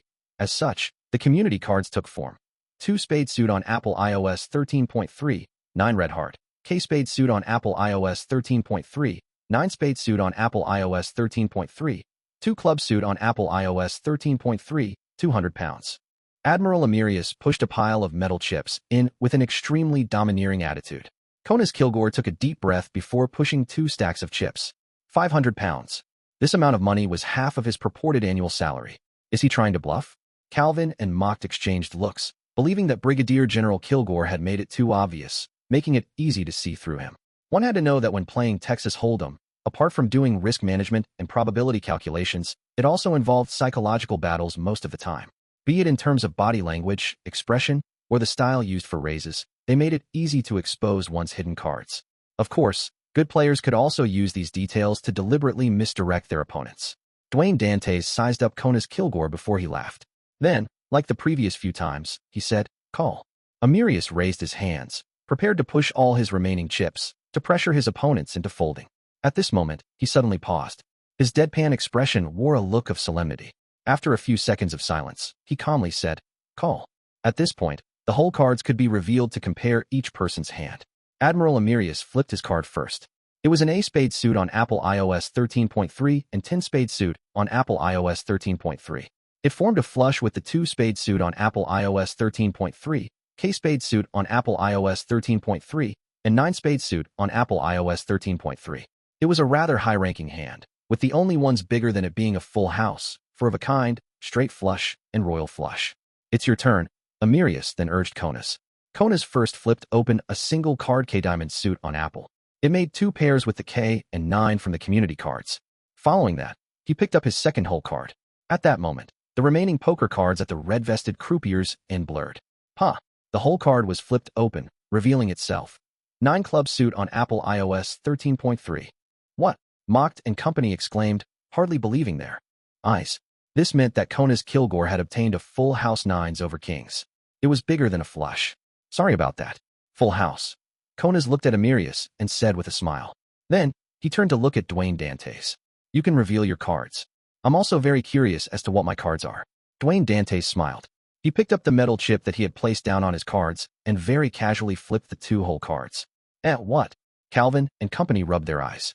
Dwayne Dantes' whole cards were a very weak pair. 2 red heart, 2 diamond suit on Apple. There happened to be a very small pair in the community cards. 2 spade suit on Apple iOS 13.3, 2 club suit on Apple iOS 13.3. They formed a 4 of a kind. The smallest rank when it came to 4 of a kind, but it was higher rank than all the full houses. Praise the lady. Dwayne Dantes drew the crimson moon across his chest in pleasant surprise, looking as though he had never expected it. An interesting round. Emirius was taken aback for a moment before he gently clapped. Konas Kilgore gave Dwayne Dantes a deep look and said with a laughing sigh, I never expected the final winner to be you. Klein wiped the smile from his face as he inwardly grumbled, it's only right that I win over the 2 of you. On the one hand, Admiral Emirius enjoys pressuring others and doesn't really rely on his beyonder powers to cheat. As for you, you placed your focus and beyonder powers on Admiral Emirius, thus ignoring me. On the other hand, the one playing cards with you is actually named Winner Inuni. Without even looking at his whole cards, it was obvious that he was relying solely on luck. At the moment he placed his chip on the whole cards, Klein had already swapped positions with Inuni as they switched faces with each other. Although Colonel Calvin had gotten him to deliberately lose £1,000, Klein decided to win a killing after he saw Conas Kilgore. This wasn't because he couldn't bear to part with the money. Instead, his main motive was to garner the attention of this MI9 demigod. He wanted to get familiar with him and build relationships. Only by doing this could Klein have an opportunity to obtain intelligence from Conas Kilgore and even carry out an assault on him. After all, he was a demigod. To deal with him in Backlund required sufficient care and caution. He would rather give up an operation if he lacked the confidence to guarantee a kill or lure him away from Backlund. Otherwise, he was bound to expose himself, ending up being surrounded by demigods and even angels in Backlund. In the subsequent rounds, Klein won and lost different rounds. In the end, not only did he keep his £1,000 in chips, but he had even won nearly an additional £1,000. During this process, Calvin had gestured to Dwayne Dantes to lose, but he was left stupefied by the latter's ridiculous good luck that left him undefeatable. After the game came to an end, a person walked over to Dwayne Dantes with a smile. Conas Kilgore. 1. Big blind is equal to the minimum bet. 2. This small blind is normally half the big blind. Chapter 998, Establishing Relations. Chapter 998, Establishing Relations with Dark Blue Eyes. Conas Kilgore, who had crew-cut hair which was seldom seen among members of high society, held a cup of champagne as he walked up to Dwayne Dantes. He said with a smile, "You had great luck today. You also had plenty of courage. One if he's referring to me immediately folding after receiving a bribe, with me rather losing a big blind. That's not luck, but knowledge. As for the other times, playing cards with all of you has pretty much drained all of Inuni's recently accumulated good luck." Klein swirled the cup with pale golden alcohol in his hand and said with a laughing sigh, "For a person who doesn't care about the outcome, there's naturally nothing to fear." Haha, praised the lady. He was using a loan-style euphemism to indicate that he was mainly here to lose money and that his good luck was all thanks to the blessings of a deity. It had nothing to do with himself. Conas hadn't lost much tonight, approximately £100 to £200. Although this was already a considerable amount when compared to his purported salary, to a Brigadier General Deputy Director of MI9, a hidden demigod, his salary was the most trivial part of his income. Therefore, he didn't mind it. He shook his head with a smile. Humans often have no way of seeing through the arrangement of fate. "You are an interesting person. It's a pleasure to meet you." His final sentence was both a form of praise and also a part of the formalities. It indicated that their conversation was over. However, Klein had acted all night to acquaint himself with this demigod of the Black Emperor pathway. So how could he give up? He first replied, "It's my pleasure as well." Then he asked in a seemingly random manner, "Your Excellency, are you familiar with the manors in the Backlund suburbs? It's best if they come with forests for hunting." According to the information Klein had received from Miss Justice, Conas Kilgore didn't enjoy holding banquets, balls, or saloons at his place. Neither did he accept invitations on such matters. It was unknown if it was a problem with his character or due to his job. He had very simple hobbies. First, he enjoyed smoking cigars, especially Chieftain cigars from East Balham's Myconn recognized as the best cigars in the world. Second, he enjoyed playing cards, especially Texas Hold'em. Third, he enjoyed hunting. He often headed to the Backlund suburbs during autumn and winter. He even headed to Alwa County or East Chester County for hunting. Klein was already planning on buying a manor, an expenditure meant solely to integrate himself into high society. He hadn't made any decisions yet, but after meeting Conas Kilgore today, he suddenly added this request in a bid to garner his interest. When the time came, he could even invite this MI9 deputy director to hunt in the suburbs over an enjoyable weekend. He could then seek out an opportunity to take action. Conas Kilgore drank a mouthful of champagne and said after some thought, "I'll help you take note of it. If there's anything suitable, I'll send someone over. Backlund Street, right?" "Yes, someone will inform you there." "Thank you very much," Klein earnestly replied. At the same time, he pitied his former valet, Richardson, who had now become an assistant butler. This young man who wished to better himself recently went out early in the morning and returned late at night. He had been gathering information about manors in Backlund suburbs, filtering out those that met the requirements and the ones which were on sale. He had been personally visiting them in a bid to list down options which were all flawless. He didn't wish for his employer to spot something he fancied only to find out that it wasn't for sale or that the actual conditions were far worse what was described. And after Klein suddenly changed his request, all the work that Richardson had done was undoubtedly made useless. The all-evil party in contracts always changes their requirements and requests. "Yes, after this is done, I'll get Tanaja to raise his annual salary by £5. As an assistant butler, he should naturally earn more than his time as a valet. £5. It was gone in just 1 or 2 raises in today's game. Richardson's annual salary is only enough to play a few rounds of Texas Hold'em. Klein sighed inwardly when he sensed eyes looking at him. He directly looked back and realized that it was Admiral Emerius Revolt. This old-fashioned and stern middle-aged man nodded gently and retracted his gaze. He had no intentions of communicating with Dwayne Dantes, nor did he get anyone to arrest this unaffiliated beyonder. After all, he was considered a working partner of the military, and it wasn't rare for a merchant, an adventurer with wide connections, to be able to obtain a potion. At this moment, Colonel Calvin and Member of Parliament Mocked walked over to Dwayne Dantes with wine glasses in hand. "What happened?" Calvin asked with an exasperated and suppressed voice. As Dwayne Dantes had won nearly 1,000 pounds, he and Mocked had to change their strategies to prevent Admiral Emerius from losing any money. They went from a tight strategy to an unrestrained one. They felt quite the pinch from losing several £100 each. As such, adding to everyone's losses, Admiral Emerius had won a total of nearly £300. With regards to this, Klein spread his hands. "I didn't even look at my whole cards." In between the lines, he meant that this was simply the blessings of some deity that controlled luck. At the moment, the deities, angels, and secret existences who had authority in the fate domain included, but were not limited to, the Evernight Goddess, the Fool, Snake of Mercury Wala Septon, Palaz Zoroast, Blasphemer Amon, and Snake of Fate Ouroboros. "This is really such a vexing matter," Mock said with a bitter smile while shaking his head. "Calvin and I don't even dare to return home after what we've lost." They had roughly lost about half their purported annual income. Dwayne Dantes, with great sideburns, revealed a surprised look. "When did you guys lose?" He then pointed at the pile of chips at his seat. "I just happened to retain the 1,000 pounds I bought in at the beginning. The rest are yours, isn't that so?" One, Calvin and Mock were taken aback as they exchanged looks. Then, they revealed smiles. "We must have counted wrongly due to the anxiety." Calvin gave an approving nod. Klein laughed and immediately changed the topic. He then began looking at supper that was placed on the coffee table beside him. City of Silver, in the spire of one of the Twin Towers. Derek Berg once again met the chief of the six-member council, Colin Iliad.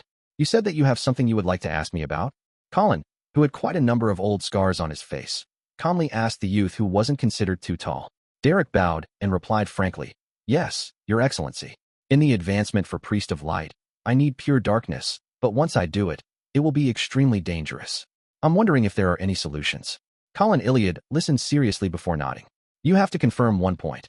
Is it pure darkness or darkness with zero light? These two concepts are very different. If it's the latter, you can obtain that in the Spire's underground dungeons. You've been there for some time, so you should know what I'm talking about." Derek had a deep fear for the Spire's dungeons because it was there that he first met Blasphemer Amon. Not only did he see the former captain of the expedition team, but he had even been parasitized. Unless it was necessary, he really didn't wish to recall it. At this moment, after receiving the chief's reminder, he began to slowly jolt his memories. He discovered that, under the spire, although each cell was given candles, one would have to wait for the guards to deliver food and medicine and ask for more once they finished burning. This didn't happen frequently, with it happening only thrice a day with the gaps in between being very long. And in such an environment, phenomena like the appearance of monsters and the vanishing of humans never appeared. Derek recalled that he had been in darkness with zero light for some time without encountering any danger. He pondered for a moment and hesitantly said, "The darkness with zero light at the bottom of the spire has external powers involved. It was this power that prevented the darkness from making people disappear or producing monsters." Colin Iliad looked at the two swords that were hung up in a cross-like fashion on the wall. He looked up and sighed. "Yes, that's why it's called darkness with zero light, not pure darkness." Derek frowned slightly as he tried to recall. After a few seconds, he said without certainty, "If that's the case, the darkness outside the spire's basement isn't pure darkness as well.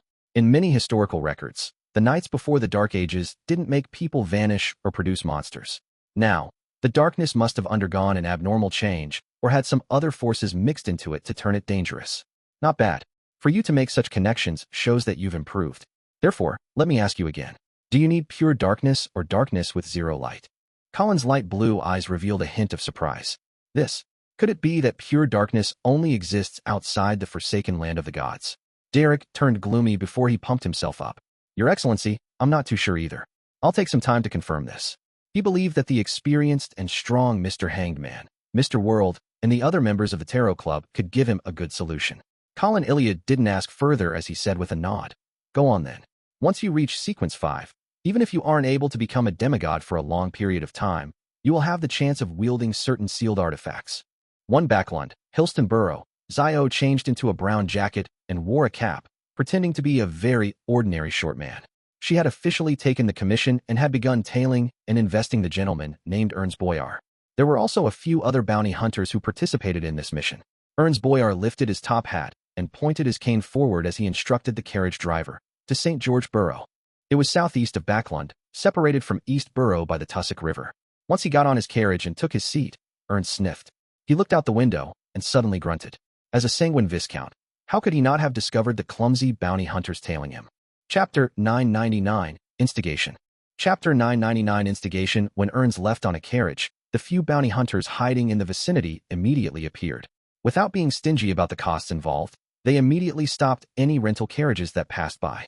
Some memorized the target carriage's traits and attempted to take shortcuts through the cramped, isolated paths to catch up to it.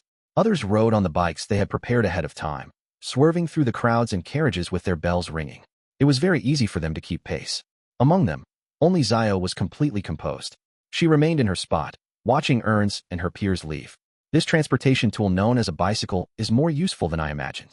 It's no wonder so many bounty hunters have saved up to buy one.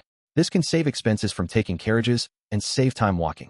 If one often has such tracking missions, then the money saved is enough to buy a brand new bike. The only problem is that this mode of transportation tool has very few models available. All of them have high seats. Zio was enticed. At this moment, a tracked carriage drove over from the crossroads and stopped in front of her. Zio happened to be at a station. Glancing at the double-decker that stopped on the iron tracks, Zio took out a few pennies, walked over, and sat down by the window. Such public carriages could seat nearly 50 people with its double decks. It wasn't too crowded, allowing Zio to easily observe the scenery outside. However, she didn't admire the scenery. Her mind was quickly outlining the exact appearance of her target. Brown hair, red eyes, pronounced features, a nose bridge that was so high that it looked deformed, and an oil painting catalog in hand. With her supernatural senses as a sheriff, as well as the distance between them not being too great, Zio could vaguely grasp her target's current location and predetermined destination. Therefore, she remained very calm and even took off her cap while using the glass windows to tidy up her coarse and stubborn blonde hair. After several stations, Zio suddenly got up when the public carriage came to a stop as she alighted. This was the Backlund Bridge area. She had sensed that the target had already changed direction and was preparing to head towards the bridge. Zio immediately went on foot, planning to enter another street at the bend up ahead to board the public carriage that headed for the south bank of the Tussock River. She had good luck, with a public carriage driving over just as she arrived at the stop. Zio silently exhaled and took out another batch of pennies she had prepared, her urge to buy a bike strengthened. This tracked carriage was very crowded, but with her domineering aura as an arbiter, she was able to easily pass through the crowd, head up to the upper deck, and find a seat. The carriage moved slowly as Zio casually looked out the window when her gaze suddenly froze. She saw Sherman, who she hadn't been able to find anywhere. This young man who thought himself as a woman was carrying a paper bag with a few long loaves of bread and a stack of newspapers as he entered a narrow alley. His brown shoulder-length hair had grown longer, and his gray-patterned trousers seemed tighter. Although his figure disappeared almost as quickly as he appeared, making it impossible for the average person to notice, Zio, who was a sheriff, easily made the necessary judgment. Sherman stopped renting his place in East Borough and moved here. Seeing that Sherman was fine and that she was still tracking her target, she held back her urge to jump off the carriage to chase after him to ask him about his recent situation. Sherman carried the paper bag with several long loaves of bread and a stack of papers as he passed through alleys and streets, making a huge detour before entering an apartment building. He followed the cramped stairs to the third story, took out a key, and opened the door to where he lived. He seemed to possess some pretty good anti-tracking skills. With a creak, the door opened as Sherman's eyes lit up. He saw a lady wearing a black dress in front of him. This lady had a sweet, supple face and an impeccable figure. Even while standing at the window and blocking out the sunlight, making herself become cloaked in the shadows, she seemed to be gilded, making her appear holy and beautiful. "Why are you here?" Sherman stared at her in surprise, but couldn't help but size her up. His unobvious Adam's apple bobbed up and down as he swallowed a mouthful of saliva. The next second, he turned his head and looked to the side as though he didn't dare look at her head-on. "Ma'am T. Trissy," Sherman stammered a greeting. Trissy slowly smiled as she allowed the poorly lit room to appear to become brighter. Then, she asked with a teasing tone, "Why don't you dare to look at me?" "I don't know. One like men. Why do I still have odd thoughts when looking at you?" Sherman continued looking at the ground to his side as he stammered an answer. Trissy's expression immediately turned mixed before smiling as though nothing had happened. Females can also appreciate the charm of beauty within their gender. She paused for a moment before saying, I came here today because I have a mission for you. Your original progress has been very fast, leaving me very satisfied. But it seems like it has recently stopped. Sherman's face immediately wore a look of horror as he subconsciously took a step back. I don't think there's a need to do such things. Seeing Trissy silent, Sherman's gradually eloquently stringed his words. I really don't wish to instigate others into stealing, robbing, and murdering. That's too evil, too despicable. Even at the very beginning, those people you got me to assassinate seemed to be a little overboard. Although they had indeed cursed me, beat me, ostracized me, and spread bad rumors about me, using all kinds of means to harm me in exchange for joy, their actions didn't require them to pay with their lives. Unsurprised, Trissy smiled and said, "That's not what you said back then. You hated them and had wicked feelings for them. Once you obtained beyond powers, you were so eager to seek revenge on them. I just made a tiny suggestion, and you planned several assassination missions. I always remember how you looked stained with blood, trembling in excitement and fervor." Sherman couldn't help but retreat as he heard that until he was stopped by the door which had closed at some point in time. He then covered his face with his hands, shouting, "No, I have nightmares every night, dreaming of them surrounding me, covered in blood. They chase after me, bite me. Pa." The paper bag fell to the ground as the long loaves of bread were scattered. The stack of newspapers happened to drop just beside them. "This is very normal." Trissy cut off Sherman. "This is a necessary psychological change for an assassin. Think about it. Didn't you wish to kill them when they were bullying you?" "Yes," Sherman answered hesitantly. Trissy then chuckled. "Just treat it as self-defense when being bullied. Thus, killing them." Her speech had a natural allure that made one wish to listen and believe. Sherman rapidly calmed down and nodded. "From this point of view, it does seem much better." Upon hearing that, Trissy's dimples appeared as she teasingly added, "Besides, they weren't your match when they were alive, so what's there to be afraid of when they're dead? Even if they become ghosts or specters, it's nothing. You just need to seriously complete the ritual and consume one more potion, and then you'll be able to burn all those souls to oblivion. But I can't bear seeing people turn ugly, crazy, and evil under my acts of instigation." Sherman still seemed rather unwilling. Trissy indiscernibly curled the ends of her lips as she said with her smile maintained, "Those are evil thoughts they had to begin with. It has nothing to do with you. Even without you, those evil thoughts will erupt at specific moments and situations. Also, the missions I arrange for you are all related to the gangs. Aren't you most aware of what those people are like? Getting them to fracture and kill one another is mercy and kindness for people like you and the innocent people of East Borough." Sherman subconsciously widened his mouth, swallowing the words he was just about to say. He instantly fell silent. Trissy's eyes swept past him and continued with a soothing voice, "You're just one step away from your target. As long as you complete the remaining ritual, you can drink the third potion to completely become a woman. When that happens, you can use the name Charmaine that you've already picked for yourself. What a nice sounding name it is, isn't it? Then, you can leave Backlund as a woman, heading for Mid-Seashire or Desi Bay where you can begin a brand new life. You will no longer have anything to do with this place. Yes, you will definitely be filled with charm.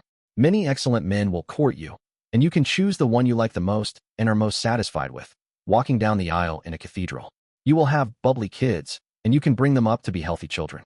You can bring them to Winter County for skiing, Desi Bay for holidays, and to the hunting grounds which are pleasures that only nobles have. Didn't you say that you were willing to do anything to regain your true self?" Sherman's lips quivered, and after pursing them tightly for a while, he separated them and said, "Ma'am Trissy, I understand. I will proceed according to your instructions." After saying that, he seemed to lose all his strength as he stumbled to the ground. He subconsciously reached out to hold onto a coat rack beside him. During this process, his gaze happened to sweep past the stack of newspapers. It had already spread apart, revealing a particular report. "Tycoon from Desi, Mr. Dwayne Dantes, shows interest in purchasing the Larryway Steel Company, believing that it has excellent profitability and a promising future." "Sir, are you really planning on buying Larryway Steel Company?" Inuni asked while walking upstairs at 160 Backlund Street. Dwayne Dantes shook his head and smiled. "That news is just pure fabrication. I've only met the owner of the Larryway Steel Company, Mr. Phil LaRivie, at a ball last week and had a chat." By the side, Butler Walter heaved a sigh of relief as he warned, "Sir, the Larryway Steel Company is indeed seeking a buyer. There are quite a number of people who are considering the option. That also means that this piece of news was released by the reporters under Phil's instructions so that he can sell it at a better price." Klein nodded in thought. He entered the room with the half balcony and prepared to head up above the gray fog. He wanted to use Inuni's praying point of light to see any abnormalities at Hazel's place. This was something that he had been doing daily for the past few days. Chapter 1000, Prelude. Chapter 1000, Prelude. In the Grand Palace above the gray fog, Through Inuni's prayer point of light, Klein saw the scene inside his valet's room. As his vision pulled out and slowly extended out, he began taking in all of Buckland Street. Among buildings covered in fresh flowers and grass, Intis parasol trees that shielded the sunlight slowly swept past. There were slow-moving carriages that were elegantly or beautifully adorned, and youths dashing quickly on bikes. Finally, Klein locked onto Unit 39, Member of Parliament Mock's residence. He then lowered his field of view and began observing every animal and human to see if there was any black-haired, black-eyed, monocle-wearing man. Phew, there's no switching or grafting of fate. Nearly 10 minutes later, Klein heaved a sigh of relief. At this moment, a carriage drove into Mock's residence and stopped at their doorstep. A young lady with curly black-green hair and bright, dark brown eyes alighted from a carriage. It was none other than Hazel who had returned home. She was wearing a dark green dress that didn't expose her shoulders. Her lips were slightly pursed, and she wore a relaxed look with a hint of joy. Upon seeing Hazel in such a state, Klein's heart skipped a beat. This was definitely abnormal. From Klein's point of view, the rat demigod had only two outcomes after meeting Amon's avatar. She either had a trump card and managed to escape successfully at the cost of being heavily injured, or she had turned into a beyonder characteristic to strengthen Amon's avatar. And regardless of the outcome, there was no way Hazel could find her teacher. She would definitely be in grief and pain, feeling dispirited and sad. So how could she be relaxed and happy? With her taking the risk to head to the manor in the suburbs to inform her teacher, she's not a cold and selfish person. Her present state indicates that she has confirmed that her teacher, that rat demigod, is fine. She has even been rewarded, perhaps obtaining all kinds of knowledge about the supernatural world. This is in conflict with my theory of the rat demigod's outcome. No, it's not in conflict. Once you eliminate the impossible, whatever remains, no matter how improbable, must be the truth. Klein leaned back into his seat and came to a conclusion. Amon had not only obtained the rat demigod's beyonder characteristic, but he had also stolen her fate and had replaced her identity. Therefore, to Hazel, her teacher hadn't encountered any mishaps and would only need a period of time to lie low. After making the confirmation, Klein silently exhaled and felt a little relaxed. To him, the most terrifying aspect of Amon was that no one knew what form or identity he would use to appear. It could be possible that Member of Parliament Mocked would one day wear a monocle, or that insects in the garden would turn around with monocles on their faces. Therefore, after grasping the identity Amon might use to appear, Klein couldn't help but feel more assured. As for Amon's performance being problematic in front of Hazel, Klein believed that it was impossible. After all, Amon was a king of angels that was fundamentally good at deceit. Even if he mentioned something that differed from what the rat demigod had said, he could easily use the excuse of it being a test with what he now said being part of her formal education to fool her. Of course, based on Pallas Zoros's depiction, Amon definitely wouldn't appear as a rat demigod, so I shouldn't be careless. Klein did some observations before retracting his gaze and leaving the gray fog. Inside his room, he sat on a reclining chair and drank some black tea with a lemon slice. He half closed his eyes and considered how he could deepen his relationship with Conas Kilgore. After an unknown period of time, Klein suddenly opened his eyes and activated his spirit vision. At the demigod level, he could already activate it at will. Almost at the same moment, Rionette Tinker walked out of the void with the four blonde, red-eyed heads in hand. One of them had a letter in its mouth. Whose letter is it? Klein asked as he reached out his right hand. Sharon, Rionette Tinker's other head answered. Miss Sharon, she should be making her final preparations for the advancement. Why would she suddenly write to me? Klein was slightly puzzled as he received the envelope. After he opened it, he found very little content. There was only a simple line. Emlyn White is seeking out the Rose School of Thought. Emlyn is seeking out the Rose School of Thought? Klein pricked up his brows in surprise. His opinion of Emlyn was a sanguine who was afraid of trouble. Unless necessary, he didn't even wish to head out. So how could he actively search for the Rose School of Thought? This definitely isn't Emlyn's own will. Yes, Emlyn had mentioned that some important figure of the Sanguine was meeting him. This is a new mission that the Sanguine gave him? It's very possible. However, why didn't he mention it in the Tarot Club? Oh, it was focused on the punishment operation, and he had other clues, so he temporarily kept it from us? Klein thought as he leaned forward. Under the watch of Miss Messenger's 8 eyes, he took out a piece of paper and a fountain pen from his coffee table. He wasn't curious about Emlyn's clues, because it was an obvious matter. Since Miss Sharon knew that Emlyn was seeking out the Rose School of Thought and had asked their mutual friend, Detective Sherlock Moriarty, about this matter, it meant that this Sanguine had likely asked the help of the black market arms dealer, Ian, from the Bravehearts Bar. This also meant that, in Emlyn's previous commissions, he must have noticed Sharon or Merrick. Otherwise, it was impossible for him to mention the Rose School of Thought to an ordinary person. I don't know enough about the apothecary pathway. I can't determine how Emlyn discovered a wraith or zombie. Klein crossed his right leg as he placed the letter on his thigh and began scribbling. This is likely a mission the Sanguine's upper echelons gave Emlyn.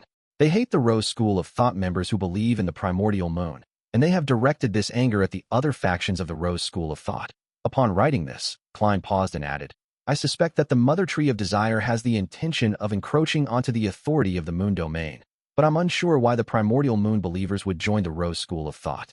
This secret existence seems to have a very complicated relationship with the Mother Tree of Desire.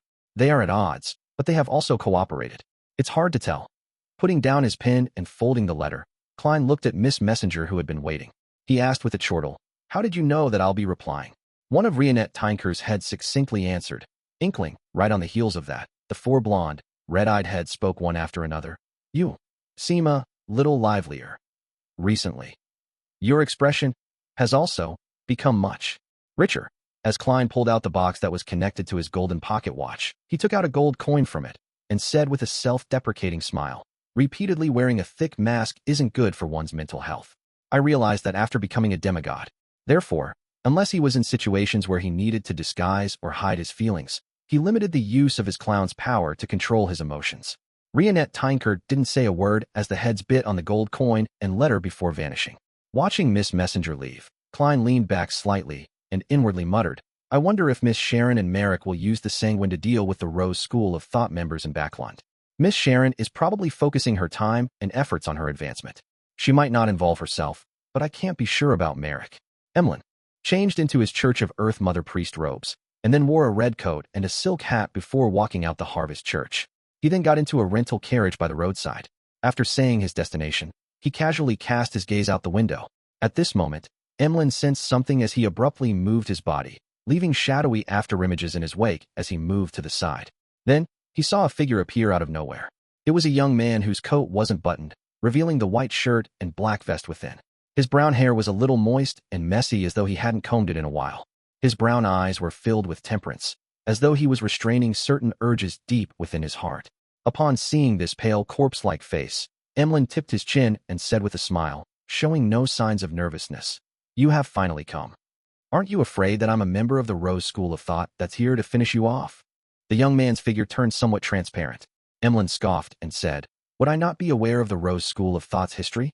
Or matters about the betrayal of the Temperance faction and their escape? Well, how do I address you? Merrick, the young man replied. Is this the information you received from the upper echelons of the Sanguine? Emlyn was taken aback as he'd said, You are smarter than I thought. He used such a remark to confirm the other party's guess. Merrick slowly drew a breath and leaned forward slightly. How did you notice our existence from Ian's side? Emlyn leisurely leaned back into the carriage and said with a smile, Humans have the smell of humans. Wraiths have the smell of wraiths. Merrick fell silent for a few seconds before asking, You Sanguine wish to deal with the Rose School of Thought members in Backland? The important members, Emlyn replied by making an emphasis. If that's the case, we can use ourselves as bait to help you fish out the Rose School of Thought members. However, I need confirmation. Merrick rubbed his eyes and said directly, I know you are unable to make the decision. You can first return to seek permission from the Sanguine. After you obtain their assurance, you know where to find us.